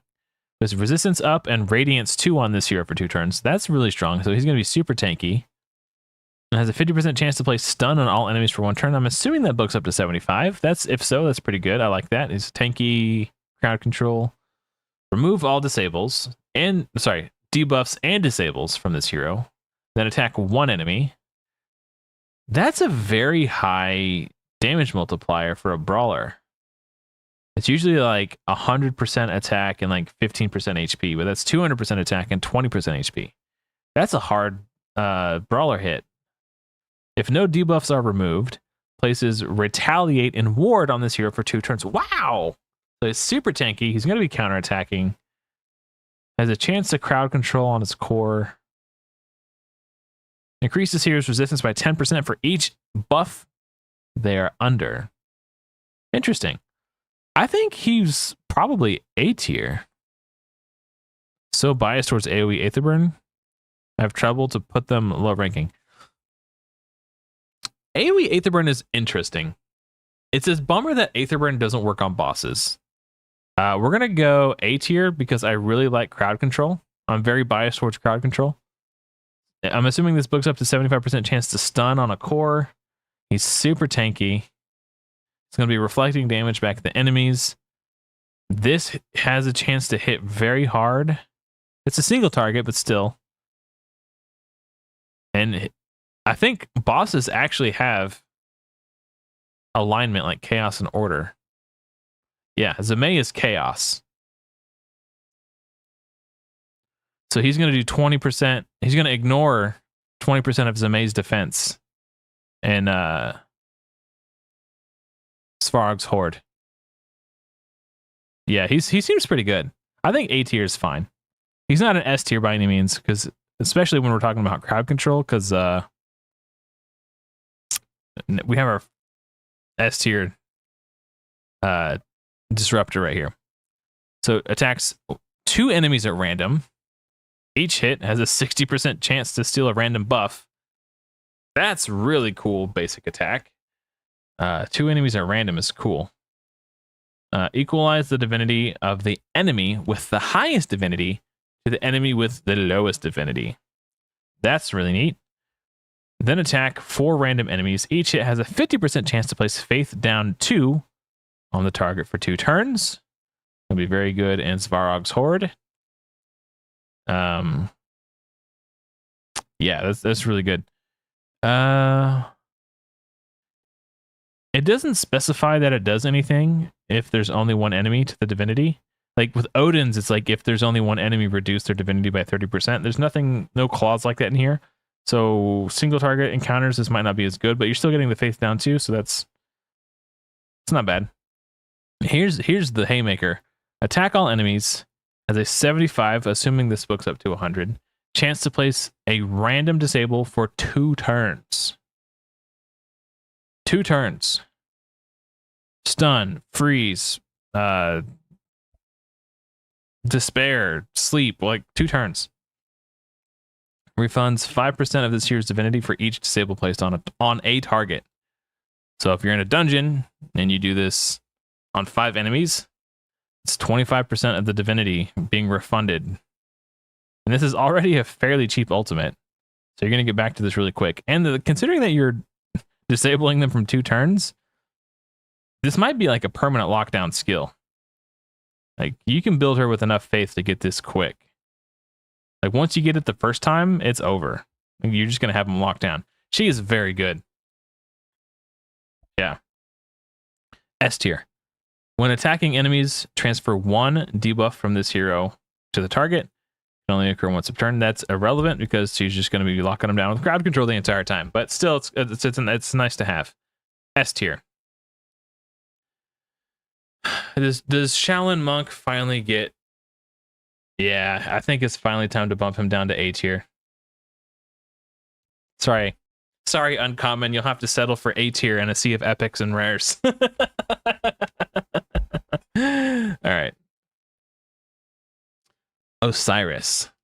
See, this is another reason why I wanted to do this style of tier list, because putting Shaolin Monk in S tier and the uncommon tier list alone doesn't really illustrate how powerful he is. It just shows that he's more powerful than all the other uncommons. But when you see this, it's like, oh, that really puts things into perspective.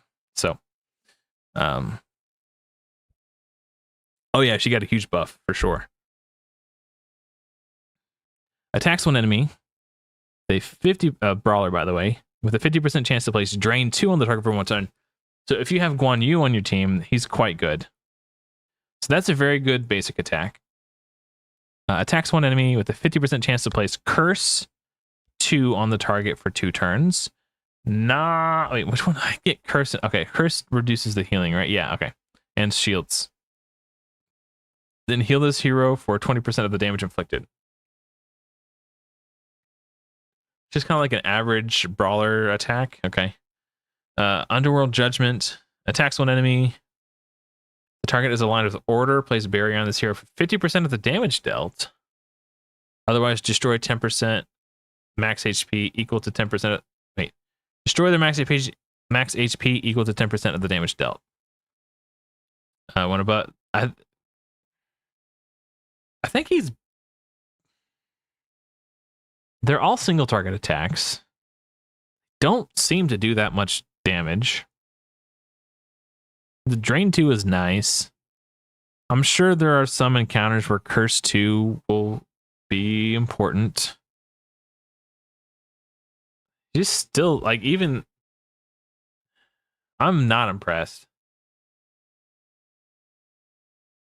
Like, his imprint is nice. I remember using this on my Zeus in Alpha 2 to get 10% more damage on my Zeus. Yeah, I think he's... If it were me, I just can instantly convert him to an imprint. And don't even bother building him. That might seem kind of harsh, actually, but that's... I would not invest resources into that hero. Attacks one enemy. Disruptor, by the way. 50% chance to place accuracy down for 2 turns. 500% attack. The target's turn meter is above 50%. Set the turn meter to 50%. So they could be at 99 and then it'll go down to 50. That's pretty cool. That's very strong. That's very strong. If the target's turn meter is below 50%, has an 80% chance to place speed down 2 for 2 turns. I like that. Good boss utility. Attacks all enemies, has a 50% chance to place Confuse on all enemies for 1 turn. I'm assuming that looks to 75. Okay. When an enemy under Confuse attacks one of their allies, this hero gains 10% turn meter. That's very cool. Kind of on the higher end ultimate cost, but his starting divinity is 800, so that helps mitigate that a little bit. I think A tier is fine. Yeah, 75. That's kind of like the 75% chance to CC is worthy of an A tier for epics. I think these are going to get shifted down again when we start going into legendaries, but this is fine right there for now. Attacks one enemy, defender. Place barrier on this hero equal to 10% of the damage inflicted. That's probably a decent barrier. When retaliating, attacks all enemies instead. That's cool. Attack 3 random enemies. Each has a 40% chance to place. So he's like worse than Scotty. It's like an epic with Scotty's. I mean, she is an eternal rare, to be fair, but this is basically like worse than Scotty's core ability. Attacks because you're taunting them rather than freezing them. Attacks all enemies and place Aether Burn 2 on each target for 2 turns. If the target is a boss, place attack down 2 instead. All right, cool, man. Thanks for hanging out, Soplin. I appreciate it, buddy. He's like... He's a defender, but he doesn't do much defending. Like, yeah, he's taunting, but like freeze is better, so he's like worse than Scotty. The attack down 2 on bosses is nice, but I would rather him just do AoE attack down 2 all the time. I mean, Aether Burn's fine. It's like CC for ultimates, kind of. Has a 20% chance to redirect an enemy's attack from an ally to this hero if this hero's turn meter... Wait, what? Oh, increase. I thought it said if. Okay, let me reread that. Start again. Take 2. Action. Has a 20% chance to redirect an enemy's attack from an ally to this hero and increase this hero's turn meter by 20%. That's kind of cool. The chance increases by 10% against enemies under Aether Burn. So if they're under Aether Burn, has a 30% chance to redirect an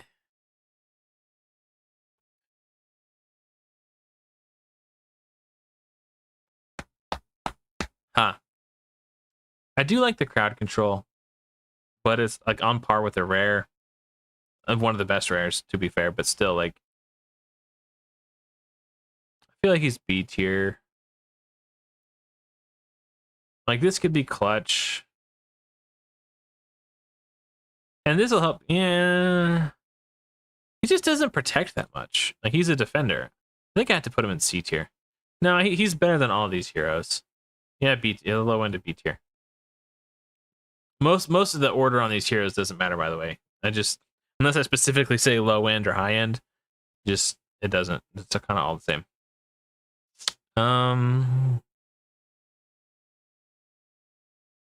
So she's a invoker, Ninsun.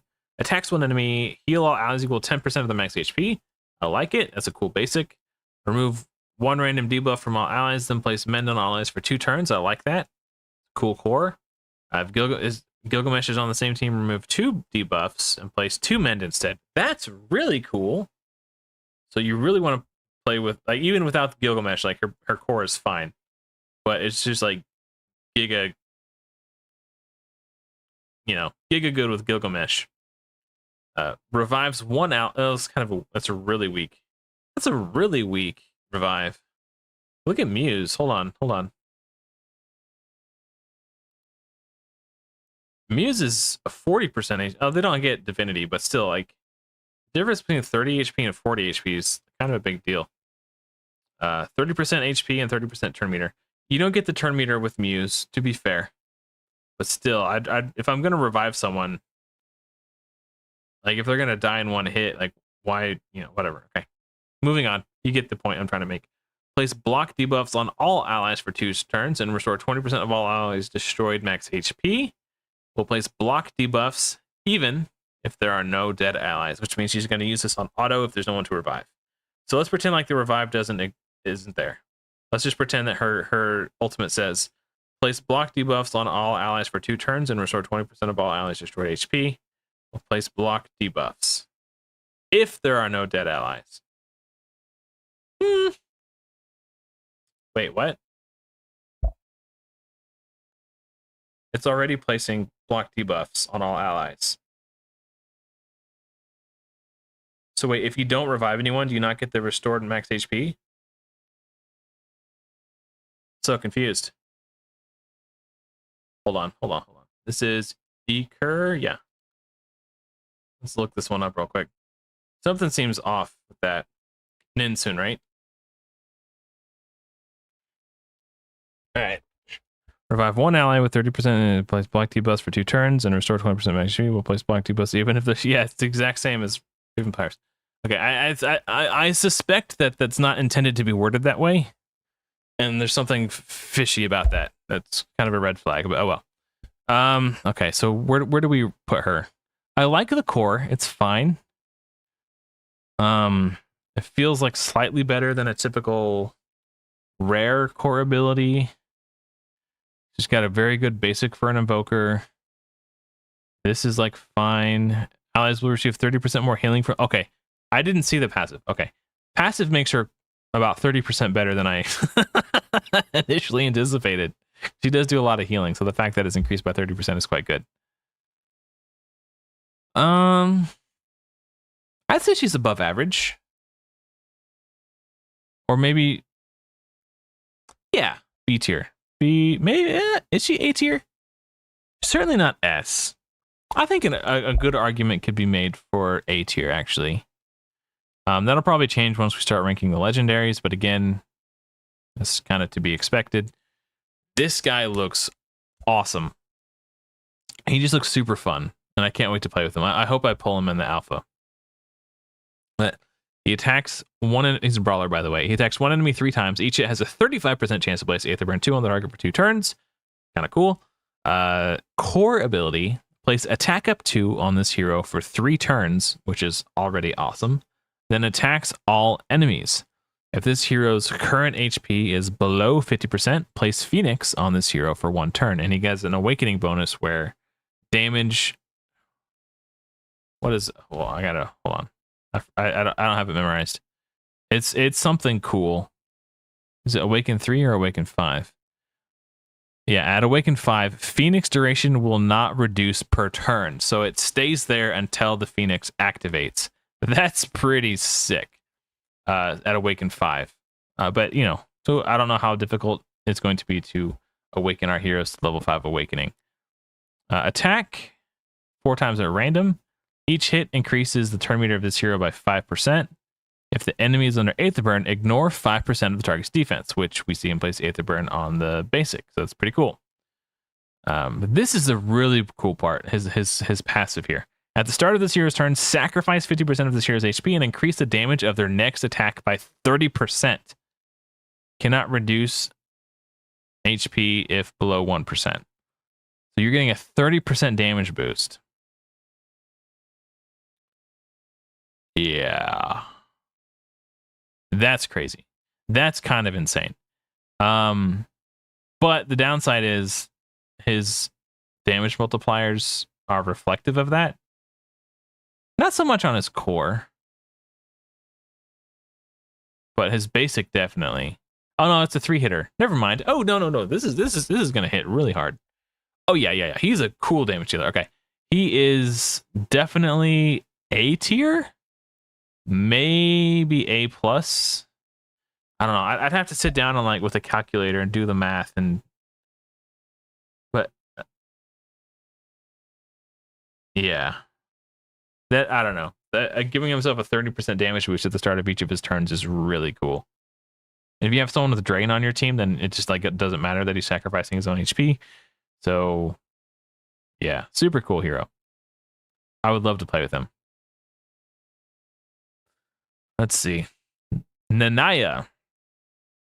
So she attacks one enemy. She's a disruptor, by the way. I need to get in the habit of saying that before. Attacks one enemy, decreases 5% of the target's divinity. Decrease a further 5% for each debuff on the target. That's really cool. That's got a very high ceiling. That can be quite good. Attacks one enemy and swap divinity with the target. Also has an 80% chance to place Faith down 2 on the target for 2 turns. Excuse me, I'm yawning.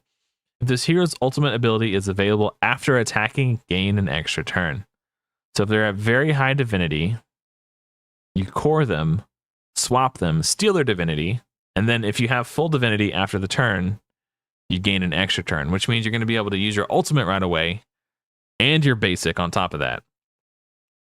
So attacks all enemies on their ultimate with a 50% chance to place Confuse. I'm assuming that books to 75 on each enemy for 1 turn. If a target is under Confuse after attacking, decrease the target's divinity by 20%.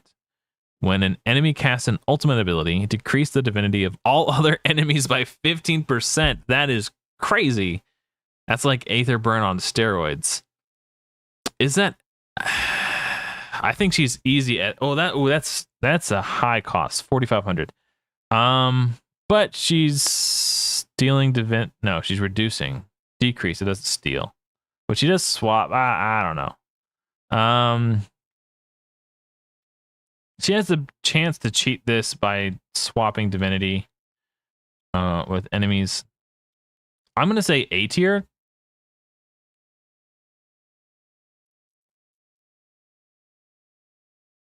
After the first cast, though, the loop makes it easier. Let's see. So you cast the ultimate swap. I'm trying to. I know we talked about this when we did our collab, but I'm trying to like. So you core, get an extra turn, then you ult.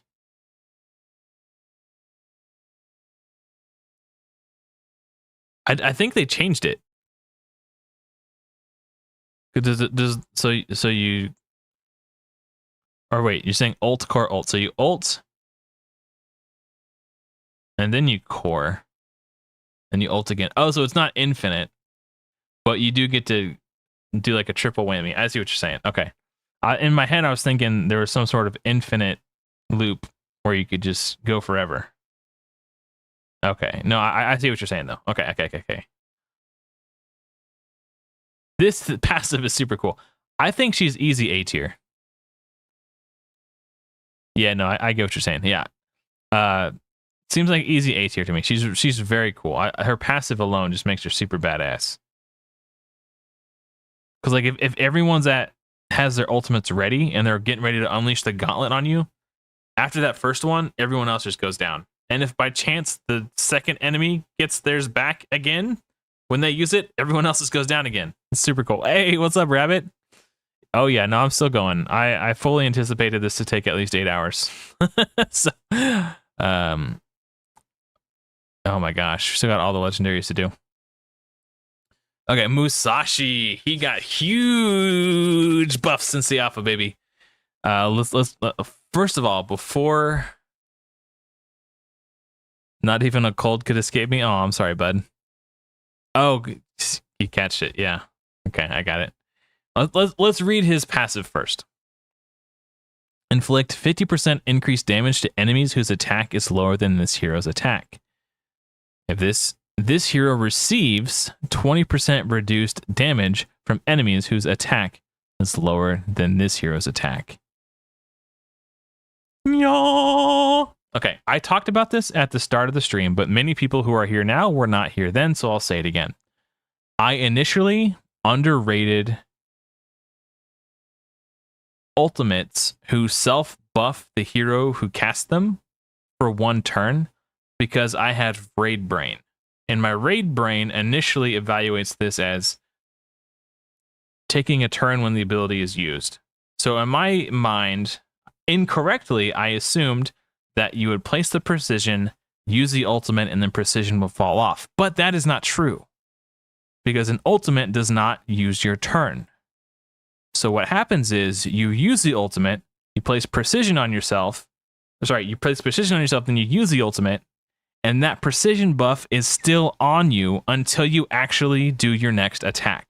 So it's effectively 2 turns, is the way, if you have Raid Brain like me, is the way you need to think about it. So what precision does is it guarantees attacks are strong hits. So your ultimate places precision on you for 1 turn. You do the ultimate attack. It attacks 3 times. 240. Jesus Christ. 245 times 3 is, so it's 735% attack, which is insane.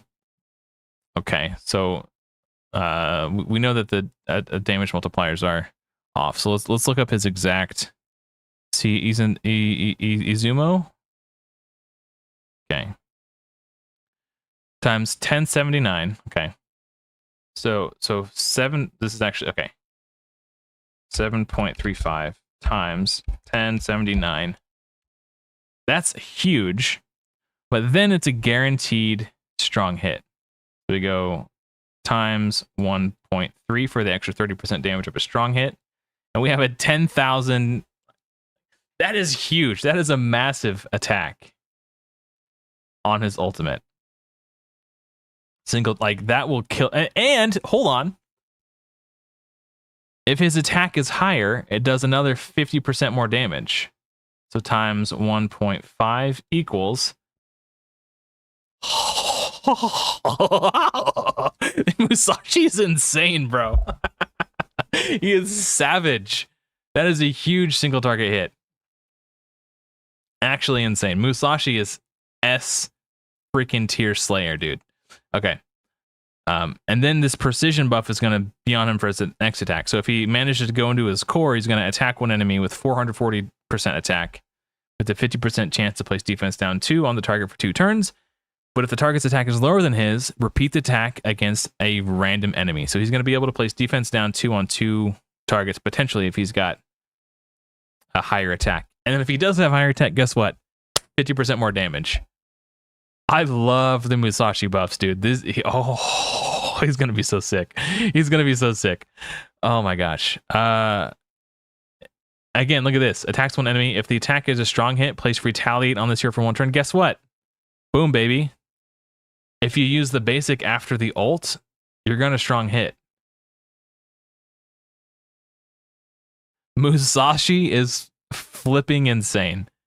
S tier slayer. Pair him with Loki in Arena and you'll just shred everybody. Nobody stands a chance. Okay. Sorry. Musashi. Chef's kiss. Great job, Fateless. I love it. I freaking love it. Okay. Mordred here. Usurper. Attacks one enemy. It's a disruptor, by the way. With 75% chance to place corrupt for 1 turn. Very good for Svarog's Horde. Attacks all enemies with a 50% chance to place confuse. I'm assuming this book's up to 75 for 1 turn. Attacks all enemies. If the target is under confuse, inflict 30% increased damage. If the target is under corrupt, decrease their turn meter by 15%. That's nice. In the alpha, this supposedly would extend the duration of confuse on the target by a turn, but it wasn't functioning properly.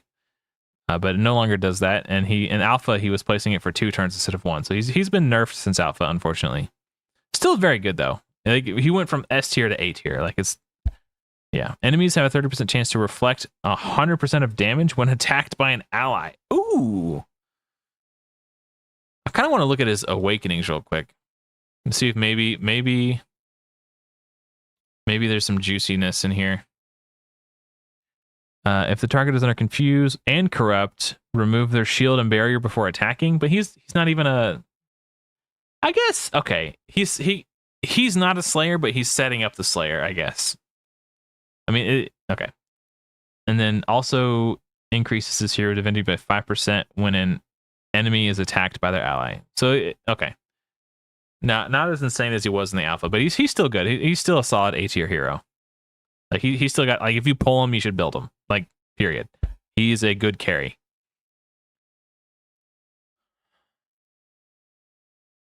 Okay, this is Mokosh here. I like the aesthetics of Mokosh quite a lot.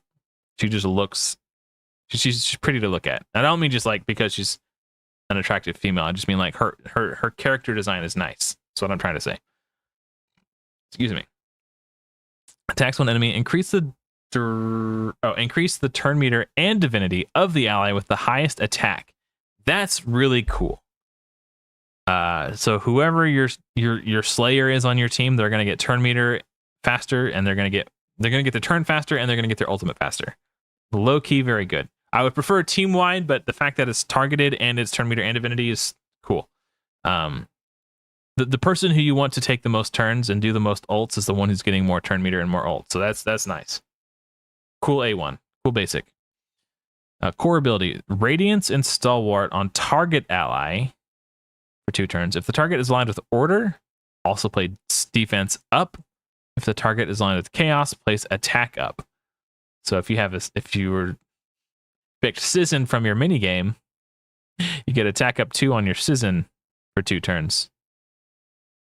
And you get to boost his turn meter and divinity by 5%. Revive one defeated ally with 30% HP and 30% turn meter and place Phoenix. Okay. I was about to complain about the 30% HP, but at least they get Phoenix. So if they die again immediately after being revived, they pop up with 50% HP and 50% turn meter. So that's kind of cool. It's kind of expensive though for a single target revive. Yeah. At least, I mean, the Phoenix makes it redeemable, but yeah, they'll probably get attacked. If they only get 30% turn meter, the Phoenix will probably come into play. Yeah. Okay. The one turn Phoenix is fine. I was about to complain, but then the more I thought about it, this is fine. This is a fine revive. It's not the best, though. When an enemy is defeated, heal 1,500% faith, all allies, and increase their turn meter by. Ooh. That's kind of interesting.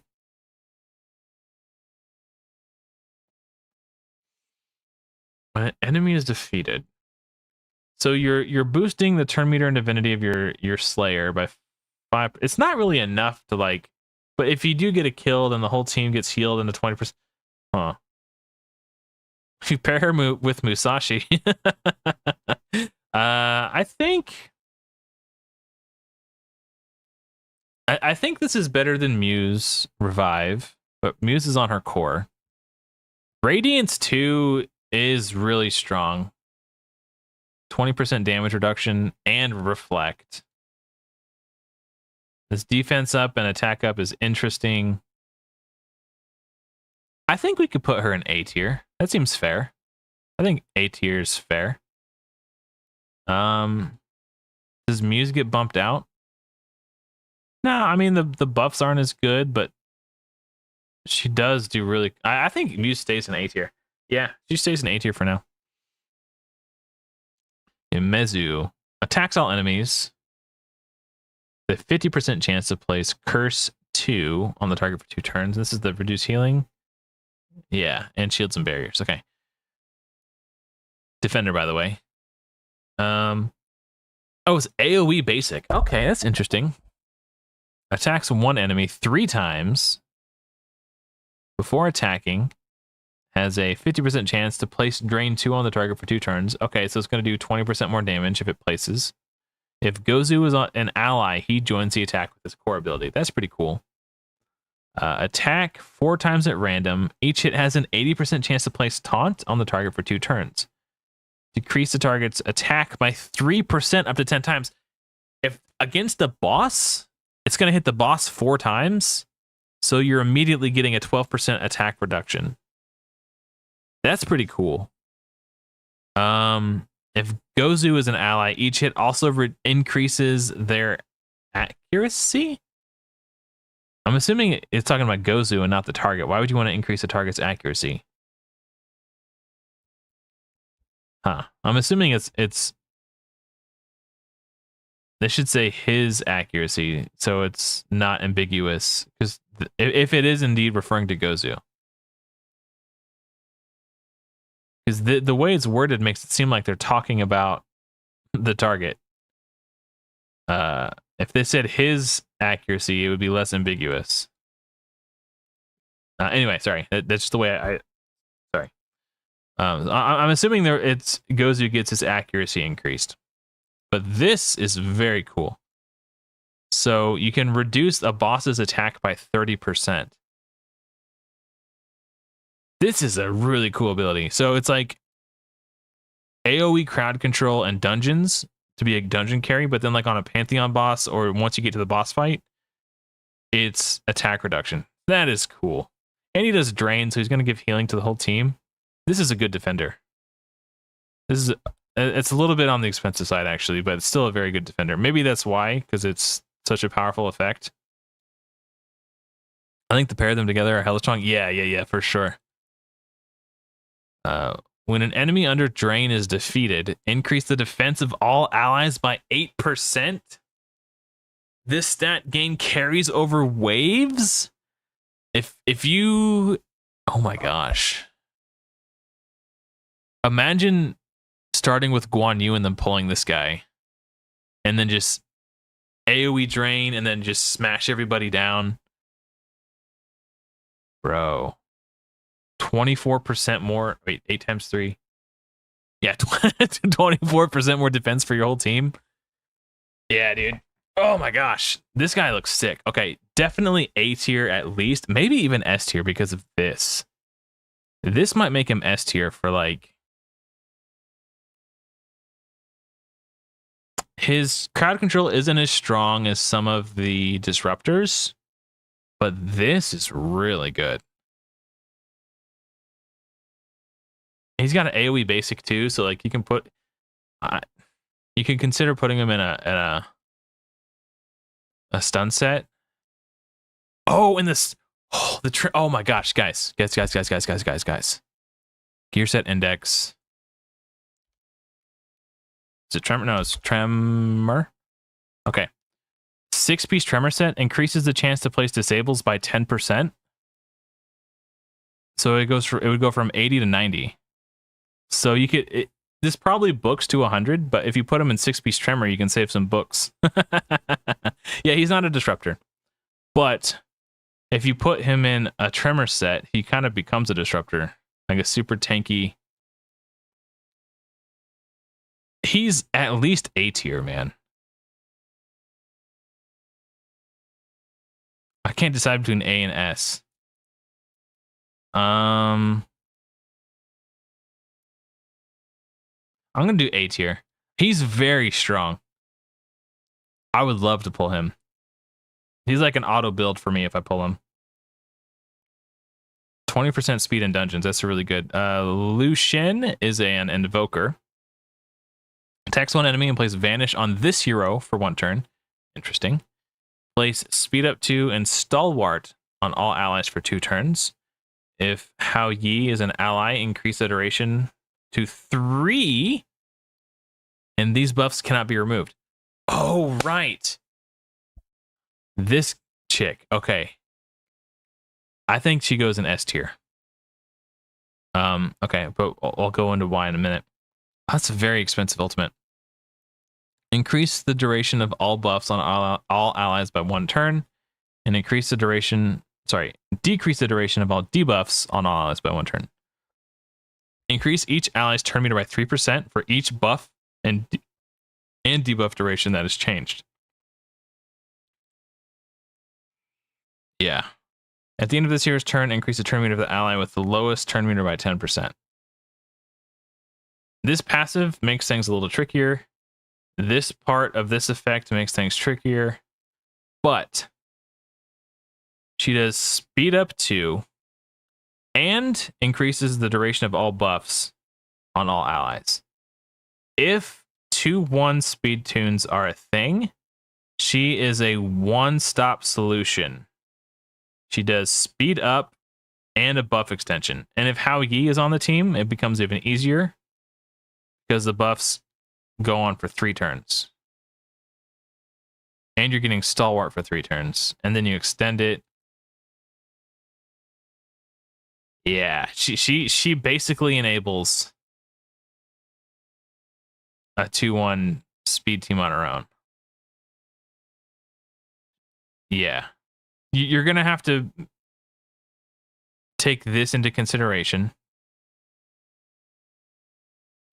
You're going to have to like calculate how many buffs are going to be on you during the fight. You're going to have to calculate how many debuffs are going to be on you during the fight. You're going to have to know who the lowest turn meter ally is so you can factor in the 10%. Like they made it tricky. And I think they did that on purpose. I saw curses. But she will single-handedly, if you can figure out how to account for these things, like if some big brain maniac builds a speed tuning calculator, which my hope was that Unbound Sage would, but now that he's on the Fateless team, he's probably not going to. He probably can't because he's on the Fateless team, right? Yeah, but this is crazy. She will be a one-stop shop for 2-1 speed tunes. So I think for that reason alone, she's S tier. She's going to be very coveted. I don't know how long it will be before someone's able to build the speed tuning calculator. It also, you'll have to faith tune her so she does her ultimate at the perfect time. It will be hard to do, but maybe because it's so tricky. I don't know. Speed Up 2 for 3 turns on its own is pretty good. It's kind of crazy in dungeons too. Yeah, she might just still be S tier anyway, even without all that nonsense I was just talking about. especially in dungeons. 20% dungeon. Yeah. No, she's very good. She's very good. All right, Lishy is a Slayer. Vengeful Vines. There's a Magic the Gathering card called Vengevine, and I built a legacy deck around it and won a tournament one time. Anyway, I digress. Attacks one enemy with a 35% chance of placing Vulnerable 2 for 2 turns. That's a very strong debuff, but it's a low chance to place it. I think there's... Yeah, hold on. Attacks one enemy 2 times. Each hit has a 50% chance to place Vulnerable 2 for... Yeah, so it's worse than the rare. For vulnerable specifically. AoE acid. I'm assuming this book's up to 100%, which doubles, like, plays into the vulnerable. AoE, if this defeats an enemy, has a 75% chance to place sleep on all enemies for 1 turn. So a lot of people probably see this in knee-jerk reaction. Only sleep for 1 turn, so like, but he's your damage dealer, so it's actually kind of cool, because like if you set up your nuker to nuke and they do their ultimate and they nuke and they kill 1 person but not everybody, the other enemies get put to sleep, and then they probably have their turn skipped because he was the last one on your team to go, and then they take all their turns and they have all their turns skipped, and then your team starts going again. It's actually not as bad as it looks, but because he's not really a disruptor anyway, this is just more like a bonus, like nice to have effect. Hey, what's up? Graveard Sage joining Fateless is a definite double-edged sword. Yeah. It was nice having a human calculator in the community. He will be missed from the content creation side, obviously. That's what he's still around, but attacks have a 50% chance to increase divinity by 5% when attacking under Vanish. This type of kit design bothers me because he doesn't gain Vanish until, what is he, Virage? Like Awaken 5, I think? Where's the Awakening? Okay, he does it at Awaken 3. So you only need to pull 4 copies of him to get his passive to come online. I really wish they would change this. Like, just find a way, like, his passive doesn't do anything until he's Awaken 3. Unless you have a whole other hero on the team that can place Vanish on him. Like, you shouldn't have to build an entire team around a hero to get their passive to come online. That seems silly to me. But it's still not even that good. At 50% chance to increase his divinity by 5%. It's almost doesn't even feel like it's worth it.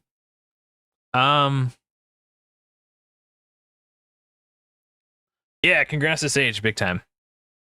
You think they did that on purpose? Took Sage away from us so he couldn't build us a clan boss calculator. Yeah. He just seems very underwhelming. His damage multipliers are low. Yeah, he does acid. Vulnerable 2 is nice, but there's rares who do it. Like, I would rather have... Where's she at? Unrio and Ramses on my team, 2 rares, even if that took up 2 team slots, than to try to put this guy on my team. Because, like, I don't know. Yeah, I'm gonna say below average. Like, well, I don't know. Is it below, like the AoE sleep is kind of cool. Well, not really. It's not really that good. It's like a nice to have, but it's not like an OP defining a part of his kit. Like, if it was on his core, I would like it a lot better. Because, like I said, you could do like the turn meter boost, defense down, attack up, and then AoE attack to try to kill everyone. And maybe you get maybe you kill their Slayer, but not anyone else on the team, and then you put him to sleep. And then that is, like, if his core and his ult were swapped, I would like him a lot more. And if he didn't need to be level 3 Awakening to get any value from his passive, like, this was just going to be nice because I do like the Fateless team, but this just seems like a massive oversight to me. Yeah, so yeah. I think I even go to D tier. Like, his passive doesn't do anything. Like, he just seems like a worse version of Ramses, or just a more resource intensive version of Ramses. Like, I don't know. Like the vulnerable's cool. That's about all he's got going for him. That's not enough in my opinion. Needs some work. Spear thrust. Brawler. Leonidas. Attacks when enemy has a 50% chance to place defense down 2. If Spartan, which is the uncommon, is an ally, heal this hero and Spartan by 30% of the damage dealt. I should do that. Make a list, and I'll even check it twice. I'll probably forget though. Yeah, if you would have said it earlier, yeah, it would have been much easier.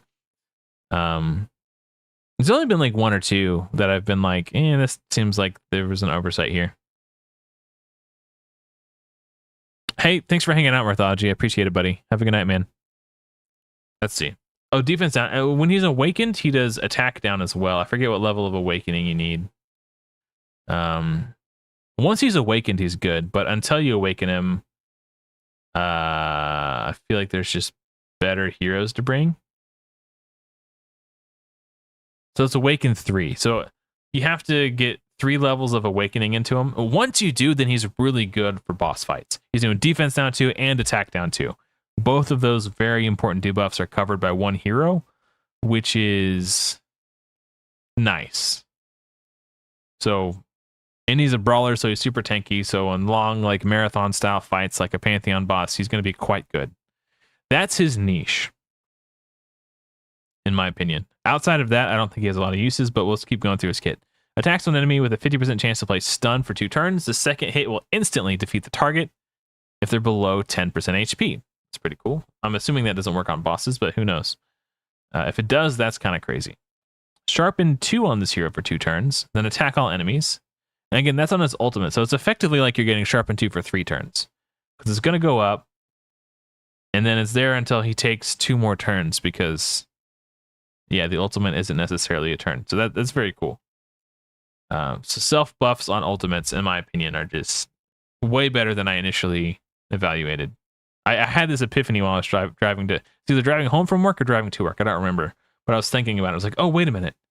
Self-buffing ultimates are better than... I was like, yeah. I just had the epiphany. Anyway.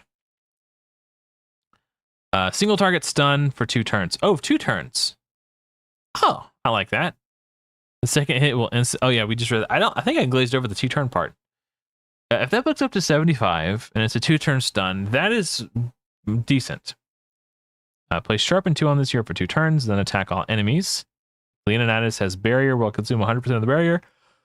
Deal additional damage equal to 20% of the barrier amount. Now, don't get all hot and bothered, because that's not as good as it sounds. Has a 50% chance to convert 100% of the damage inflicted to this hero into a barrier. Oh my gosh, that's amazing! Oh wait, the barrier cannot exceed more than 10% of this hero's health.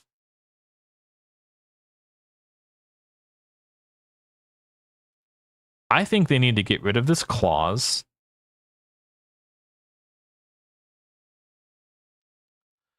I think this could use a rework. I mean,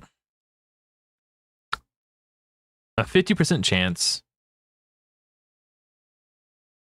I don't know. Maybe just be like, has a 100% chance to convert 50% of the damage into a barrier.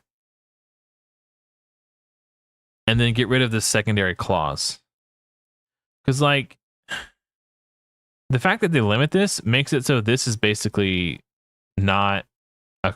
They might as well just remove this line of text, in my opinion. Like, I haven't done the math on it, but it just... If the barrier can never exceed more than 10% of his HP, why don't they just add in an extra multiplier where it, like, just make this 20% HP plus 110%?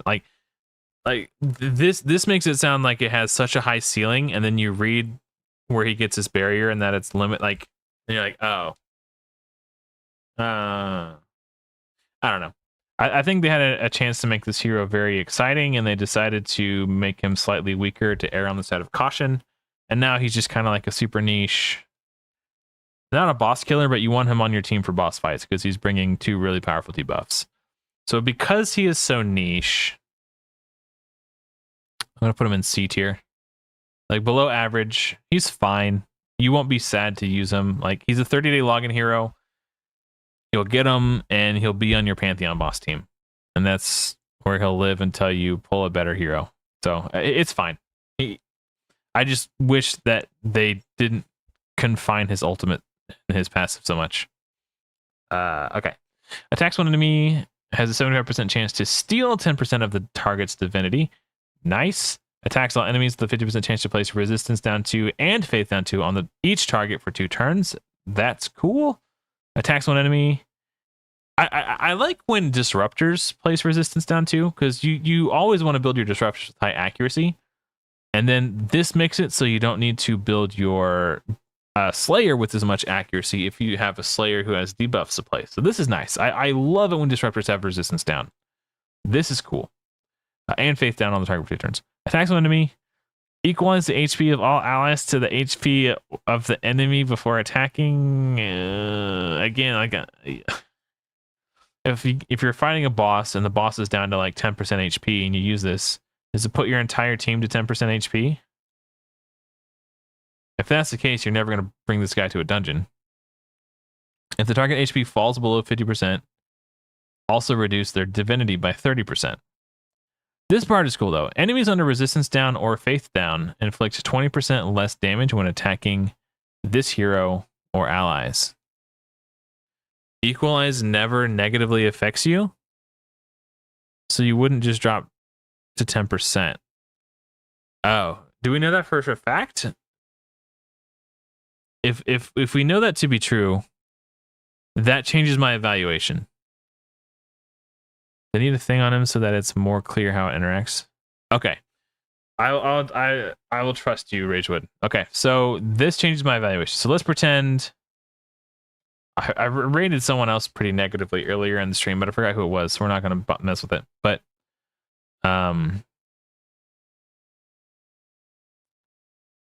okay, so knowing that this can't screw you over now, how does that change my evaluation? So, okay, so let's just pretend that this line of text doesn't exist, because I don't understand the point of it. Equalize HP, all allies. I guess if they're low and they're high, you're low and they're high, it will help, I guess. Okay, whatever. I'm assuming it's percentage based. That's usually how equalization effects work. In past experience, I don't know if that's how they work in Godforge, but I'm making assumptions based off of having played Raid, so I don't know. I'm assuming it's percentage based though. Actually, okay, now that I know that this can't affect you negatively, he's actually a strong disruptor, because placing these two and then this passive, 20% damage, that kind of makes him feel like a defender almost. That's okay. Now he's actually really good. Oh, awesome. So you mentioned, okay, Saphira. Okay. Well, I would imagine Saphira is a reliable source. Well, you know what? He should have made it clear.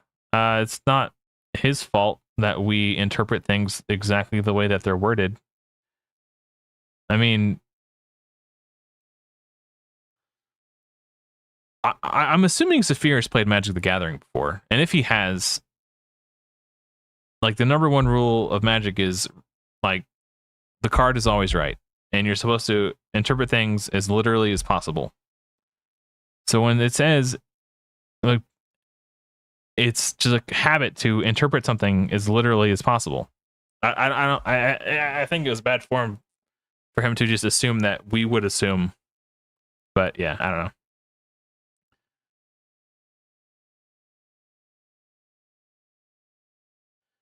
Leshy Vanish. Osiris. Wow, you yeah, that's a good notes. Yeah, reading the card explains the card, exactly. This is actually really good. I don't know if I put him in S tier. I like this. And this is obviously good. And this seems quite strong. I think he's a solid A tier now. Okay, that makes me happy because I like the way he looks. Like 20%, like team wide, 20% damage mitigation for the entire team is super good.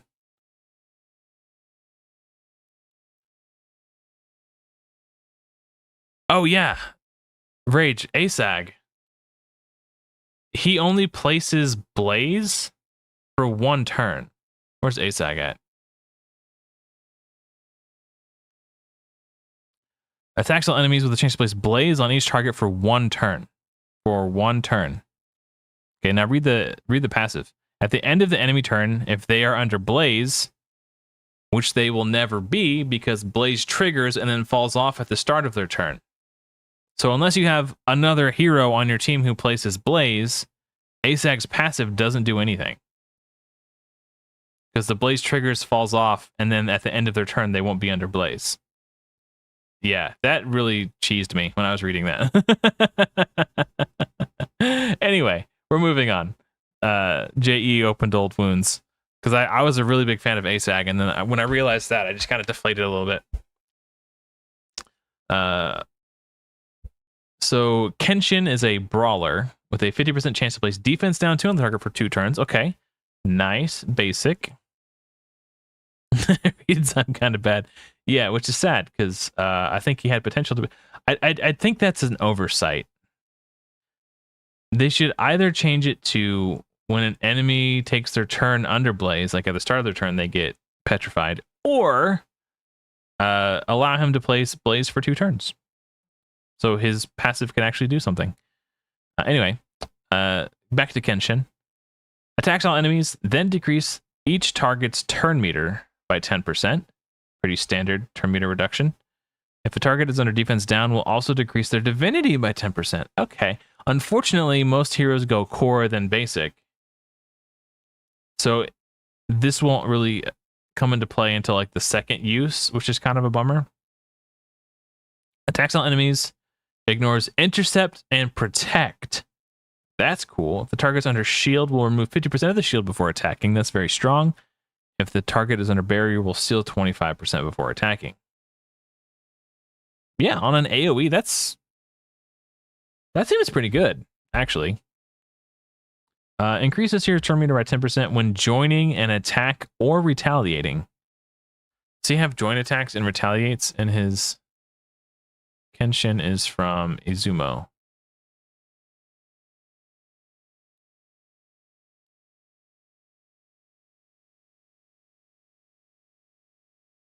%20 to join an attack with a basic ability. If an ally is from Izumo, will use a core ability instead. Wow!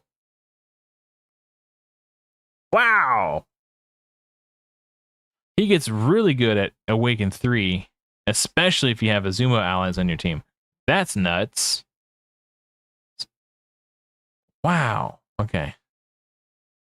He doesn't do retaliates on his own, though. Okay.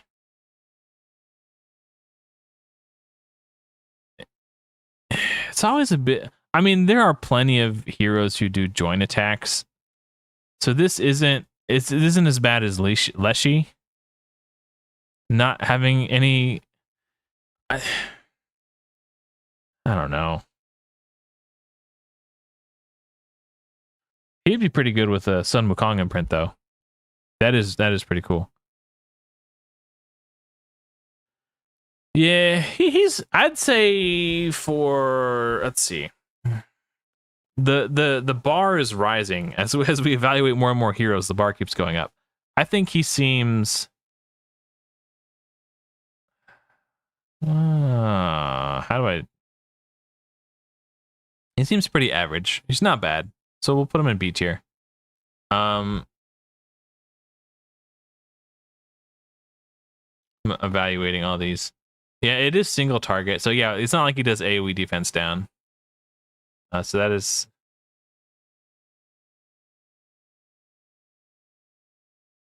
Just trying to think if I need to bump these rares down. I think I'm happy with these rares where they're at for now. They're definitely going to get ticked down a bit, I think, when we start doing the legendaries, but that's fine. Juai Tian. 20% speed in dungeons. Nice. She's a disruptor, by the way. Misdirection. Attacks one enemy Oh, she gains 1% attack per speed. Ooh, juicy. So if you can build her with 345 speed, you get to double the damage of this attack. Anyway, transfer 5% of the target's turn meter. What? With the... Okay, hold on. Attack one enemy and transfer 5% of the target's turn meter with the highest... With the ally with the highest turn meter? Hold on. Transfer 5% of the target's turn meter. So their turn meter gets transferred with the ally with the highest turn meter. Shouldn't it say to the ally? Hey. If this hero is under vanish, transfer 10% of the turn meter instead. The way this is worded scrambled my brain. Transfer 5% of the target's turn meter. I think this should say to the ally with the highest turn meter. That's why it was bugging me out. Okay. If this hero is under vanish, transfer 10% instead. Okay. I'm just going to assume that's a typo and that should say to instead of with. Place vanish on this hero for 2 turns. Okay, so she will likely have vanish when she does this. Place vanish on this hero for 2 turns, then attack all enemies. Then 80% chance to place speed down 2 on each target. Okay. Oops, I just lost my headphones. AoE speed down 2 is nice. I'd like to see a little bit more from an epic though, but AoE speed down 2 is fine, I guess. That's fine. Ultimate, attack one enemy 3 times. Each hit will decrease the target's turn meter by 5%. The target's under speed down, decrease 10. Ooh, 30% turn meter. I would like to see this be a little bit cheaper, but I guess it's fine. The heroes under vanish will ignore 20% of the target's resistance. Okay. Okay. Yeah. When this hero gains vanish, increase the turn meter of all allies by 10%. Ooh. Decrease the turn meter of all ooh. Oh, that is good. Okay, so that's kind of like Deacon Armstrong. She doesn't gain an extra turn, but like she puts vanish up and then puts speed down 2 on each target. And when that happens, she also does a 10% turn meter boost to all allies and AoE turn meter decrease. That's a good skill. Okay, now this just makes me mad. Okay. Not that, but like, where's Perun? So badly, I want this passive to say, when an enemy hero has their turn meter decreased, increase the turn meter of all allies. But in my head, I'm like, oh, well, he's just a disruptor. He can't do turn meter boosts for his allies. Apparently, you can. So fix Perun and make him good. Mic drop. Like, that's all they would have to do to make Perun a desirable hero. Right now, I feel like he's just not. But this is a good hero. This is A tier. A tier disruptor. Okay. Ishtar. Attacks all enemies with a 75% chance. So it's AoE basic. She's a Slayer, by the way. AoE basic with a chance to decrease the duration of a random buff on each target. That's nice. If the target has no buff, 10% more damage. Hey, there you go. That's a good basic. That's a really good basic. I'm assuming that book's to 100% chance. Wow.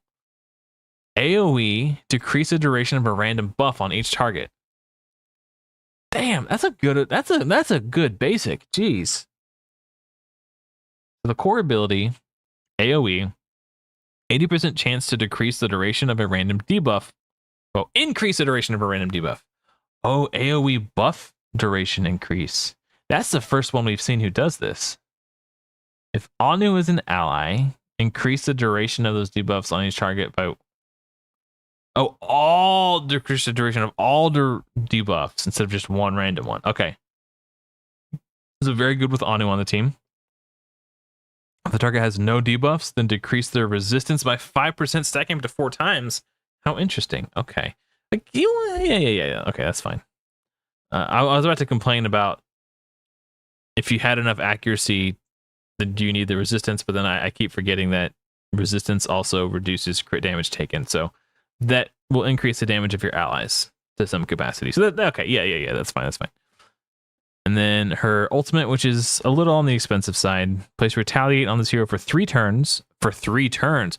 Ooh, and she has an AoE basic too that decreases buff duration. Ooh, nice. That is good. Okay.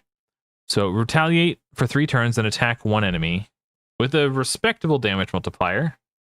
If the target is defeated, which they very well could be, increase this hero's divinity by 50%. If they're not defeated, has an 80% chance to place Charm on the target for 2 turns. Wow. Charm is really good. Okay. And the passive reads, when this hero is attacked, has a 50% chance to redirect the damage to a random ally. So as a Slayer, that's pretty cool. And if Anu or Gilgamesh is an ally, will always redirect the damage to will always redirect the damage. Cool. Yeah, she's really good. What's up, Big Bear? Yeah, she is good. Is she S tier? Hold on. Let me think about this for a second. AoE basic with super good utility. Retaliate for 3 turns. So she's going to be AoEing constantly. She's got good sustainability for a Slayer with her passive. She increases debuff duration. Man, I don't know. She's at the very least she's A tier. Like when I look at her damage multipliers compared to some of the other Slayers that are in S tier, I don't think she's quite S tier, but she's definitely A tier. You could argue S tier because she has more utility than most Slayers. Yeah, that's true. That is true, Gezo, but I'm trying to evaluate heroes in a vacuum because you're not always going to have, you're not always going to have Anu or Gilgamesh if you have her. So the only fair way to do it is in a vacuum. But yeah. But she does bring a lot more utility than the average Slayer. But her job is yeah, I think A tier is fair. An argument could be made for S tier, and I would entertain the argument. But for now, I'm just going to put her in S tier. Or A tier, I mean. Let's see. Inari is an invoker. Attacks all enemies. Oh, it's a nice dungeon aura, by the way. Attacks all enemies and plays attack up 2 on the ally with the highest attack for a turn. Oh, also has a 20% chance to gain an extra turn. That is a really cool basic attack, dude. Holy cow. It's Oh,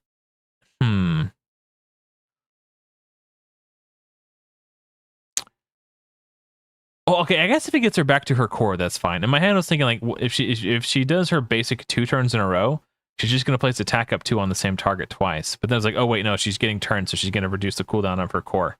Place speed up 2 and faith up 2 on all allies for 2 turns. Love to see it. That is a great core. It's simple, but effective. I love this core. Yes, please. This might be S tier. And she's gonna get back to it fast with this extra turn mechanic. Yeah, she's sick so far. Also, aesthetically, she's very cool. We haven't even seen the ult yet, and I'm already considering placing her in S tier. Attacks 9 enemies are random. That's it's a low damage multiplier, but she's an invoker. It's fine. It's not a big deal. Each hit triggers 1 random effect. Oh, okay. Hold on.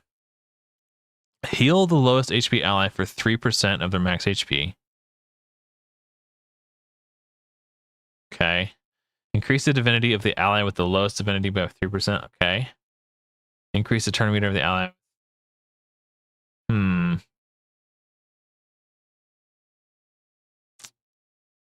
I'm going to move on to the passive while I think about this.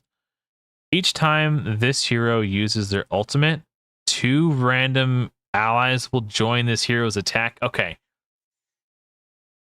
I was like on the fence about the ultimate, but now that I know the ultimate basically reads has a joint attack. I think she's S tier. This is an S tier core. This is like an A plus. Gaining extra turns is extra impactful the more powerful your core is, and this is like an S tier core. So because her basic has a chance to grant her an extra turn, it makes it kind of low key makes this like an S tier basic. Yeah. This, when you add in the full context and then 2 allies join the attack, it gets 100 times better. Because like, let's just break this down mathematically. So 3 times 9, like, so it could heal. I could do 27% max HP healing across 9 allies, which is like nothing really. The turn, like, it's cute, but it's like kind of like whatever. But when you factor this in, it's like, okay, no, that's pretty good. I think we put her in S tier. She's very, very good. Like the whole, yeah, the context of the entire kit and how it all works together, S tier. This is new. He didn't do this in the alpha. Invoker, by the way, we're looking at Emotep. Attacks one enemy, heal all allies by 5% HP. It's fine. It's fine, reasonable, basic for Invoker. Heal all allies by 25% of their max HP and place Stalwart on them for 2 turns. Cool. Stalwart again is blocks disables. Yeah, and then ultimate, which is on the lower side of high cost. It's like a kind of a high mid tier cost. Place Radiance 2 and Faith up 2 on all allies for 2 turns. Then reduce each target's divinity cost by 3%. Ooh, so up to 9% reduction in divinity. That's cool. And he's giving them Faith up 2. It's like kind of like a miniature Izanagi. That's pretty good. I like the big chunky heal with supplemental smaller heals in between. Like the synergy between these two these abilities are nice. It's like this will keep you stable, and then you get like the big chunk to like whoosh, top you off. So the core and the basic work really well together, and this is a really interesting ultimate. I like it. At the start of each wave, place ward on the ally with the lowest this HP for 2 turns. This is going to be very strong in PvP. Very strong. Like you go into a PvP match, you lose the speed race, but your Slayer has ward for 2 turns. So basically block damage. They're going to block the damage of 2 attacks that come into them. That's pretty good. Emotep. Imagine Emotep with the hero who does Immortal at the start of combat or whatever. No, not her. I forget who it was. Crap. Dang it.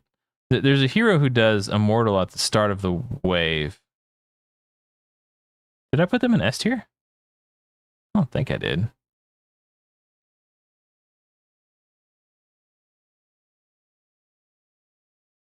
Oh, well. Maybe oh, was it her? Yeah, her. Okay. So Z Wangmu and Emotep together on an arena defense. So ward will block the first 2 attacks.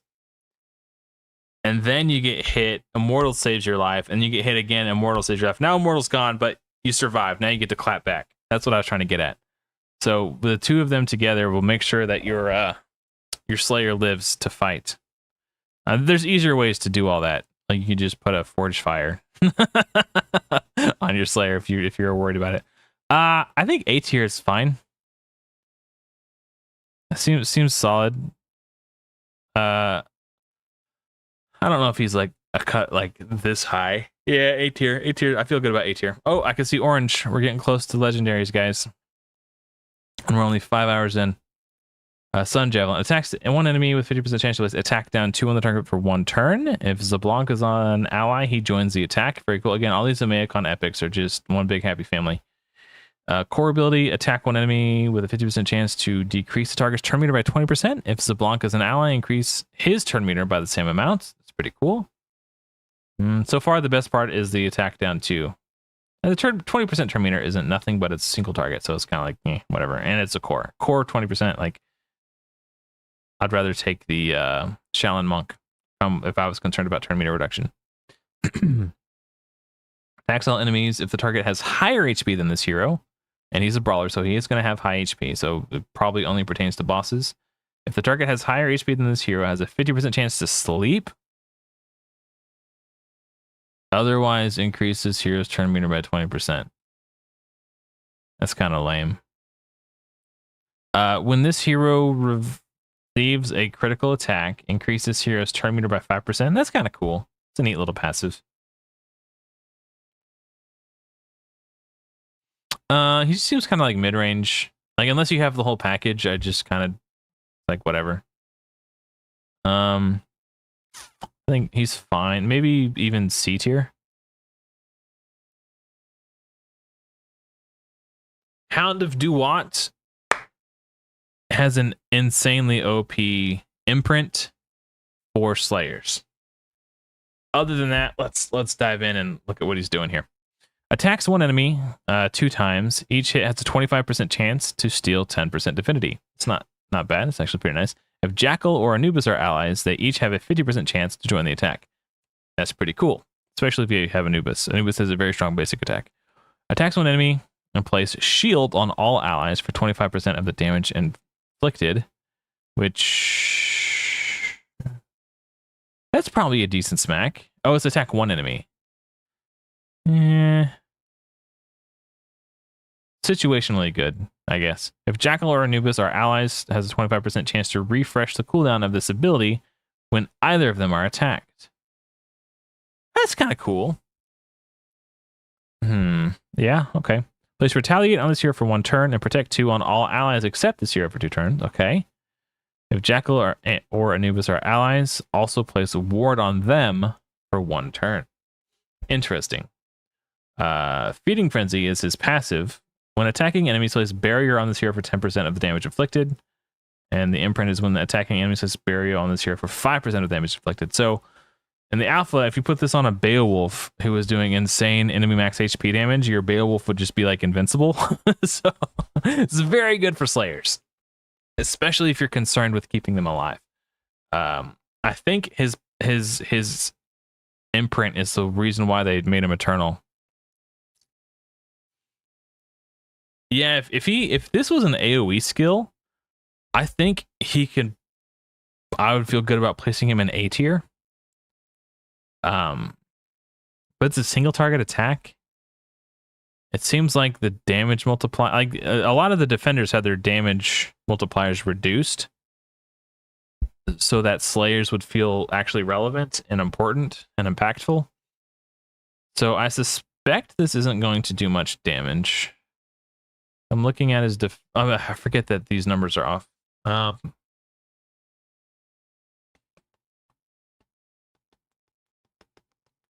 He just feels kind of mid. Like honestly, he feels like a rare quality protector, except for his imprint. So, but I'm not judging him on his imprint. If I pulled him, I would not even build him. I would just extract his imprint. I think there's better defenders.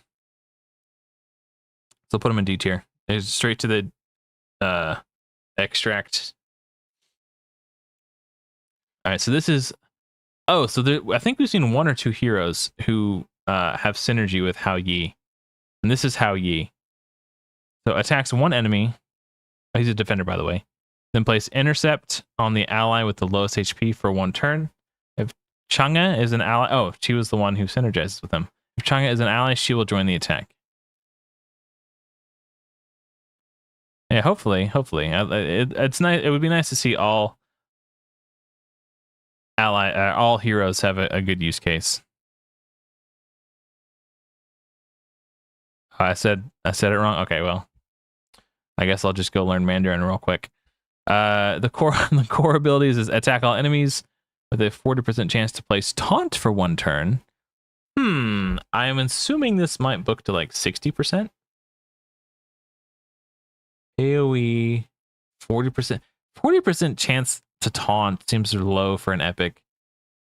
I feel like there are rares who do that better. And he only protects Chang'e. That also seems kind of weak, especially since he's not doing 100% chance to taunt.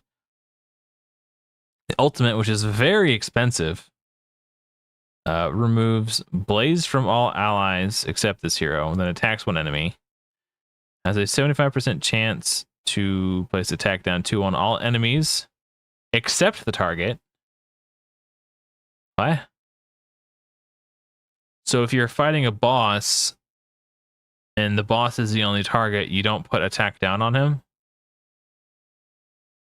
What? If there are no other enemies alive, place blunt. So at least he's placing blunt 2 on the boss.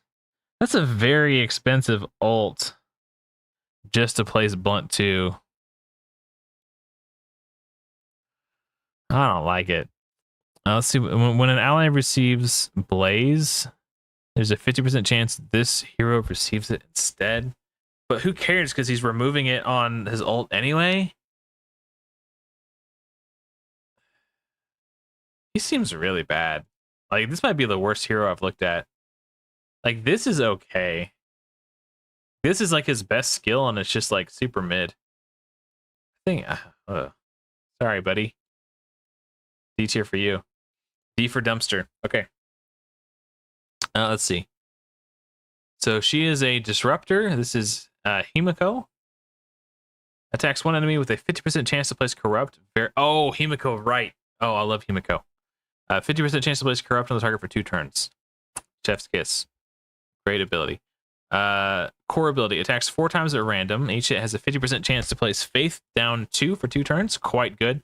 She is an S tier Svarog's Horde hero. Like, corrupt, Faith down. She's exactly what you want for Svarog's Horde.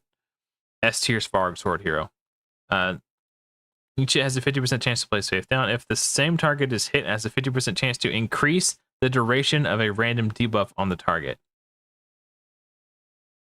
I wonder if this triggers all 4 times. I guess it would be 3 times. You hit once, and you hit the same target again. Does that one trigger, and then it hit the same target again, and then another trigger, and it hit the same target, and another trigger? And if this can trigger 3 different times, this is quite good. Quite good. Even if it doesn't, it's still pretty dope. So either way, I like it. Attacks all enemies. 80. I'm assuming this book's up to 100. 80% chance to place confused for 1 turn. If the target is under a disable, increase their divinity costs by 5%, stacking up to 4 times. Wow. When an enemy receives a debuff, decrease their divinity by 10%. I don't know if is she S tier? She's S tier for Svarog's Horde. I don't know if she's S tier for like the whole game. She's definitely A tier, because I mean, that's very expensive though. How much does Mordred's cost? Way cheaper.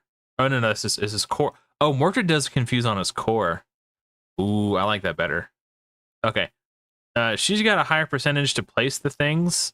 She does all the same things Mordred does, but with a higher chance to do it. But I think Mordred's going to be more consistent because he does the crowd control on his core.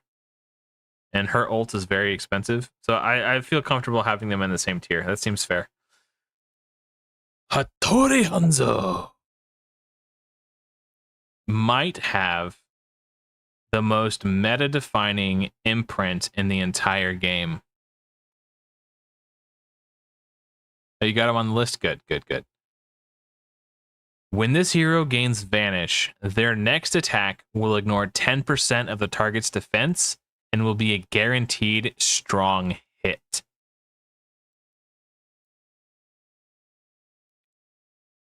That is crazy. So there's a gear set in the game called Spectre, where you gain Vanish for 2 turns at the start of each wave. That's the 4-piece bonus. So put this imprint on any Slayer with 4-piece Vanish, and your opening attack will ignore 10% of the target's defense and be a guaranteed strong hit. Even outside of Arena, there are plenty of like solid heroes who do Vanish on all allies. One of which is easily obtainable. You'd be perfectly excited to play on any of your teams and dungeons. Where's he at? Is he not on here? Or did I skip him? They're in alphabetical order. There he is. Okay. King Arthur, who is from the Echo Summons. So you if you want him, you can get him for free, basically, eventually. His ultimate places Vanish on all allies for 2 turns. So you have a way to, an attainable way that anyone can get eventually to enable this passive, this imprint, to continually like keep it going. There's other ones too. That King Arthur was just off the top of my head because I know he's in the Echo Summons. This imprint is insane. It's just super good. Like, this will be arena meta defining, assuming that Forge Fire meta doesn't take over. And if Forge Fire meta takes over, then the crowd control meta will take over. And if the crowd control meta takes over, people will stop using Forge Fire. Then when people stop using Forge Fire, then people will start using this. And then when people start using this, people start using Forge Fire again. And you know, that's just the way it goes. It'll be an ebb and flow. But this will come in and out of the meta as necessary, I think. Anyway, that's my opinion. So let's talk about his actual kit, which is super freaking sick, by the way. Attacks 1 enemy 3 times. Each hit will increase the damage of the subsequent hit by 10%. So, you know, each hit does 10% more damage than the last, basically. If this hero is under Vanish, remove Vanish and attack 1 additional time. So it hits 4 times, basically, if he's under Vanish. Attack 4 enemies at random with a 50% chance to place acid on the target for 2 turns, which is really cool. If this hero is under Vanish, remove Vanish and inflict an additional 2% enemy max HP. It's very cool, very cool, very good Slayer. His ultimate, place Vanish on this hero for 2 turns, then attack 1 enemy, which that's a very respectable damage multiplier, and inflict increased damage by up to 60% of the target's missing HP. I think when Ragewood and I did our collaboration, I think this was a typo, and it said if the target's missing HP, but they've corrected it to of.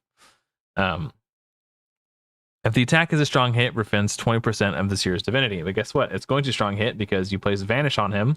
So boop. And he's going to get the guaranteed strong hit. So you're going to get 20% of your divinity refunded. And I think it's when he's Awakened 5. He's Azuma. Okay. When he's Awakened 5, I think it's either Awakened 5 or Awakened 3.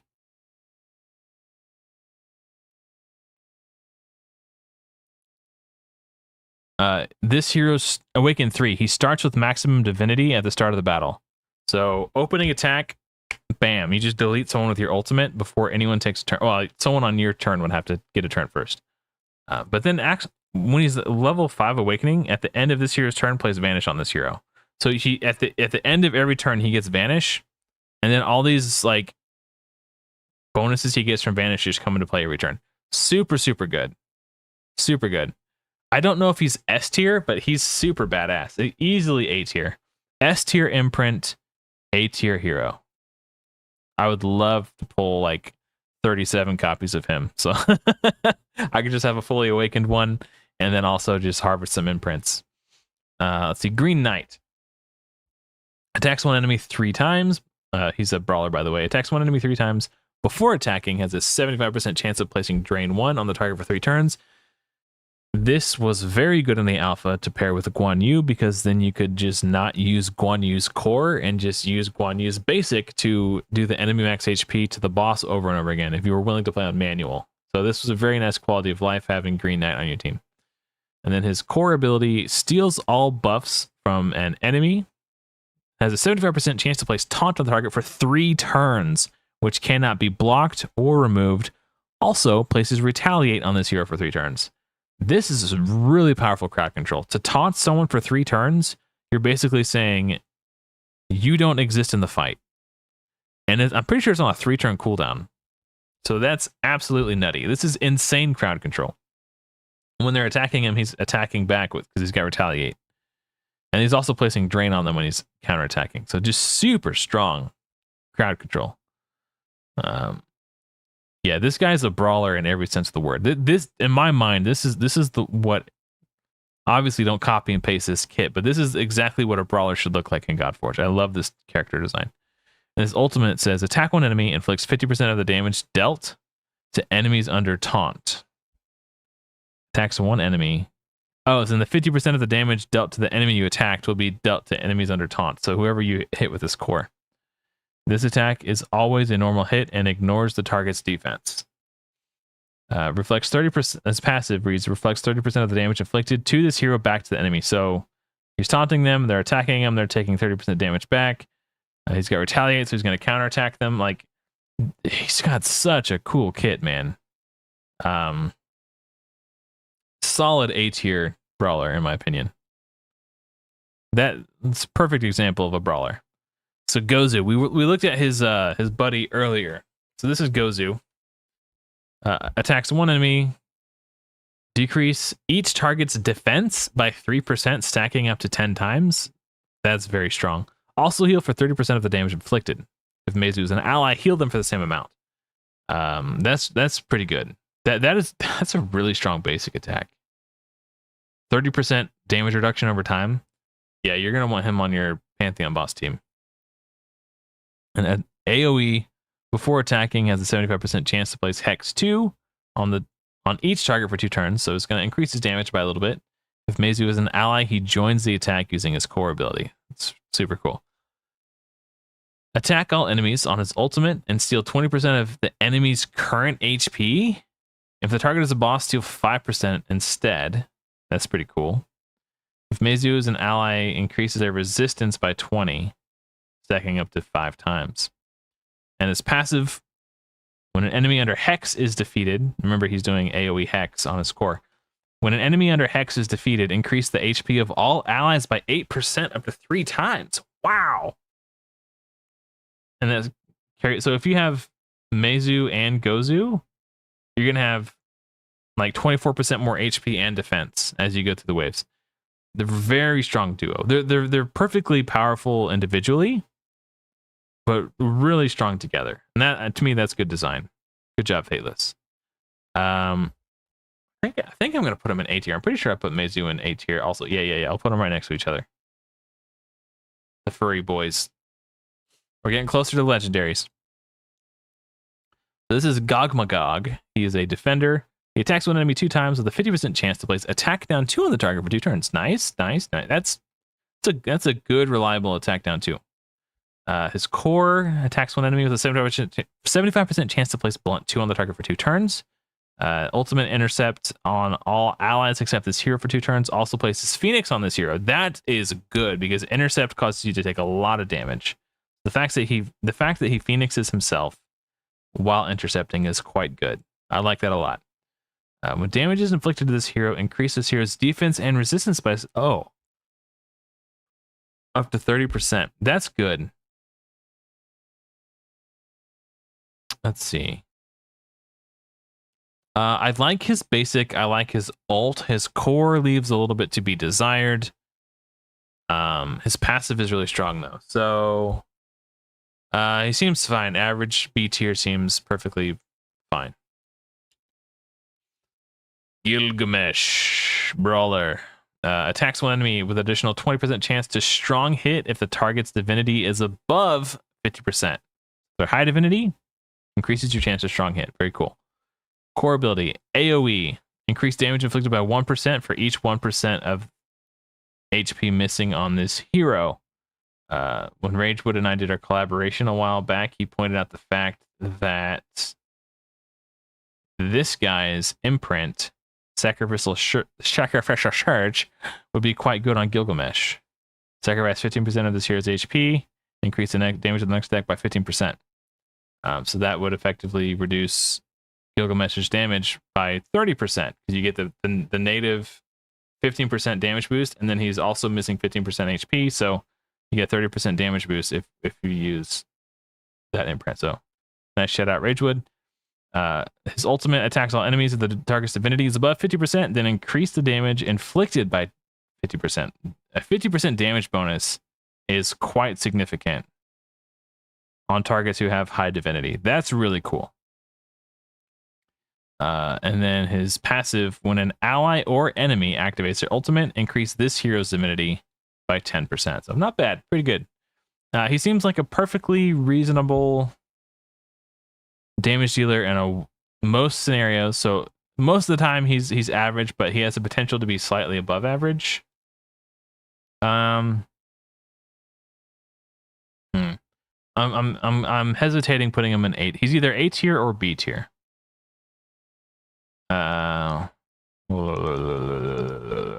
think if you get that specific imprint on him, it becomes quite good, especially.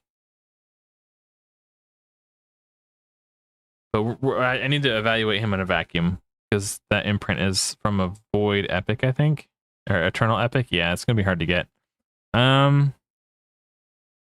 Let's do B tier. He seems perfectly average, maybe slightly above average, but not so high above average that I feel compelled to put him in A tier. Hey, Gary. Gary at Awaken 5 does team-wide retaliate for 2 turns. Hey, nice. I picked Season 2. Me personally, I'm leaning towards Lady Jacques, actually, because she does bleeds. So with Lady Jacques, you have the bleeds, and then Sizzin gives you Blaze and Acid. If you're not interested in bleeds, then Guan Yu would be my next pick. Before they changed divinity gainers on ultimates, like you would have the passive divinity gains, Ramses was in consideration, because you could use Ramses to go first and set up Sizzin to attack, and then that would give him more ultimate charge more quickly. But they changed that, and that's not a thing anymore. So for me personally, it would be between Guan Yu or Lady Jacques. So if you're thinking about Guan Yu or Ramses, I would go Guan Yu. That's where I'm at. But yeah, they're all great, honestly. But yeah, you're already getting Acid from Sizzin, so it feels like redundant to take Ramses, in my opinion. But honestly, it's whatever makes you happy, man. It's really not that big a deal. But yeah, I digress. Yeah. Anyway, Gary at level 5 Awakening, he does team-wide retaliate for 2 turns, and he's one of 2 heroes in the entire game who can do a team-wide retaliate for 2 turns. He does need to be awakened to level 5 Awakening to do it, but he does it. So S tier. Gawain. Let's see. His basic, he's a defender, by the way. Attacks one enemy 2 times, increases hero's defense by 5% second 3 times. That's nice. Just a nice little passive 15% defense bonus. I like it.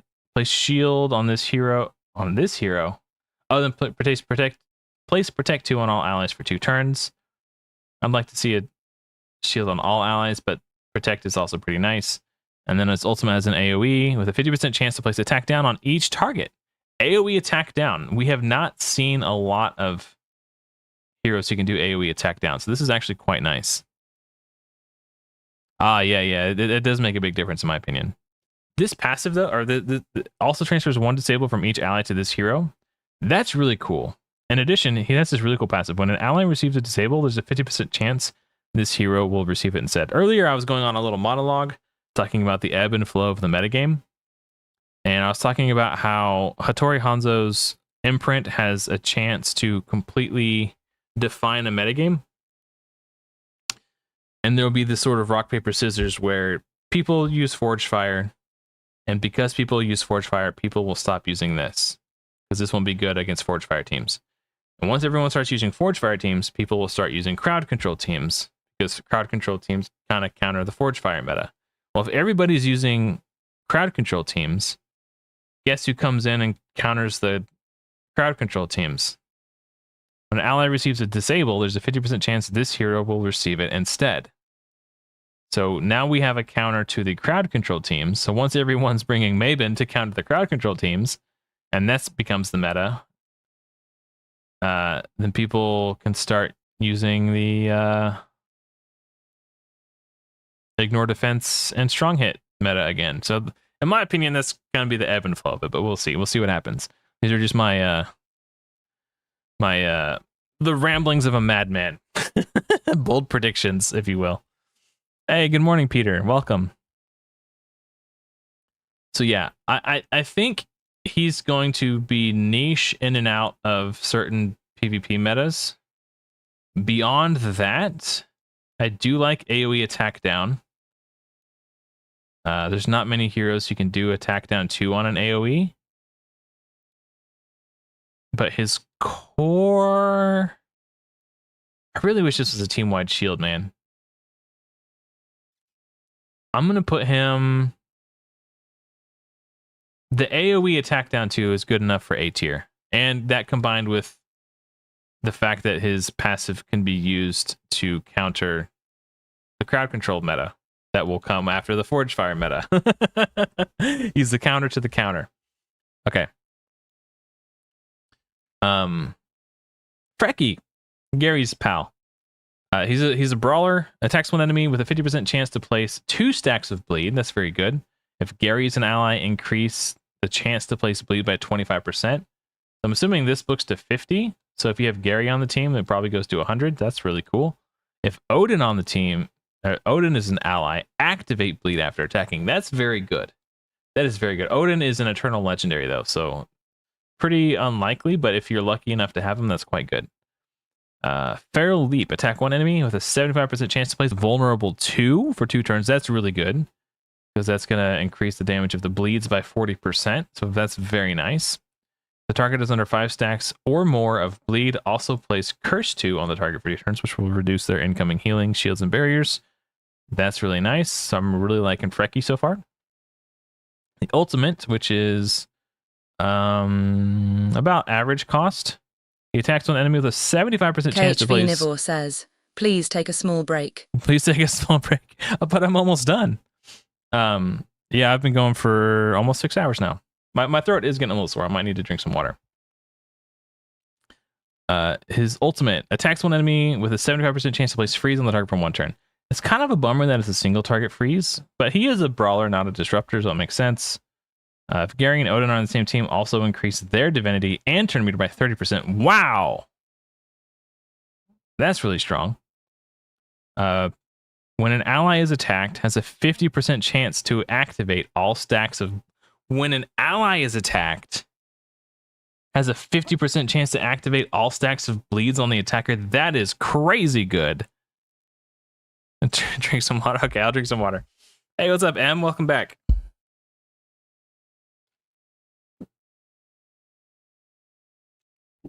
Okay, I drank some water.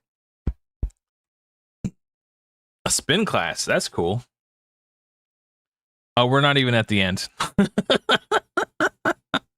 We haven't even got to Legendaries yet. My favorite thing to do is start a stream and then someone say, hey man, I gotta go to bed. Thanks for the stream. I'll catch you later. And they wake up and they see that I'm still streaming. That's my favorite. That is a really, really cool passive. That is so good. Wait, can this trigger, hypothetically, if I have 4 allies, can this trigger 4 times? If that's how this works, this is absolutely insane. This is S tier if that's how it works.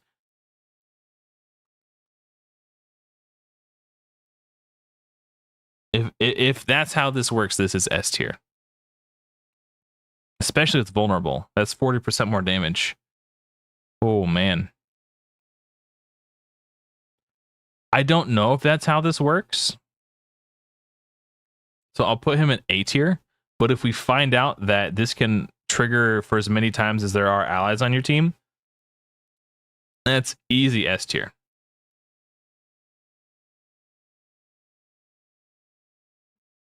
Did I say it was almost done? Oh, I don't remember saying that. I mean, I guess technically, I mean, there are fewer to go than there are that have been done. So, like, you know, from a percentage perspective, I guess we're almost done. But there's probably still got another hour or so or more. Who knows? All right, so Divana. I love Divana, dude. AoE with a 35% chance to decrease the turn meter of each target by 20%. That's really cool. But, or in addition, let's jump to her passive. When an enemy receives a turn meter increase, this hero retaliates. So the enemy team gets a turn meter boost, she immediately counterattacks. And then when she does, she has a chance to reduce their turn meter. So there's a 35% chance she undoes the turn meter boost they just got. That is really, really cool. And if you put her in a trimmer set, there's a 20% chance that she stuns them. Or if you do 6-piece, a 30% chance that she stuns them. In addition to the turn meter reduction. So she would be insane in a trimmer set. And she's got an AoE on her core, which is attack down 2 and speed that. Ooh, that's even better than the defender we were just looking at. And her ultimate attacks one enemy with a 75% chance to place lock core on the target for 2 turns. That's easy A tier, bordering on S tier. She might have the highest chance to do AoE attack down 2. Like if this book's up to 100%, she's the only one I've seen who has a 100% chance to do AoE attack down 2. And speed down 2 on the same skill. Nah, I can't put her in S tier. But that is A tier. Easy. I was just thinking about like the legendaries. If I could put her in S tier for now, but then she just get bumped back down when we start going through the legendaries. So I'll just put her there. Cleopatra, 20% speed in all battles. That's already very strong. Also, Invoker, by the way. Basic attack, attacks 2 times. Each hit increases turn meter of all allies by 3%. So it's a 6% turn meter boost for your whole team. So that's all off the bat. That's super good for basic. Core ability, heals all allies, and restore 10% of their destroyed max HP. Huh. So she heals based off her speed, which is cool, because you want her to go fast and take lots of turns because her basic attack is a turn meter boost for the rest of your team. So the faster she goes, the faster the rest of your team goes, and the faster she is, the more she heals. So yeah, speed is very good on her. So let's say you build her with like 250 speed.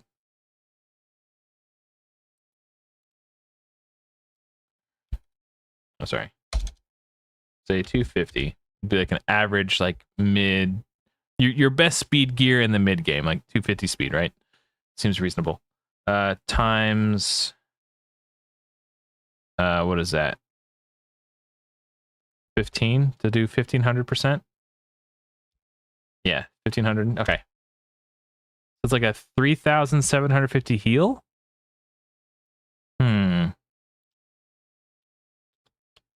So that's like not very much. She would have to be.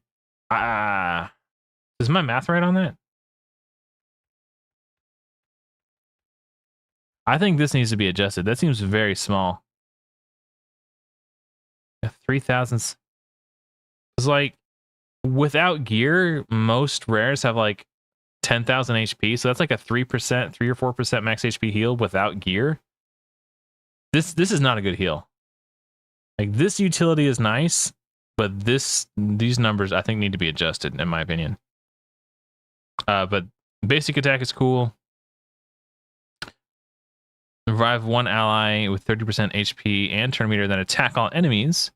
Also place resistance up to. That is, it's kind of a weak. Like 30% HP off a res is really low. Like, where's Muse? She does 40%, like a rare does. She doesn't give the turn meter though, but still, like, a rare has got to, like, the amount of HP you get when you are revived matters a lot. And then the heal is very weak. So it's not like you can revive and then heal and make a difference, because that doesn't make a difference. Okay. The passive, when a buff on an ally expires or is removed. Okay, this is a nice passive. I liked her core. I was on board for the core. I thought this was interesting, but the numbers need to be tweaked. And this is a weak revive. I think she's just an imprint, honestly. So we're going to put her down in D tier because that's all I would want to use her for. It's the passive. Okay, Brynhild. She was epic. She is an epic, but she was amazing in the alpha. Let's see if she's been changed at all. Base attack and basic attack. Attack down 2 on the target. Very good. And starts at 50. I'm assuming it books at 75. So very strong basic attack. Core ability plays defense up 2 on all allies and intercept on the ally with the lowest HP for 2 turns. I don't think she did intercept in the alpha. This seems like an addition. Maybe I'm wrong. I don't remember this happening. The defense 2 is really good. That's really good. This is a very good core. I like it quite a lot. It's very cheap. Holy moly, is that right? Hold on. Brynhild? Surely not.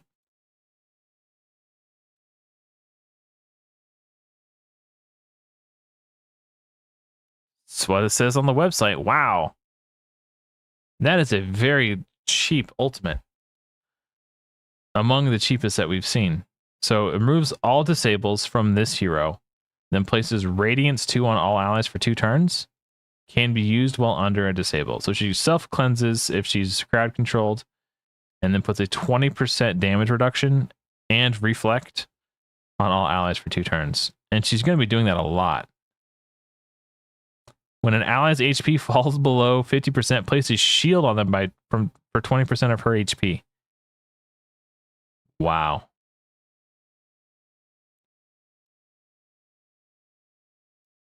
Easy A tier. I don't know if she's good enough for S tier, but it's close. That's like a high A tier. Any new champs for the buff list? Yeah. Cleopatra. This number needs to be improved, in my opinion.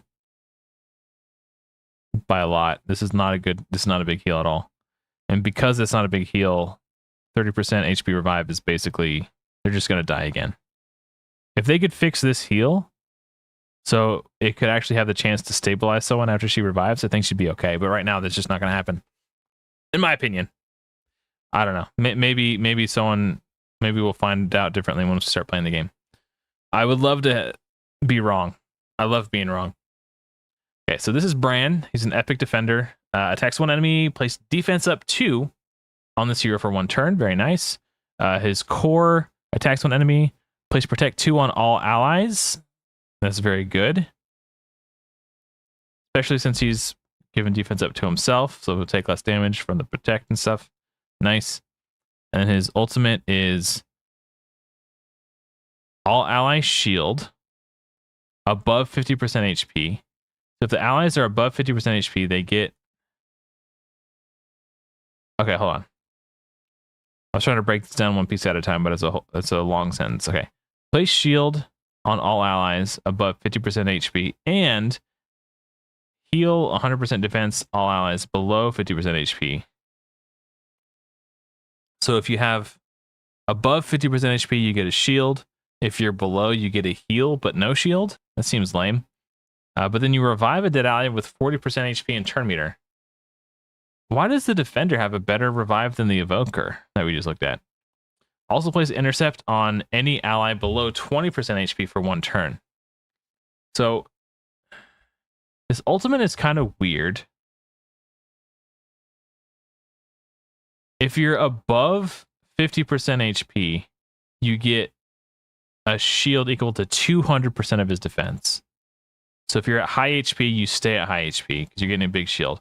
If you're below 50% HP, so low HP, you get half as much protection. You get 100% defense heal. Okay. If the ally gets revived first and then the heal goes through, that's kind of nice. That actually makes it a better revive than the Invoker that we looked at. It's already a better revive than the Invoker. But if it goes in that order, then it's very cool. And then this is interesting. So if you're super low, you get Intercept and a heal. But the shield is just better in almost every situation. Yeah, I think so too, JE. His passive is crazy, though. Transfers 20% of the damage inflicted to allies to this hero. So unfortunately, I feel like he's just going to die. Like, I mean, that's literally what martyr means, right? You said self-sacrifice. Yeah, Simon was not kidding about the lack of revivers. I think we've seen like 4 so far. Even the defenders are... yeah.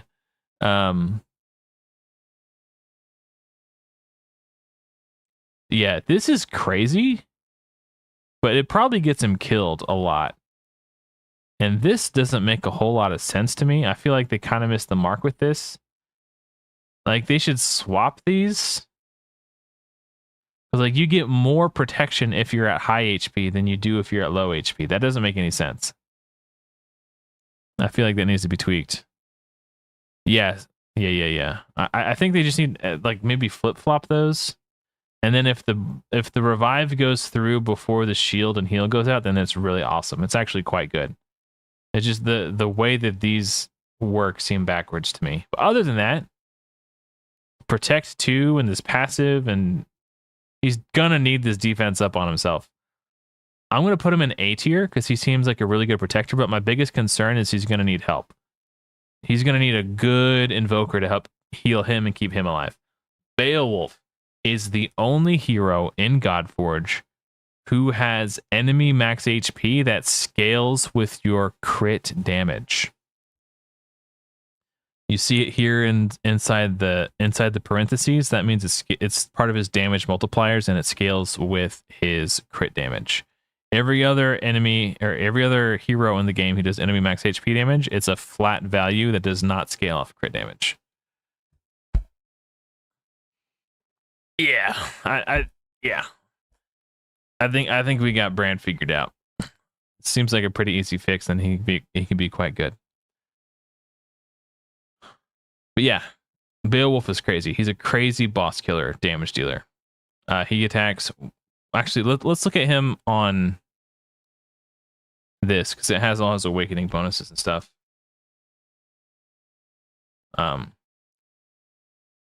So to put things in perspective, when he's awakened 5, strong hits will inflict an additional 1% enemy max HP damage, and this 1% it counts towards like the actual multiplier of the skill. At least it did in the alpha. I don't know if they changed it, but this additional 1% enemy max HP damage also scaled off his crit damage. So keep that in mind. We'll see if it works like that in the beta, but that's how it worked in the alpha. The strong hits inflict an additional 1% enemy max HP damage. If the target is a brawler or a boss, this bonus is doubled. So against bosses, it's doing an additional 2% enemy max HP. So strong hits always do that. And his core ability at Awaken 3 guarantees the attack will strong hit. So this is always a strong hit, which means it's always going to do an extra 2% enemy max HP to bosses.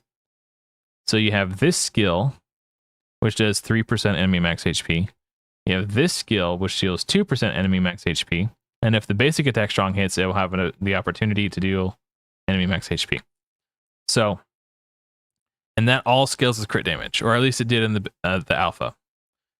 So Beowulf was a powerhouse boss killer. Like, really good. And that's all he does. He's just a damage dealer. He kills bosses and brawlers, which is funny that he does additional damage to brawlers. If you look at his core ability here, it's called Grendel's Doom. Well, if we come look at Grendel,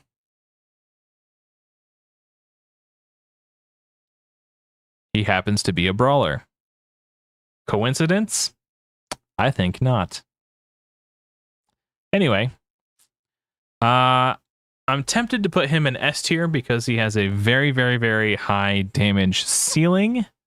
However, since I'm composing this tier list for the beta, I don't think we'll have enough gear to get him to a point where he's scaling that well, but he'd still be a good A tier damage dealer.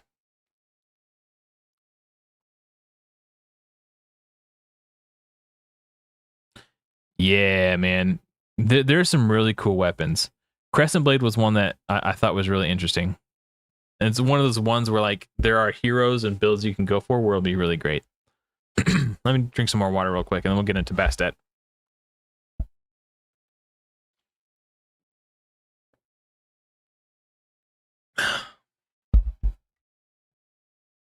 All right, Bastet. Mystical Sistrum. She's a Slayer, by the way. Attacks one enemy 3 times. Let's see. Yeah, that's good damage multipliers for basic. Not insane, but like respectable. If the target is under Blaze, each hit has a 50% chance to increase the duration of Blaze by 1 turn and heal 100% attack. Interesting. That's pretty cool.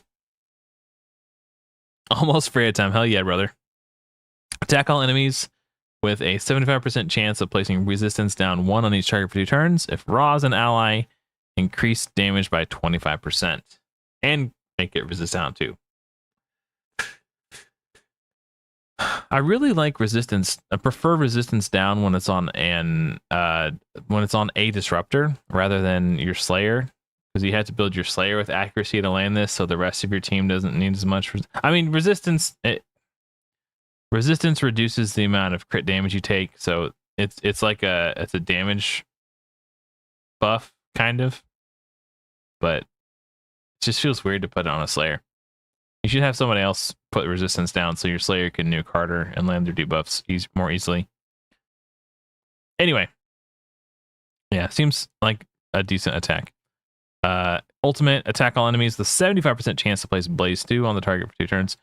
Increase this year's turn meter by 5% when inflicting damage to enemies under Blaze. That could be pretty cool. She just seems kind of average. I'll put her in B tier. Not a whole lot going on. Just very, very normal. Banshee, another Slayer, attacks one enemy. Yeah, I mean, or yeah. I mean, there's a lot of there's rares that do AoE Blaze though, so it's not like she's anything special. Attacks one enemy with a 50% chance to place Acid for 2 turns. Okay. Attacks all enemies with a 75% chance to place Aetherburn 2 for 2 turns. Very cool.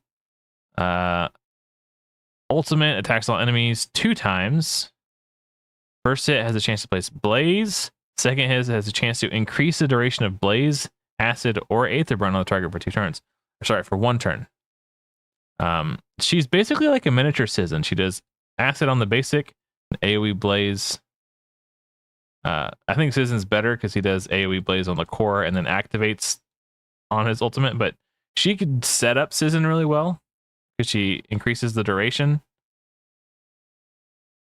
and then Sizzin activates, so she would increase them and then Sizzin would decrease them. I don't know, it could be kind of fun, but probably overkill. Inflicting damage to an enemy under Blaze, Acid, or Aetherburn has a 50% chance to inflict an additional 2% max HP. This would be a cool... This could be an interesting imprint for Sizzin. But if you don't have a Sizzin, seems pretty good. I will put her in A tier? Yeah, this seems fine. Princess Leia over here, Aya. Excuse me. Attack 2 times at random. Each hit increases the turn meter of the ally with the lowest turn meter by 5%. Again, we've seen rares who do a team-wide turn meter boost with their basic like this, so that I'm not very impressed. Core ability, equalize the HP of all allies to this hero's current HP. Place speed up 2 on all allies for 1 turn. If they are above 50% HP, place mend for a turn. Wait. I'm reading this like a run-on sentence. Equalize the HP of all allies equal to this hero's current HP. Then place speed up 2 for all allies for 1 turn if they are above 50% HP. Or place mend on them if their HP is below. So if they're low HP, they get mend. If they're high HP, they get speed up 2. Okay. It's interesting. Remove 1 debuff from all allies. Heal them 15% of her HP. The heal is doubled for order allies. Okay, that's interesting.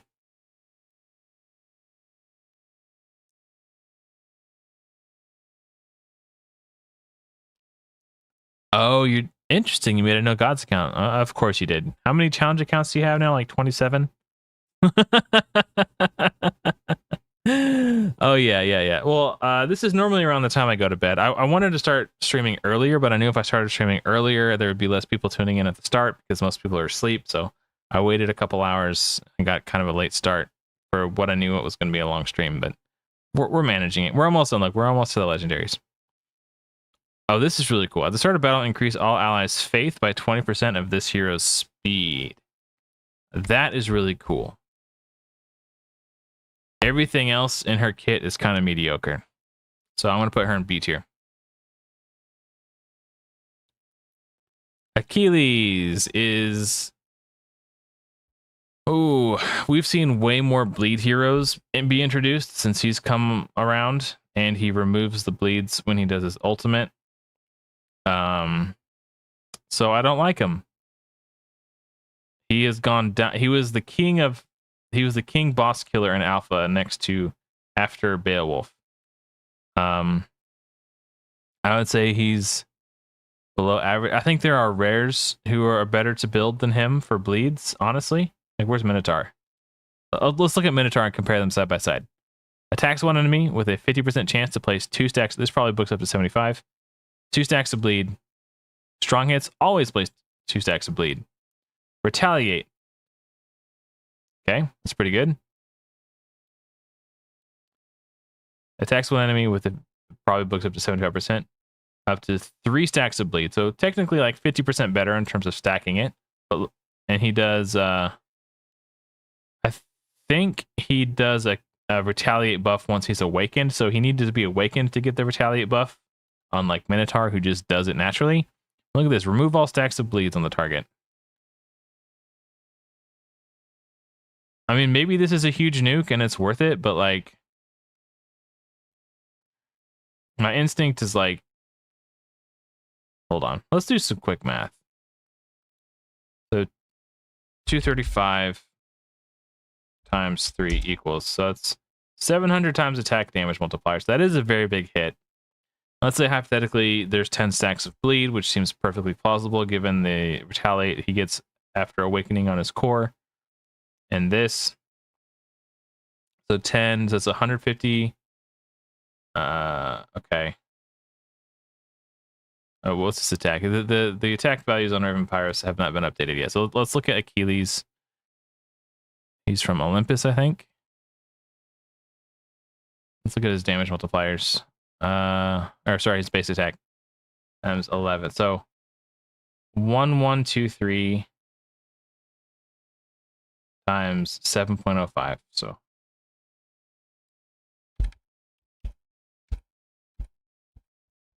that's the multiplier equals, and then times 150 because it would do 150% more damage. So times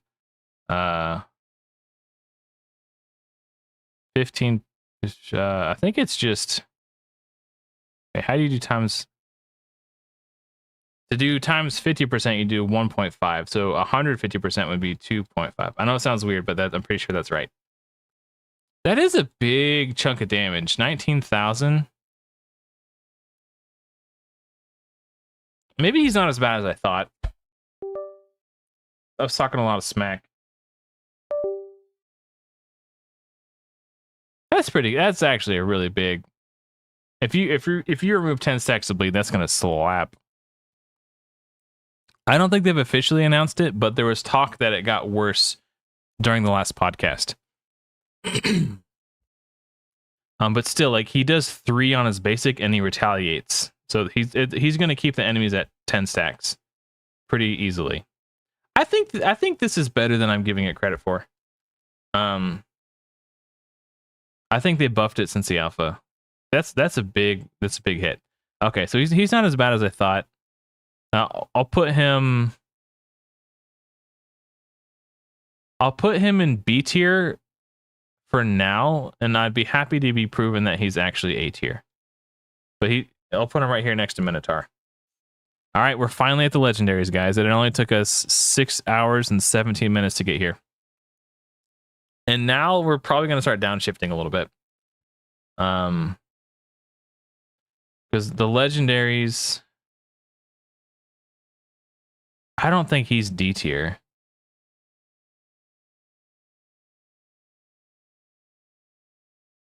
Do we downshift? I think the legendary, okay. The legendaries in a vacuum, I did put some in C and D tier, but compared to all these other heroes, I would not expect to see any legendary be below B tier. I think our tier list is evening out, actually. I think I've been doing a good job of pat myself on the back. Yeah, that's kind of what I'm doing right now. I feel pretty happy with where all these heroes are. Honestly, it's kind of crazy that we still have 2 uncommons in A tier and a bunch of rares. Nothing above epic and S tier. I do actually have to use the restroom. I'm gonna go potty real quick, and then we'll get back into this. Does Legendaries need a buff to help him reach the initial level? Oh, you mean like as a 30-day login champ? Haikatune is a hero who is universally good. Like, you could just literally put her in every team, and every team will be better because of it. Leonidas is not that. Leonidas is a niche hero. Like, he's not bad. Like, I don't know what the progression is going to be like for the first 30 days, but I suspect that most players will get him. Like, oh, cool. Now I've got a Pantheon boss hero who can do attack down and defense down on their basic attack. All right. And he'll probably just sit in most people's Pantheon boss team. Outside of that, I don't see him getting much use. So I do think he's good.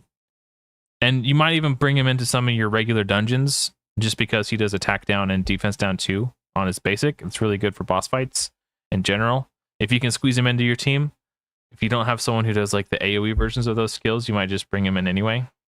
So I could see him getting used, but I don't think he's as good as Haikatune is, if that makes sense. I'm going to use the restroom. I'll be right back.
All right. Who was it that was asking me to take a break earlier? I forget the name. Carnivore? Yeah, Carnivore. Are you happy now, Carnivore? I took a break.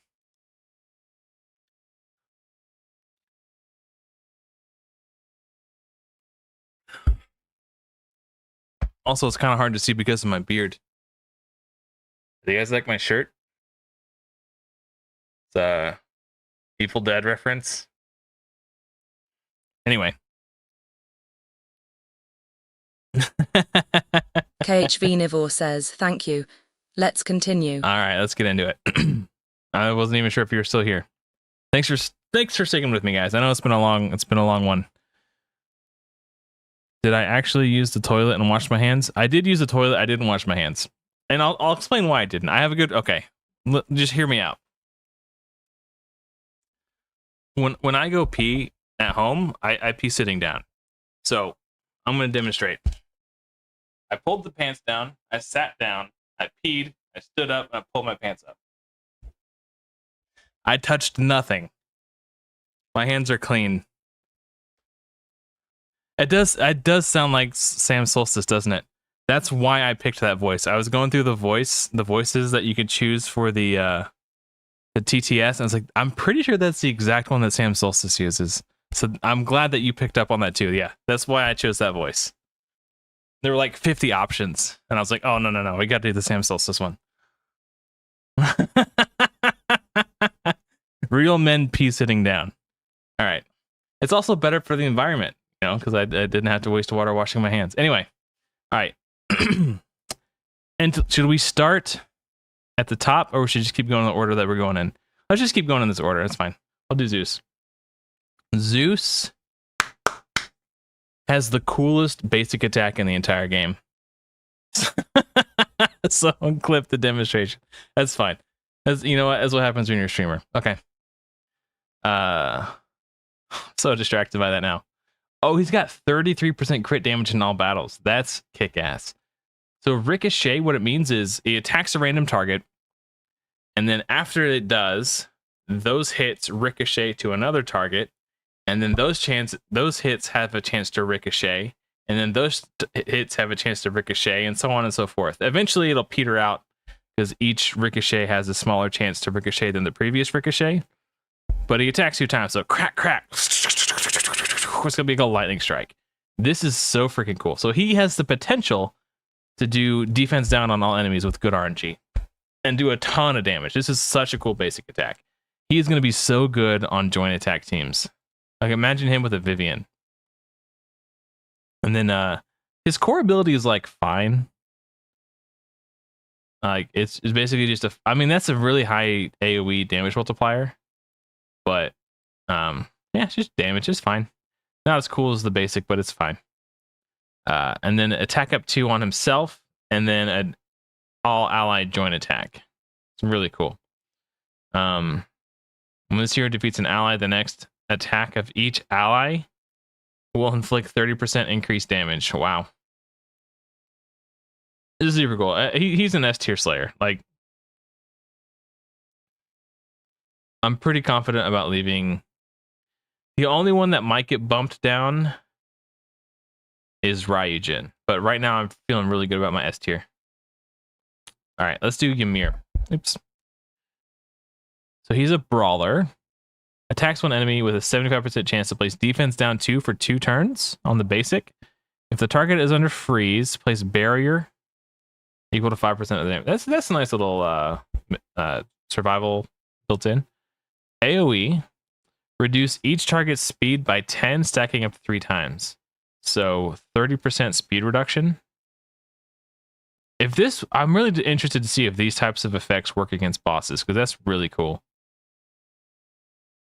And then he's got his ultimate AoE with an 80% chance to place speed down 2 on each target for 2 turns. That's really strong.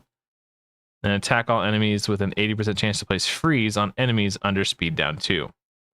And his passive, when this hero is attacked, has a 50% chance to place freeze on the enemy for 1 turn. Not a bad passive for a very tanky brawler. Defense down 2 is cool. This is cool. If this works on bosses, this is really good. AoE speed down. I think I feel comfortable placing him in A tier. Yan Wang. Yan Wang has had an interesting run. He's been... Oh. Interesting. His skills off faith now. Okay. He's got AoE, speed down 2 for 1 turn. Okay, fine. It's a basic attack. It's whatever. That's fine. AoE speed down 2 is really cool. All 3 attacks are AoEs. So naturally, he's be quite good in a tremor set. I think when he's awakened, he puts sleep on enemies too, which is really nice, which would be further affected by this, the 6-piece bonus on the tremor set. I think you're right too. Yeah. Especially like, yeah, I touched on Morgan Le Fay in my video, but yeah.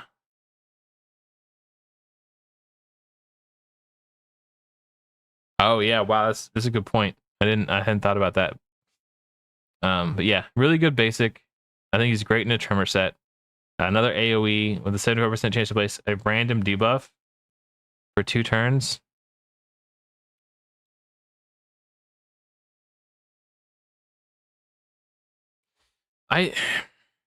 The disappointing part about this is if you're hoping to land these 2, which most people will be wanting to, and it doesn't land, you get these 2 instead, you have to wait for this to come off cooldown to try again.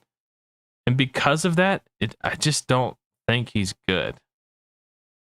Like, this core just doesn't seem...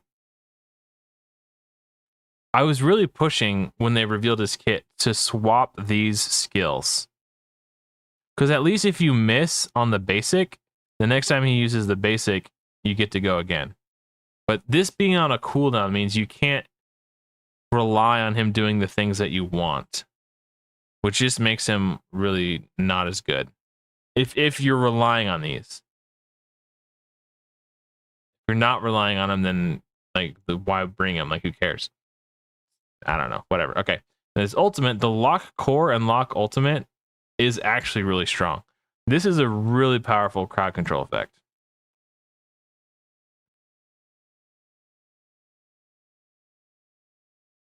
I mean, maybe that's true. I don't know. Another thing I suggested was moving this to the ult and making it single target and then having a really low cost. So he just flings it out, a single target, and then he places one of these. And if you don't get the one you want, who cares? Like, if it in a boss fight, he'll just do it again soon because it's a low cost, like, single target. Like, he's just firing it off constantly. That would be really cool. But that was another a secondary suggestion I made that they could have done to fix up. Yeah, the ultimate is very strong. I like this a lot. It's very expensive though, but you're gonna want to build him with lots of faith because that's how his damage multipliers scale. And then increases here his faith by 2%, stacking up to 30% after placing a debuff. That is insane. Yeah, that's crazy. So he's gonna get a ton of faith, which he's gonna get a ton of ults, which is gonna be locking people down. He seems good. With these changes, I think I don't know if he's S tier, but he's definitely A tier. He's very strong. And then put him in a tremor set. And his awakening bonuses are really good too. Yeah. Definitely A tier. Oh, the faith leader bonus? Yeah, look at that. Yeah, you're right. Good call. Edric Glock. What's the word I'm looking for? Echo summons for eternal free legendary. Let's see. Basic attack. That's a big multiplier on a basic. Nice. Ignores 15% of the target's defense if they're under blaze, which they will likely be. And place attack up 2 on this hero for 2 turns. For 2 turns. That means it's basically you miss it on the initial attack, but then you always have it after that. So you don't have it on the first cycle, but the second cycle, you just always have it. Regardless. So yeah, if you basic, you will always have it up for your ult. That's cool. And he's got AoE, 2-hitter. First chance places blaze. Second hit decreases the target's defense by 5, so up to 20% defense reduction. That's really cool. I like that a lot. That transfers all blaze and aether burns from all allies onto all enemies, then attacks all enemies 3 times. Okay, it's a pretty decent smack. Then place shield for 150% attack on all allies. That's an interesting Slayer ability. The strength of the shield increases by 2% for each debuff transferred to enemies. That's really interesting. Oh, that's really expensive. This might be the most expensive ult that we've seen. Gross. I don't like that. Then he inflicts 30% more damage and receives 30% less damage from enemies under Blaze or Aetherburn. So he puts out Blaze, and then he's a tanky boy. That's pretty cool. Overall, personally, I kind of like think Sizzon's just a little bit better. Like it feels weird. I don't want to put him in B tier. He's not a B tier hero. Maybe he's just on like mid A tier. Maybe he is B tier. Maybe his ultimate costs so much. This though, actually, you know what? This makes him really strong. Like self-buffing attack up 2 as a Slayer is nice. He's just gonna do 40% more damage all the time. I don't know, man. This attack up 2 on himself on his corp.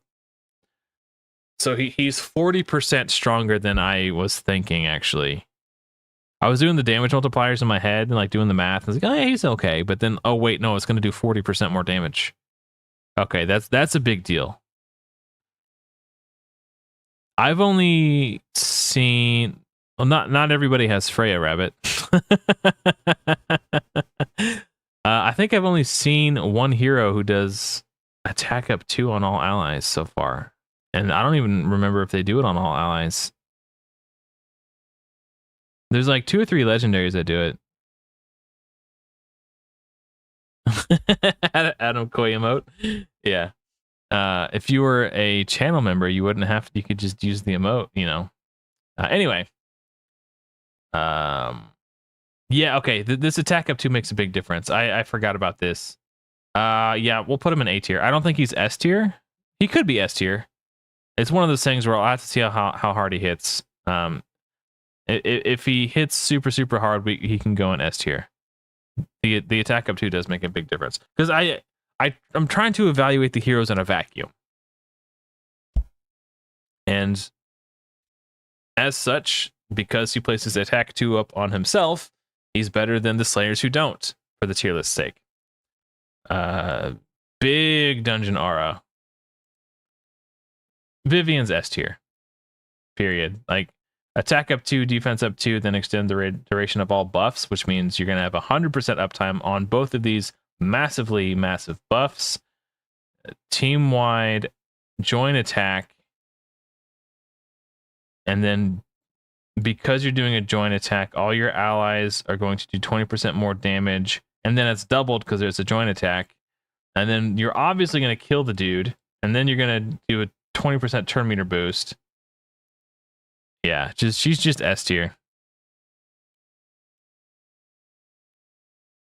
Yeah, Vivian S tier. This guy, what does he do? Tlaloc? That's a nice attack aura. He's a Slayer. 3 times ignores 5% of the target's defense, which is doubled if the target is under Hex 2, which he places. So 10% defense ignore on the basic.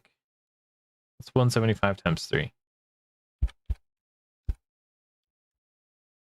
That's a respectable, and it's doing potentially 10% defense ignore. That's a very strong basic attack. Yeah, I mean, regardless, like she's still S tier. Yeah. Let's see, 360 attack with Hex 2 on each target for 2 turns. Also places 2 stacks of Banish on enemies defeated by this ability. Woo, too bad it's kind of a weak multiplier. This is like a rare multiplier.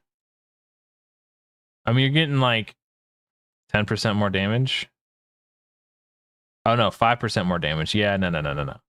I mean, the fact that it is, you probably don't want the block revive skill to hit too hard for balance reasons, but like it's kind of a shame. Attacks all enemies.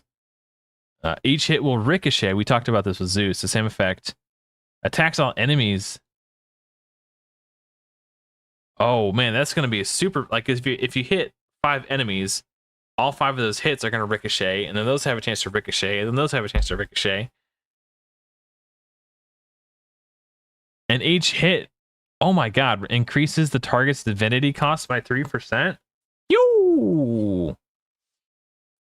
Each hit from this hero has a 50% chance to inflict additional damage equal to 100% attack to a random enemy. This guy might be S tier. I have been streaming. I have 6 hours, 37 minutes, and 29 seconds. Yep. Yeah, Talak is, I think he might be S tier. I feel like I can, like, Ricochet is such a cool effect. There's going to be times where it doesn't ricochet a bunch, but there's also going to be times where it high rolls and you just one-shot the entire wave. So I'm going to put him in S tier because of the high roll right here next to Zeus. All right, Tian Long.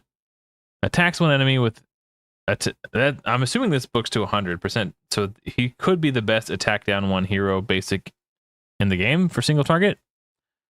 Immortal on this hero for 2 turns. That's cool. Place intercept on all allies for 2 turns. That's also cool. If an ally already has intercept, increases duration by 1 turn instead. If he hasn't changed since they initially posted him on the website, I think he needs to be Awakened 5 to be good. Let's see. Remove all debuffs from all allies and attack all enemies. Also increase the defense of all allies by 10%, stacking up to 3 times. That's really neat. Increase the duration of intercept on all allies by 1 turn. When damaged by intercept, heal 100% of the defense of the ally attacked and place. He needs to do this to himself. The ally is already protected by intercept. Meanwhile, he's just getting killed. Yes, he has Immortal for 2 turns, but that's going to break off and wear off within the first 2 attacks of the enemy team. He needs to do this to himself. Heal himself and barrier himself. He's just going to die. Once he's at like Awaken 5, he's actually good. But until I feel like he's just going to be worthless until he's Awaken 5. Is he Tian or Azumo? Let's look real quick. So damage from intercept will always be a weak hit. I feel like they changed that.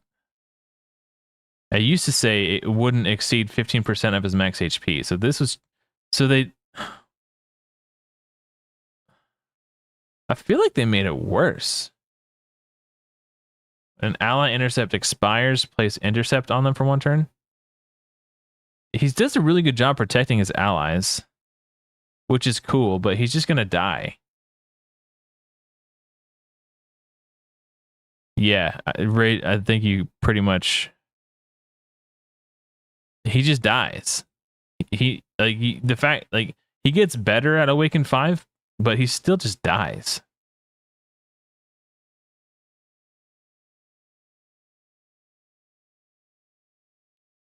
I mean, weak hits probably aren't crits.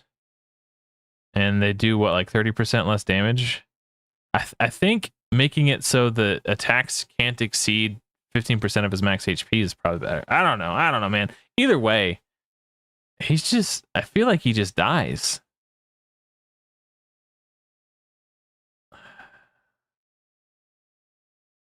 I don't want to put him in D tier is like,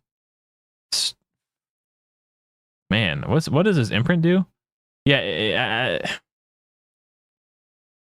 his passive should be protecting himself. Yeah, also the fact that you would have to invest all those. I'm so tired, my brain stopped working. The Echo, you'd have to waste all those Echo summons to get him to Awaken 5 when you could just be put him into better heroes that are get good incrementally. And you know, like, you shouldn't have to Awaken 5 someone just, and even at Awaken 5 he still doesn't seem that good to me. I don't know, man. If he had the same effect or similar effect, Like if he had an effect on him that read Immortal is not reduced when activated, and it actually stayed on him for 2 full turns, boom. Now you got an Eternal Legendary. But because of the way Immortal works in Godforge, he's just gonna die. They need to do. Then he needs a fix, and I think that it would be similar to the brawler whose Phoenix doesn't reduce from turns, but just make it like kind of opposite. Like Immortal doesn't reduce when activated. That's what you need to do, or something. Yeah, or Ward, but still Ward would fall off, and then he would just die. You know, I don't know. Like he's just not good. There was a rare who did something very similar. Was it Dobrin? Where's Dobrin at? Okay, we'll put Dobrin because they're kind of the same hero. They're basically the same hero. All right, Svarog. I feel like they changed him. Maybe not. So, each time an ally uses, so this ramps up really fast. So this, okay, yeah, that's really good. Blunt is a nice to have. That's actually pretty good. But AoE attack down, super good, and protect 2 on all allies.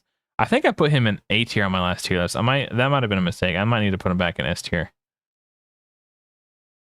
For 3 turns. Ooh, yeah. Yeah, this is what a defender looks like.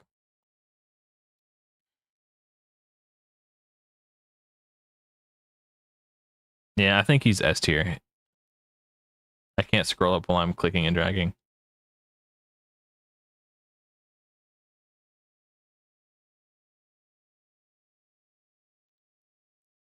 You think the faith changes improved him? Oh yeah, that's a good point. I think I kind of shafted Sun Wukong on my last tier list. I'm gonna look at him again. Speed in all battles. That's really dope. Attacks 1 enemy. That's a respectable damage multiplier. Increases hero's divinity by 5%. If joining an attack, increases hero's divinity by additional 5%. Okay, so 10 if he's joining attack. Also, mirror 1 random buff from the target. Okay, that's pretty good. Attacks on enemies 2 times. Like 380 times attack. For each buff on this hero, increases damage inflicted by 10%. This is one of those things that gets better the more times you use it in a wave. So, like, he used to be really good because he would just self-buff attack up 2 before he would do this. Which made him like really strong. He doesn't do that anymore. So as an opening attack, it's not particularly good unless you have some like really good setup. But again, we're evaluating these heroes in a vacuum. It gets better after he's joined a few attacks and used his basic, and then. But as of right now, it's just like in a vacuum, it's mediocre, like for an opening attack. People lose their minds over this. I did the math on these multipliers, and it's not that impressive. It doesn't do that much damage.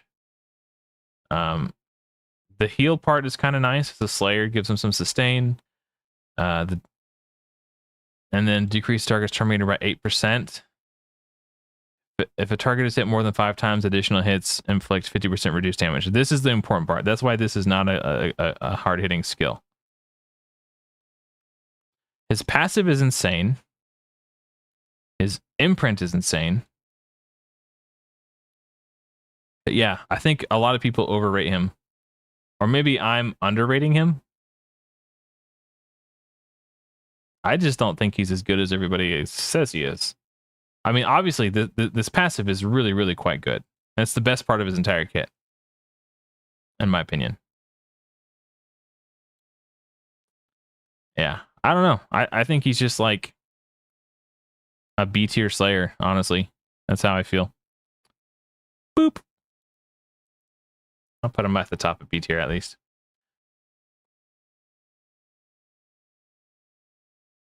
He's interesting, and I like his imprint, and I think his passive is powerful. And there are situations in which his basic attack will, what's the word I'm looking for? Snowball. But there are, plenty of situations where it won't. So I don't know.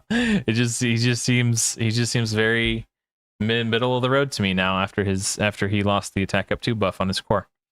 But that's fine. Again, my subjective opinion. You're welcome to disagree and form your own tier list. Yeah, so it's all good. We're moving on. Sphinx. AoE basic with attack down 2. That is very strong. Resistance up 2 on this hero for 2 turns. Vanish on all allies except this hero, again, to potentially enable the Hattori Hanzo imprint meta. Then heal 200 defense on all allies to 75%. Chance to place accuracy down on all enemies. So the vanish and heal is pretty cool with attack down. Really nice defender abilities. The ultimate AoE. Increased divinity cost of enemies by 50. Stacking up to 10 times. That's effective. And also destroys 5% of the target's max HP. Could be good. Yeah, that seems strong. And then if an ally is under vanish, reflect any debuff placed on them by an enemy. That is an ability. That is cool. Is this A tier or S tier? AoE attack down 1 on a basic is really good. And she's got the heal on the core. And the vanish to prevent debuff. Yeah, she might be S tier. It's like I'm torn between A and S. Like it can go. It's funny, like her attack or her kit is so simple that it doesn't seem super flashy, but it's also like really effective.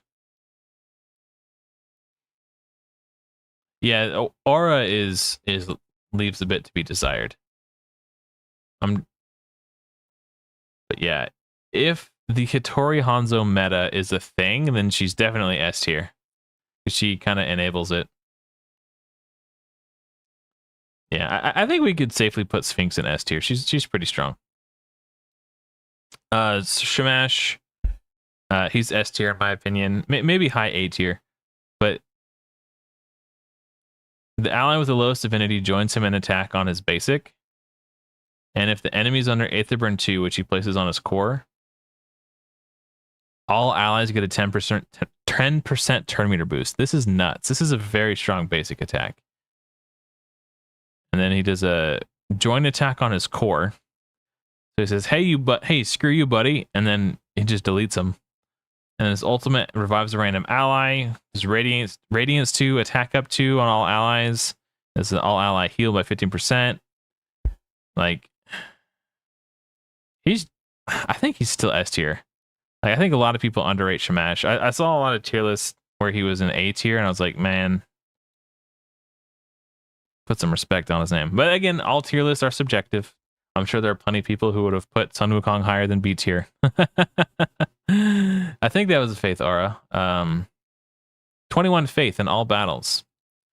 So yeah, he's all about boosting divinity and faith. He's got, when an ally joins him in an attack, they gain 100 divinity, which they do on his core and his basic. So like, yeah, very good support.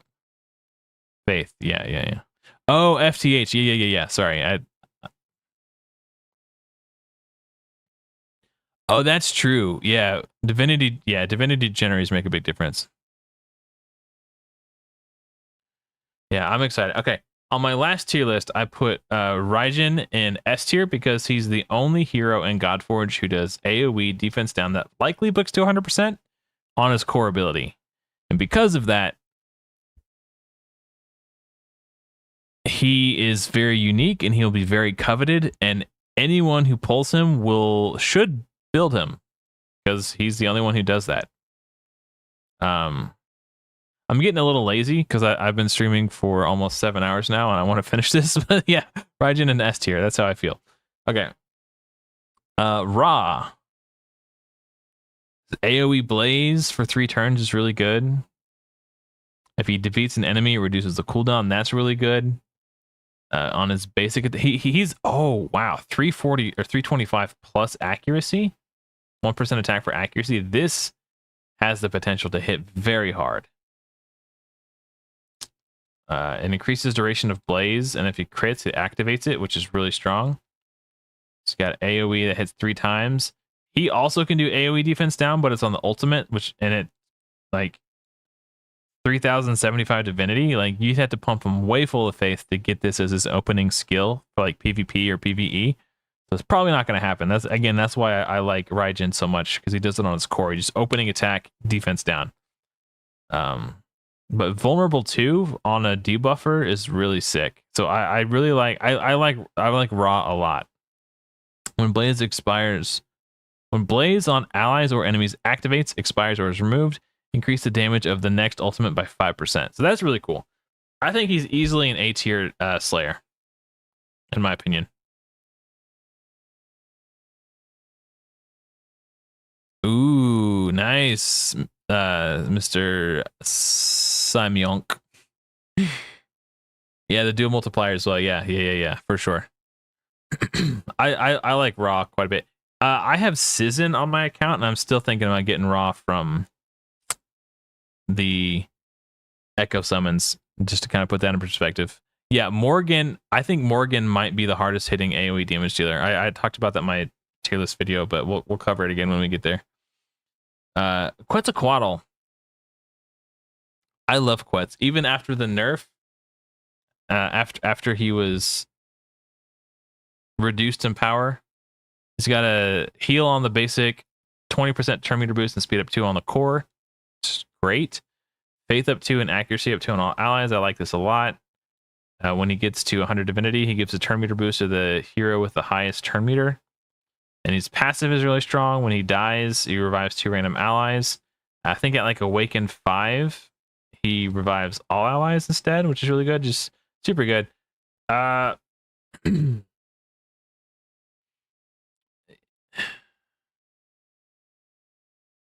This is a... Oh, he also has a chance to petrify. Crowd control on the A1. This says all battles, but I think this was changed for the alpha. I think it's a dungeon aura now, which reduces his luster. I think he's A tier. Yeah. Yep, very strong. Okay, Perun. I put him in D tier on my tier list for legendaries. We'll see where he falls. Attack 1. Oh, they gave him speed multipliers now. He attacks 2 times. The basic attack is very strong. I like it a lot for a disruptor. Basic attack, speed down 2. So he's basically High Katoon on the basic attack. He does an AoE with a 75% chance to reduce the turn meter of all allies by each target by 20%. So again, he's like High Katoon on the core with High Katoon's A3. Let's look at his ultimate. 7 times at random. Each hit has a 35% chance to decrease the target's turn meter by 10%. What? Additionally, additional attacks against the same target reduces the turn meter by 5%. What? Why? Why? Like, it's only a 35. Like, this is so annoying to me.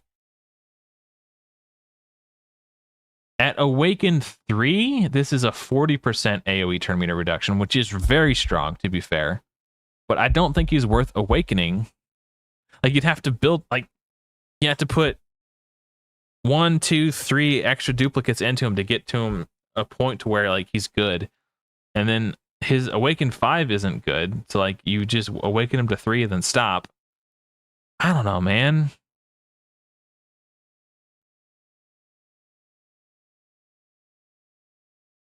Yeah, I mean, he might do damage. But, like, he's a disruptor, though. He's supposed to be disruptive. And I think what they need to do, and I said this in my video, too, when I the video where I was talking about the disruptor paradox. The best disruptors in the game weren't even disruptors. If they took this and said all allies turn meter by 4%, then he's a fucking legendary. That's all they need to do. Literally, that one change, and he's a goddamn good legendary.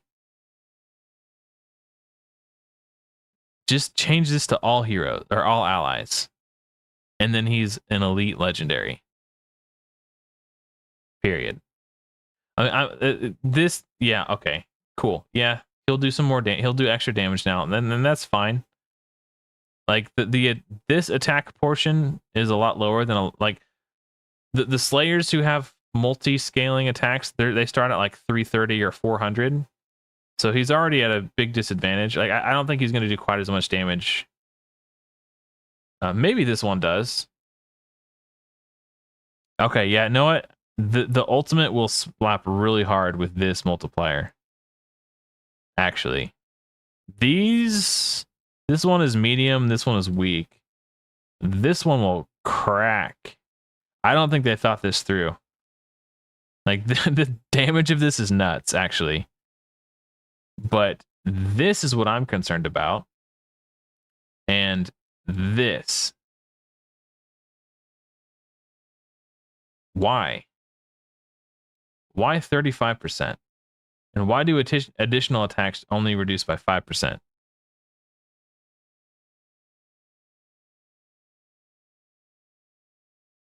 Like he's a legendary, dude. He just doesn't. I don't know. It wouldn't be that hard to make him good. And it just feels like they made him. It feels like they're making him worse on purpose, and that's what annoys me. As he stands, I'm going to be a little bit more polite because I don't think he's worse than all these heroes. Certainly not. I mean, I don't know. I probably wouldn't build him, honestly, as he stands now. I mean, again, at Awaken 3, the core is a 40% AoE turn meter reduction, which is very, very strong. But I don't want to put 3 copies of a legendary into a mediocre legendary just so that he's good. I mean, I don't know. I shouldn't have to spend 4 copies of a hero to make a hero good. Sorry, I'm moving on. I'm sleepy and I'm cranky, and I could hear my wife just woke up and she's walking around, so I'm gonna try to finish this up. Awakened 3 and sleepy 2. I need to be awakened because I'm getting sleepy. That's getting past my bedtime. It's 8 a.m. where I'm at. But I do want to finish this. Okay, Pazuzu, accuracy down is good. Chance to remove a buff from the target is very good. AoE, corrupt is very strong. This despair is just like a nice to have. It's kind of like whatever. I think as a disruptor, he should just be able to do that, like on all enemies. I don't know why they limit it to order. Whatever, I don't care. That's annoying. Attack 3 times each hit. This is a cool ability. I like this. His ultimate is really nice. The basic is cool, but this annoys me. When enemy gains a buff, increase his turn meter. When they gain 3 buffs in 1 turn, gains an extra turn. But guess what? There's no heroes who do 3 buffs in 1 turn anymore because they nerfed Quetzalcoatl. So this doesn't do anything. So I'm gonna B tier. It's fine, whatever. Unless there's one I'm thinking of. Yeah, Pazuzu's passive is cool, but the extra turn thing will never. There's no other heroes in the game who do 3 buffs at once. Quetz was the only one. He did it on his ultimate, and they took one of the buffs away. So now this just doesn't trigger. So was it suggested? Okay, let's look him up. Where's he at? Occur.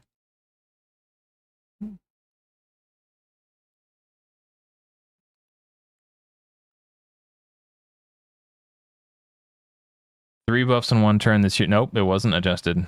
This is the website. So it's a worthless line of text. Sorry, I'm just tired and cranky. I'm still annoyed about Perun. It's getting back-to-back stinkers just annoyed me. Okay. Brawler. I have no idea how to rate him. There's so much going on. I feel like he's going to be really hard to build, but if you can build him right, he kind of pop off. His passive and his imprint are pretty freaking sweet. And the art assets on these are sick. I feel like he's a solid B tier. I don't know, maybe A tier. I don't know. Yeah, he didn't do much damage. That's kind of what I was thinking too. I'm kind of like, I'm too lazy to do the math right now on these multipliers. I'll just put him right here next to Sun Wukong. They can be buddies. Odin is S tier. I only highlighted his ultimate when I did my tier list video, but his core ability is insane. Also, so I mean, he's just S tier. I'm hitting the acceleration button. If you guys want to see their kits, you could look them up on the website. I'm just trying to go fast. Yeah, we're almost 7 hours deep in right now. Increase this hero's divinity, AoE, speed up 2 and fade up 2 on this hero for 2 turns. That's really cool. If he defeats an enemy, the buffs cannot be removed. Okay, well, that's kind of neat.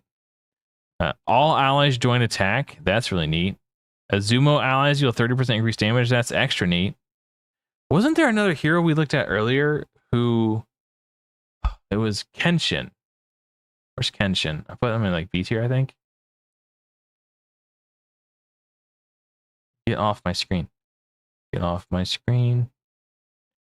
Increases hero's turn meter by 10% when joining, attack, or retaliating. I feel like he did something else that had to... Oh, we looked at his awakenings. I don't feel like looking those up right now. But his awakenings did really cool stuff when joining attacks with Azumo people. So those will be a really good pair. Yeah, this is cool. I think I missed this when I was doing my other tier list because I was going too fast. Increases damage inflicted by this hero by 10% and reduces damage received by 10% each time this hero defeats an enemy second. Wow. He's cool. I like him. Is he S tier? He's A tier. I think is safe. Unless you have a full Azumo team, then he's S tier. But A tier, since we're evaluating in a vacuum. Yeah, I'll get some sleep. Don't worry.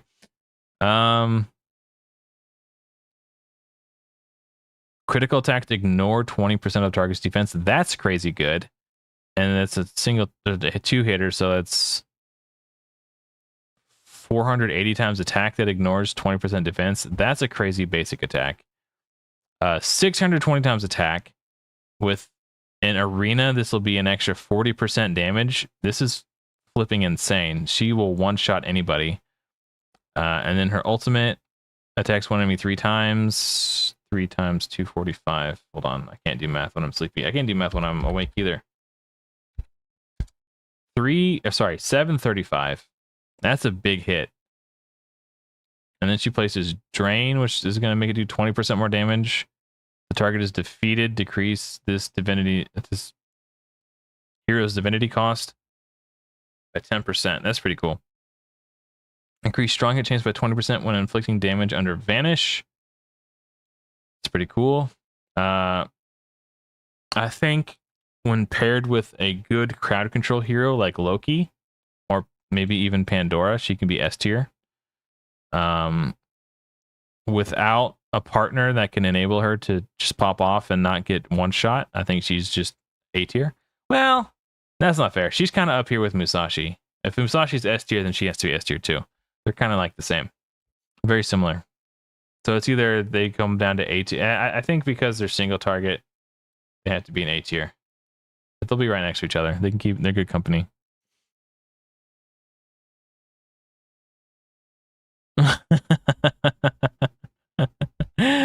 Yeah, I'm getting a little loopy.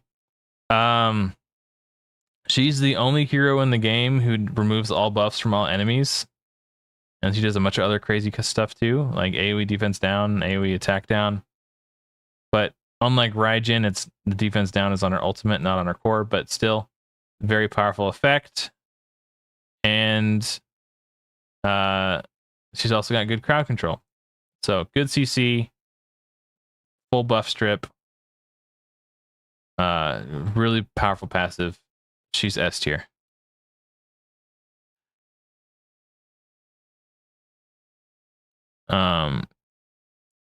Yeah, the ultimate stripper. Okay, Morgan Le Fay. I talked about this already. If you already watched my tier list video, you know what I'm about to say. But this, in my opinion, has the highest damage ceiling of any skill in the game. If you place 10 debuffs with the core, which I mean, this book's up to 75.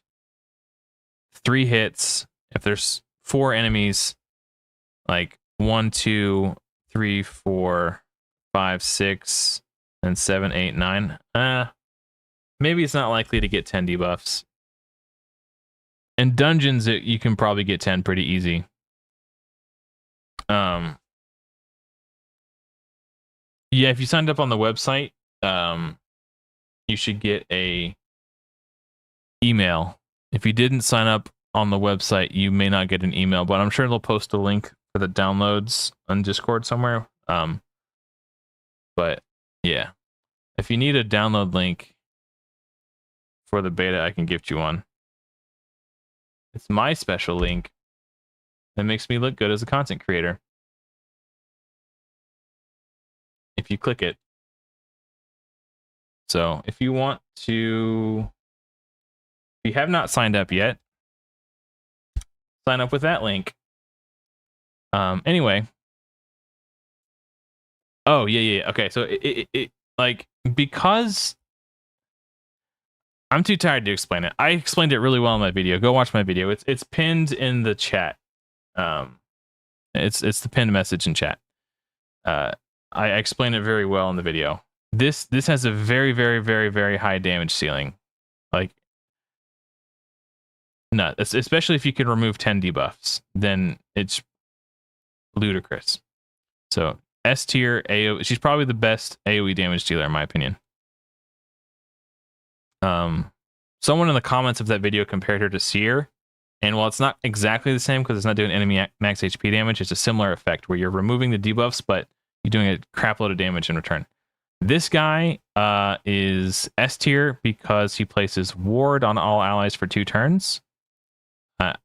And then that's just really powerful. He does a huge shield and AoE taunt. So, really cool passive too. Mitigates 20% of incoming damage to allies when they're attacked. So yeah, S tier defender. Metzli is just a worse version of Isis. She's still a good hero, but not A or S tier. I think she's a good B tier support. If you pull her, you should still build her. She's very strong, but she's just not literally the best. So still good, but there are slightly better heroes who do the same thing. I like Marduk. This buff spread is really cool. There's a lot of cheeky things you can do with it. And especially since it's on its basic, you can pop off constantly. So if you have heroes who like self-buff with Retaliate or self-buff with like Precision, like Sizen and Musashi, then you use the basic attack and now everybody gets Precision or Retaliate. Like, this is super cool, and the ceiling on this is really high, and if you're clever, you can build a really cool team around it. Marduk is awesome. He also does a full cleanse with block debuffs and a joint attack, and then he does block disables, or he cleanses the disables and puts Stalwart, which is block disables, and does speed up 2 and a 30% turn meter and divinity boost. This guy's freaking nuts. And then, yeah, if the enemy team debuffs you 10 times, he cracks off with the score and ally attacks. Dude is an absolutely bonkers. He's super S tier. Loki, S tier. Basic attack charm is really strong, especially since it goes on for 3 freaking turns. That's nuts. Place sleep on all enemies for 3 turns. If the target's already under sleep, reduce their turn meter by 30%. Corrupt is nuts. He just steals all their buffs. I honestly think if you have a really fast Loki, you can go Loki plus Mulan or any like Musashi, like Loki plus one of these two, and you can 2-man like take out anybody's arena defense team. Like single-handed, I guess dual-handedly.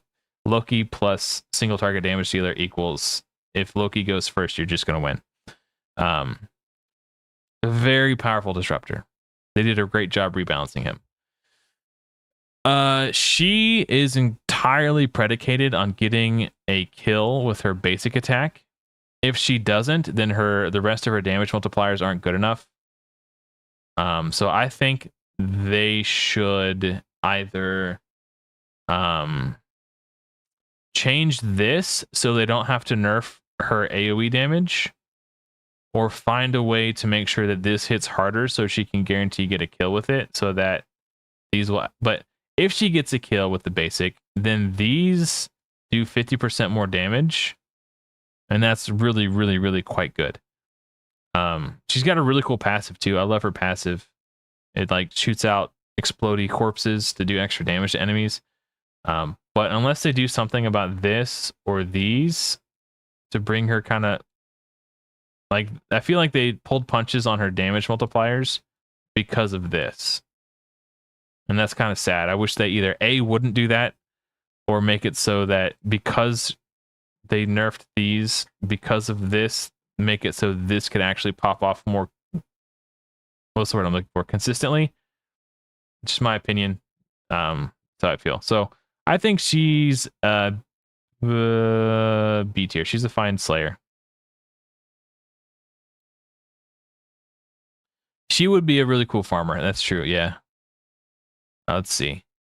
I feel like he's S tier. I don't remember. AoE, Aether Burn on the basic. What? That's crazy. AoE attack down and blunt. That's a good core. The 3 AoEs automatically stun set would be sick. AoE before attacking, radiance and resistance up 2 on all allies. Transfer all blaze and Aether Burn from all allies to this hero. If a debuff is transferred, increase this hero's defense. Radiance 2 is pretty dope. Okay. When ally is damaged by an enemy, transfer 50% of the damage to this hero and increase the damage of the... Ooh. When an ally is damaged by an enemy, transfer 50% of the damage to this hero and increase the damage of the ally's next attack by 10%. That's crazy. AoE attack down on blunt 2. Radiance. Oh, this is a big passive. I think he's S here. I gotta scroll up. Yeah, he seems pretty good. Is Awaken 5 is stupid?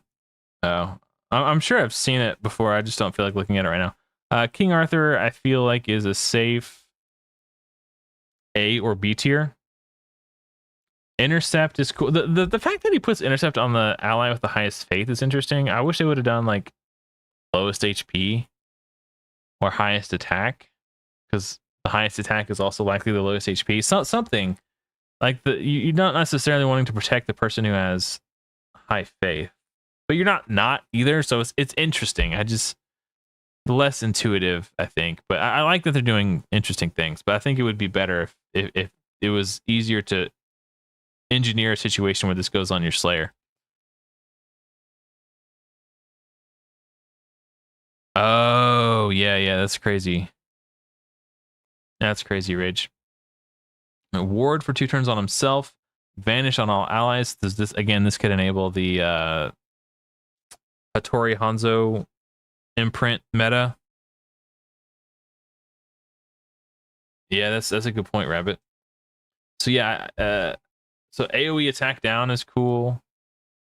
Vanish and taunt, like, he's solid. I think comparing him to all the other legendaries, he's B tier, but comparing him to the hero pool at large, I think he's a solid A tier. Is he solid A tier?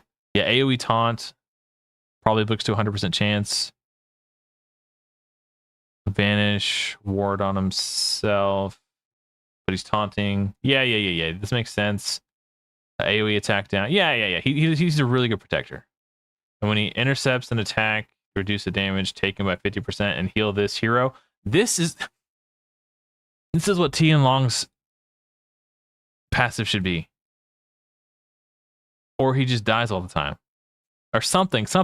Tian Long needs love, or he will die. I'll put him in A tier. Yeah, he's a good hero. Faith down 2 on the basic is good. Remove shield is nice. With corrupt is really good for 3. Oh, this is remove shield from all enemies, then attack all enemies with the chance to place corrupt on the target for 3 turns. So does it only place corrupt on a singular target for 3 turns? Because that's how it reads to me. This is another one of those instances where they word it strangely, then it confuses me. Because when you do an AoE attack, you select a target and then the attack goes off. So is this only putting corrupt on the singular target, or is it putting corrupt on all? If it's putting corrupt on all enemies for 3 turns, this is insane. If it's only on the target, it's decent.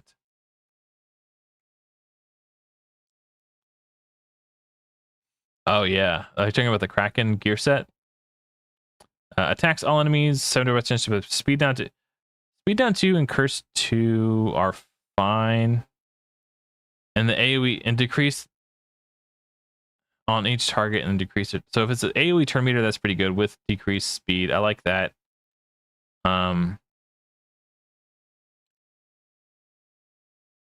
Decreased turn meter when attacking under Faith down. She does it on her core. Yeah, I think she's probably better than I initially evaluated. If this does corrupt on all enemies for 3 turns, she's S tier PvP. I think I was a little hard on her when I was evaluating early on. She A tier or B tier? I don't know. If this is AoE corrupt, if this corrupts all enemies, then it's A tier, easy. Yeah, I don't know, but I don't know. Yeah, Faith Down is very good on the basic. I like it. It's good for boss fights. In particular, he got a nerf. This used to be 10%. They changed it to 5%, so it's less good. But still a strong skill. Attack up 2 is very powerful. Yeah, with the divinity boost, and increases the damage of ultimate abilities by 30. This is still very, very strong. For every 5 buffs placed on the enemy team, he attacks. Yeah, I think he's A tier when he used to be S tier before the changes. Isis is, I'm going to put her in A tier because I think there's a better reviver than her. But I think she's kind of like, ooh, does Isolde stand in A tier with Isis? I think she does. Kind of like her own way, like honestly, like yeah. Is he still in A tier? Maybe not. I think we can bring Shaolin Monk down to B tier, and then we've got a ton of Slayers, so I think he comes down to B tier also. But I'm pretty happy with this. The rest of these, honestly. I mean, the order. Pay less attention to the order and just the grouping. So like, I'm not necessarily saying that he's better than Brynhild. That's too much work. Just the tier is like a standalone tier. This isn't like this through this in this order. Like, I ain't doing all that. Oh, we're at the top. We're almost done. A light at the end of the tunnel. Okay, let's keep going. I think Horus is. I want to double check and see. I think his one of his skills is out of date on that site. No, taunt for 2 turns. Okay, he for some reason I was thinking it was 1 turn, so he still does it. Okay. Actually, yeah. Awaken 1. The first level of awakening. You pull your Horus, and then you use your first Echo summon to get a copy of him, and then at the start of each wave, place taunt on all enemies for 1 turn. And that'll give you plenty of time to get to your ultimate, which is 3,000 divinity. And then he does an AoE taunt for 2 turns. On top of that, whenever he's attacked, If he's at Awaken 5, he retaliates with his basic ability, which guess what? His basic ability taunts. So you're going to lock him down again, and guess what? He's going to attack. They're going to attack you. Then you're going to retaliate, but taunt on them again. Then they're going to attack you. Then you're going to retaliate, but taunt on them again. And then this comes up. Then you taunt them for 2 turns. Horus is insane. Super S tier. Like, I know I said Loki might be the best disruptor, but I mean, Horus is a defender, technically not a disruptor, but he's the best disruptor. Hercules, AoE acid on the basic, stun on the core. Super solid hero, really cool passive. I think he's a solid A tier brawler. Yeah, definitely A tier. I'm looking at, like, I think on the legendary tier list, an argument could be made for B tier, but when you're looking at like the collective of all the heroes in the game, I think he's a solid A tier. Hell, her damage multipliers were way higher in the minigame. They nerfed her damage, and now she doesn't. Okay, and this, she has really high base attack. What's her base attack in the website? 1300. Okay. Still about 100 higher than average, but the percentages are correct. She just doesn't do damage now, like, really, compared to the other Slayers. I'd take Sizzin over her all day long. HellHades meta incoming. Yeah, maybe. Heimdall's S tier. If you don't know what he does, team-wide retaliate for 2 turns on his core ability. He does a bunch of cool stuff by reflecting debuffs back at enemies, and he does defense up, shield, and protect 2 on his ultimate. Just a powerhouse defender. He's definitely among the best defenders in the game. He just is so much. Like, easy S tier for Heimdall. Hades is my... What? This was Arena. Oh, did they change it to Dungeons for the beta, maybe? I bet that's what happened. Yeah, if this doesn't switch back to Arena for beta 2, I'll be very sad, because I was really excited. Like, 26% speed in Arena is nuts, especially since he's a really powerful Arena hero. Yeah, I'm not fond. Oh, okay, Ragewood is confirming this with the beta aura. Thank you, bud. I love the basic sleep. Like, that's just a nice little boop, kind of like backup emergency button to push.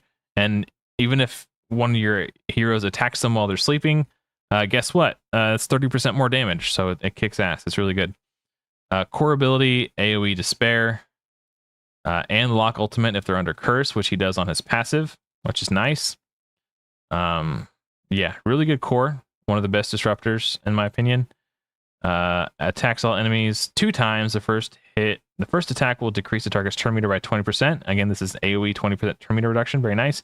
Second attack will place speed down 2 and faith down 2 if they're under curse, which he places on his passive. So at the start of this hero's turn, place curse 2 for 1 turn on the enemy with the highest attack. When an enemy under curse is defeated, place curse 2 on 1 living enemy with the highest attack.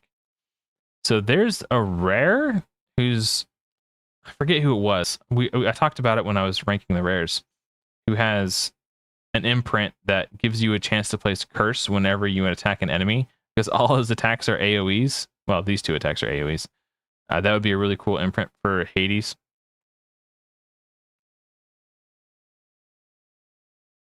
What? Look at the YouTube version of message instead of the chat. Oh, that happened to me one time. Yeah, sometimes I don't know why I did that. When I was testing the chat function before I did the stream, and it was doing that to me too. It would randomly, like, translate my messages. I don't know why it's doing that. But yeah. Anyway, I'm trying to wrap this up. Is he S tier? I don't know if he's S tier. He's an S tier disruptor. Oh no, he's not even S tier disruptor. There's better disruptors now. During the minigame, he was an S tier disruptor, but now that we've gotten better disruptors, I think he's solid A tier though. Grendel, I say he's a good A tier hero. His basic attack is really cool. If he kills an enemy, he gets an extra turn, which gets him back to this core ability faster, which is an AoE despair, which is very strong. And he does an execute if he gets enemies below 20%. No. Yeah, 20% HP. Very powerful skill. Grendel's very good. And for every HP he's missing, he gets extra speed and faith. So just super solid. I think he's a solid A tier hero for sure. On Rio, is that who it was? She's an A tier, I think. When attacking enemies under curse. No, that's not it. Someone's imprint put up curse. Maybe it was King Tut. Attacks have 100. Okay, so attacks have 50% chance to place curse 1 on the target for 1 turn. So if we put this on Hades, his AoEs have a chance to place curse. So he might get the extra bonus effects for curse. I don't know how that would work for sure, but I would hope it works that way. Fujin, his passive is the best part of his entire kit. His ultimate is super freaking expensive at 4,400. It might be the most expensive in the game. And on top of that, it feels very mediocre to me. Protect 2 is fine. And Stalwart is fine. And that's it. So if you don't have Raijin, he's like basically just like a damage reducer, which is fine. Like if I pulled him in the super early game, I'd be perfectly content to just let him tag along in my battles, so I'd take 30% less AoE damage. But that's kind of about all he's got going for him. But I still think that's good enough for like 30% damage. So does Svarg does that, but does so much more. Well, he does protect 2. I think he gets a bad rap. I think that's probably higher than anyone else in the history of Godforge would ever put him on a tier list. But it's my bold prediction. I'm going to take a spicy swing at that one and say that I'm right. The moment that's... yeah, it's really expensive. The moment that Rabbit's been waiting for probably like 3 hours. It's Freya. Freya is very good. I don't think she's the best legendary in the game, but oh my gosh, she's really good at what she does. So you guys have played Raid Shadow Legends, right? Remember Ninja? Remember how insanely OP his passive was? Now, imagine giving Ninja's passive to your entire team. That's what Freya does. It's really strong. Also, she does attack up 2 and sharpen 2 on all allies for 2 turns, in addition to the giving your entire team the Ninja passive. So yeah, she's really, really freaking strong. I think she'll be just really good. She also does a turn meter equalization and then a turn meter boost.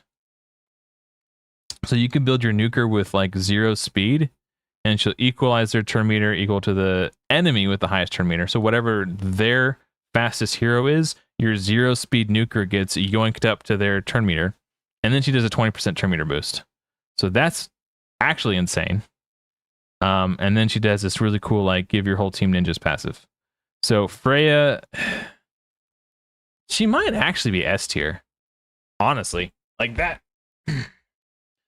I think I forget where I rated her. Rabbit, do you remember where I put her in my tier list? I think I underrated her. She might actually be S tier.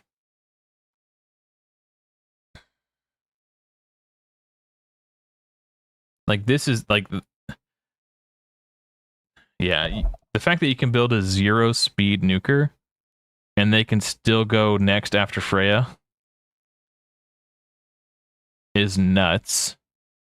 And then in long fights like clan boss or pantheon boss, this is A tier.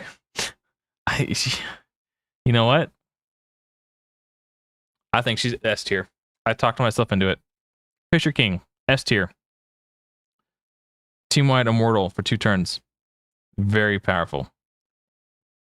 This is interesting. It's the HP equalization. And then it permanently gives them a damage boost. So they can gain 30% more damage. And if they're low HP, you decrease the damage they take. which is nuts. So like, and he's also doing a shield on top of that, like a big shield. Vanish on the HP, the ally with lowest HP, so it kind of enabled the Hattori Hanzo meta, Hattori Hanzo imprint meta. And then when Immortal prevents an ally's death, they just gain 5% more HP, attack, and defense up to 6 times. So 30% more attack, 30% more defense, 30% more. Like Pantheon boss or any sort of like marathon style content, this guy's going to be absolutely nuts. He's kind of like Freya, but just like slower. He's like a defensive version of Freya. It's like a very similar, like slowly racks up everyone's. He might actually even be better than Freya. Like he gets 30% damage output here, plus 30% more attack, defense, and HP. It's actually about the same. He's more defensive than Freya, but the amount that they can increase your damage is about the same. So I'd say Freya is only marginally worse in that sense than Fisher King, but Fisher King's eternal and Freya is not. But they're like neck and neck, I think. But she doesn't do the immortal stuff either, so she's less good in that regard. I'll put him higher. She can be on the towards the back end of S tier. I don't know. Fenrir, if you don't have other heroes on the team who could help him stack up bleed, he kind of sucks. But if you have another hero on the team who could help him stack bleed, he's insane. Otherwise, you have to use his ultimate like 3 or 4 times before. And if they nerfed bleed, then he's just unplayable without other bleed heroes on your team. So I'm going to put him in B tier. I think in like he's going to be niche for Pantheon boss, and he'll be an elite Pantheon boss hero. Every other content, he's just not going to be good enough unless you have other bleed heroes. Enki is the biggest healing output hero in the game. Dracula, if the changes to bleed are true and they tick off over turns, then this is less bad. Or maybe it's less good. I don't know. The fact that he takes an extra turn on his core is very good. Like he's gonna put 2 stacks of bleed, take an extra turn, and then put 2 more stacks of bleed. So he just basically starts the battle with the enemies having 4 stacks of bleed on them. This ultimate is very, very expensive, so it's gonna give him plenty of time to stack these bleed stacks up. And then when he removes them, he's boosting his damage. So I think against Hag's Hollow, when there's like 7 enemies, this could be an absolute nuke and just one-shot the boss, maybe? I don't know. Who knows? But this seems like it has a very high damage ceiling. But it's kind of a bummer against bosses that don't have a lot of minions. So I think I'm thinking A or B tier for Drac. If you have Dracula with your Fenrir together, then they make a great pair. But we're not doing that. We're evaluating them in a vacuum. So I'm going to say probably B tier is fair for Drac. Sizzin, probably A tier. He doesn't have crazy raw damage. He does do some respectable damage because all 3 attacks are AoE. He does precision on himself. I talked about this earlier. I'll mention it again. I under-evaluated the power of this on the ultimate because it says for 1 turn. So in my head, when I read this, it's like, oh, well, he's going to do it and that's going to fall off. But no, that's not true because your ultimate doesn't take your turn. He's going to use his ultimate, attack all enemies, activate the acids and bleeds, and then also plays precision on this here for 1 turn. Does he get this before? Musashi does it before he attacks. It looks like Sizzin does it after he attacks, which makes it less good. I really want this to be before the attack, so he's like at least as good as the epic. I hope you're listening, Fateless. Yeah, Musashi's is worded. Hold on. Musashi's plays precision on this here for 1 turn, then attack. And then he gets to keep the precision buff until his next attack. The way it's worded on Sizzin makes it look like he doesn't get also plays precision for 1 turn. It seems like an afterthought. Like you get this after you attack, which makes me kind of cranky. Because he's like worse than Musashi, right?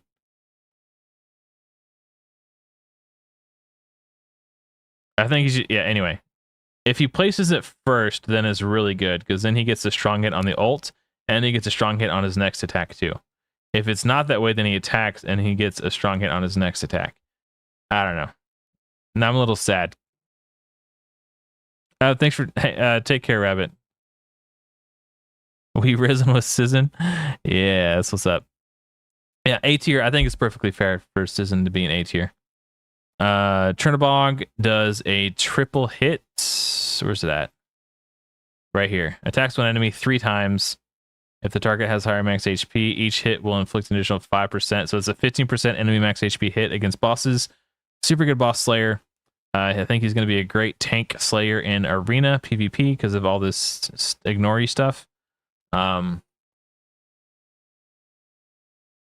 he also his attacks ignore charm, which is very powerful, and intercept. So you can try to protect yourself, but he's just going to ignore it. I think he's going to be an S tier slayer. Elite turn meter control hero, probably the best turn meter control hero in the game. The only reason why I put Shaolin Monk down into B tier. I don't know if he's S tier. He's definitely A tier. That's why I put Shaolin Monk in B tier, because he's not as good as the Void or the Eternal Legendary. Billabong, attack up 1 on all allies for 1 turn on the basic is very, very strong. This is insane. He does block debuffs and stalwart on all allies. And reduces the cooldown of all allies by a turn is really good. He increases the rank of all buffs. So if you have attack up 2 on your team, it becomes attack up 3. If you have defense up 2, it becomes defense up 3. So this is very crazy. And it demotes debuffs. So if you have attack down 2, it becomes attack down 1. If you have attack down 1, it doesn't fall off. Susie confirmed that a while back in the Discord. So if you have the level 1 debuff, it just stays level 1 debuff. Yeah, and if you have a way to trigger this twice in a row, once it gets to 3, it doesn't go up to 4, it just stays at 3. But this passive is really cool too. He's just S tier in my opinion. This might be an overestimation. I might be overvaluing his ultimate a little bit. But this ability is really good too. Block debuffs and stalwart on the same skill. It's just really cool. Athena is a solid A tier hero. AoE petrify that can't be blocked or resisted if she's under shield. She places a shield on her core, 400% defense, which is really cool. And the more time she uses it, the more she gives stacking damage reduction by up to 15% every time she uses this. That's really nice. And when her shield is attacked or broken, she also places petrify. So super, super good progression carry. Like right up here with Grendel, maybe better than Grendel. Artemis, I think I probably rate her more highly than most people do. Basic attack defense down 1 is cool. Attacks 1 enemy for 620 times attack. That's insane damage, but increases damage inflicted by 10% for each defeated enemy. I don't know how this tracks. If it tracks every enemy across all the waves cumulatively until you get to the boss, this can do an extra 100% damage, which is flipping insane. So if that's how it works, she's nutter butters insane. If it's just detecting the amount of dead enemies that are currently in the wave, it's still pretty good. If it's only tracking the enemies that she herself has killed with the skill, it's certainly way less good. But I generally think she's better than what most people rate her. I think she's a solid A tier nuker.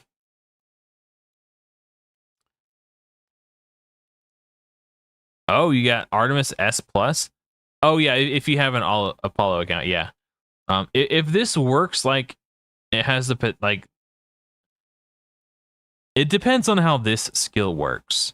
If it tracks the amount of dead enemies that you've defeated cumulatively throughout the dungeon, this is insane. This will be the hardest hitting skill in the game. But I don't know if it works that way, especially with this multiplier. So it's going to depend how this works. I've got her in A tier. She could potentially be S tier, depending on how they code that ultimate. Ares, I think, is going to be very good in PvP, especially with Hattori Hanzo's imprint and the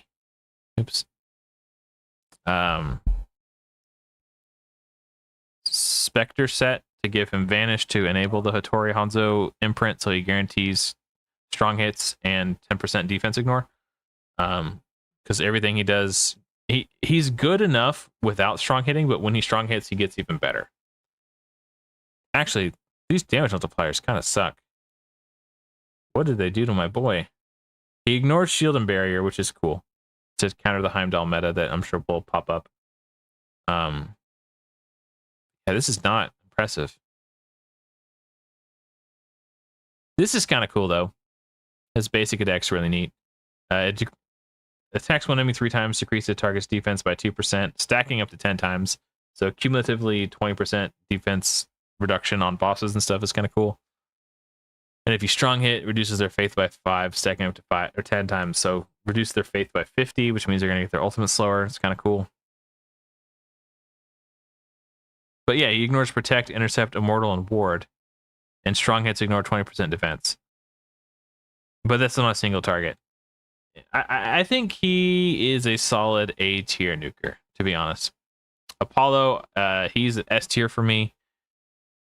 Mend on all allies, acid on the enemy who he attacks, and then attacks all enemies on his ultimate, reduce the cooldown of each ally core ability by 1 turn for each enemy under Mend, which he places on his basic. Increase their divinity by 15%. Each enemy under acid, which he does on his basic, decrease their divinity by 15%. So boosting yours, decreasing theirs. Attack up 2 on the core, which is very strong. It equalizes the divinity of the ally with the lowest divinity to this here's divinity. If Artemis is on the team, equalize her divinity as well. And Artemis joins Apollo's attacks. So I think Apollo is S tier support. He's S plus if you have Artemis on your team. She was busted OP in the alpha, so they made some changes to her kit, and now if you don't have allies on her team who can play speed up 2 and faith up 2, she kind of sucks.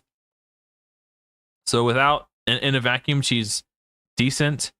If you can get her with, there was one support epic who did like faith up 2 and speed up 2. If you compare them together, oh, it wasn't her.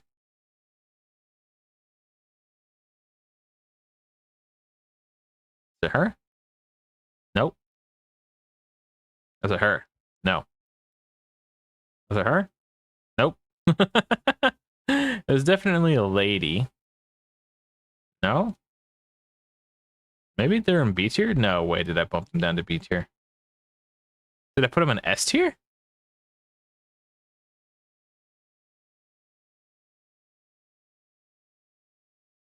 Yeah, okay.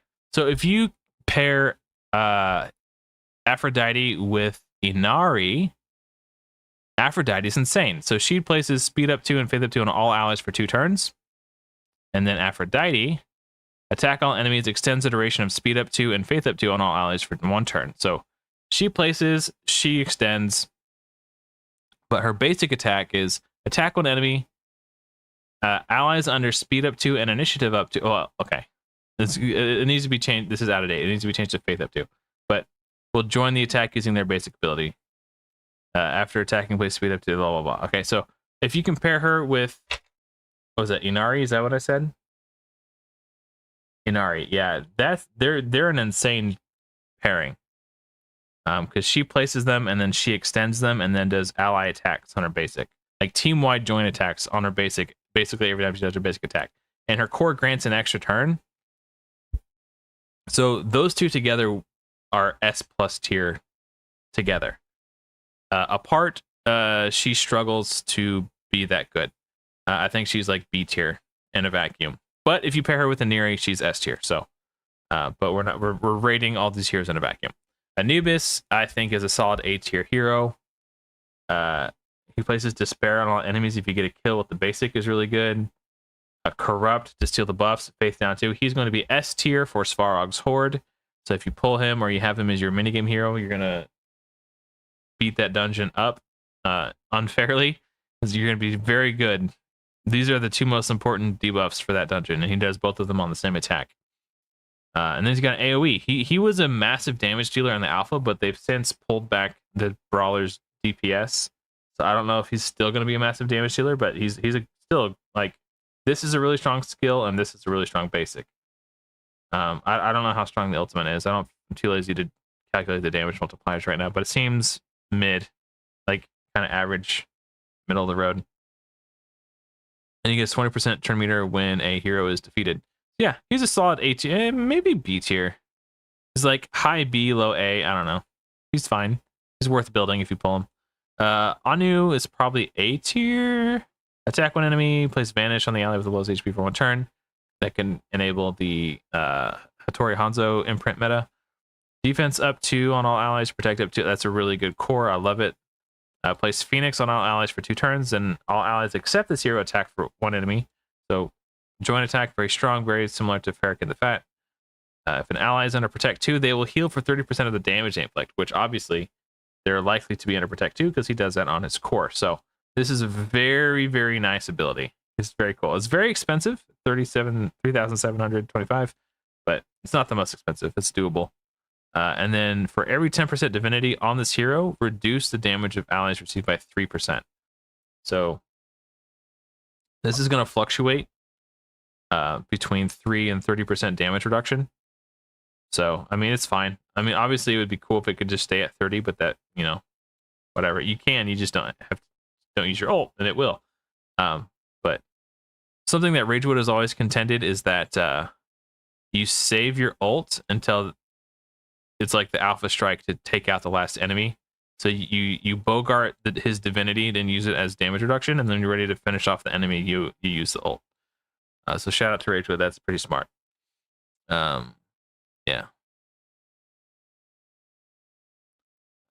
So I think he's a solid A tier unit, to be honest.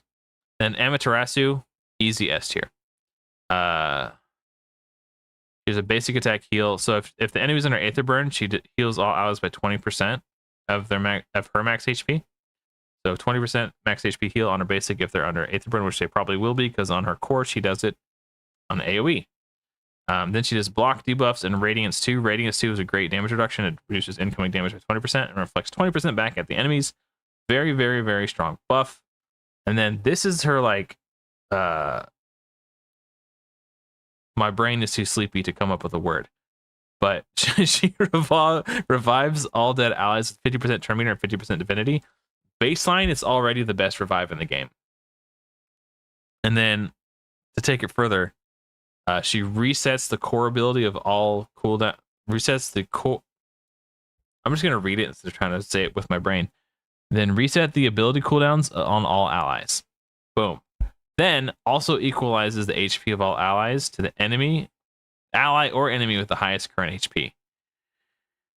So if you have her in a super tanky build in a gear set that gives her healing like organically, like I think it's called the Shrine set does it. Similar to like what Regen does in Raid Shadow Legends. You could potentially do a full wide 100% HP revive. This is so good. Then she has passive damage mitigation. So she's likely to revive your entire team. It's very, very, very, very good. Now, I'll let you theorycraft that, Rage, when I'm too tired. But yeah, Amaterasu, S tier. Okay, don't go anywhere. I'm going to go to my profile real quick. So this saves. And then I'm going to log out. And then we're going to go to tier lists.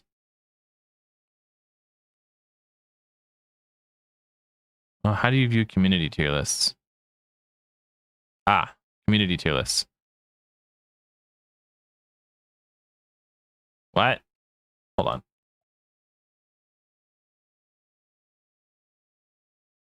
Oh, also follow me on ravenpowers.com. Okay, so now it's full screen because I don't have the thing on the side. I'm going to zoom out. Okay. I'm going to F11 to super zoom it. Okay. That's about as full screen as I can make it. I'm going to screenshot this. so people don't have to watch an 8-hour live stream to to see it. I'm gonna post this in my Discord. I thought I had Discord open somewhere. I'll post it somewhere in my Discord, so I don't. I'll just post it in Godforge General. Oh yeah, join my Discord. There's a link in the description of this live stream. Come by and say hi. I'm gonna go to sleep now though, because it's 9 a.m. and I haven't gone to bed yet. So that has been posted in Godforge General. Actually, let's post it in Godforge Help Center too. Heck, I'll even pin it there. Pin it and pin message in Godforge Help Center.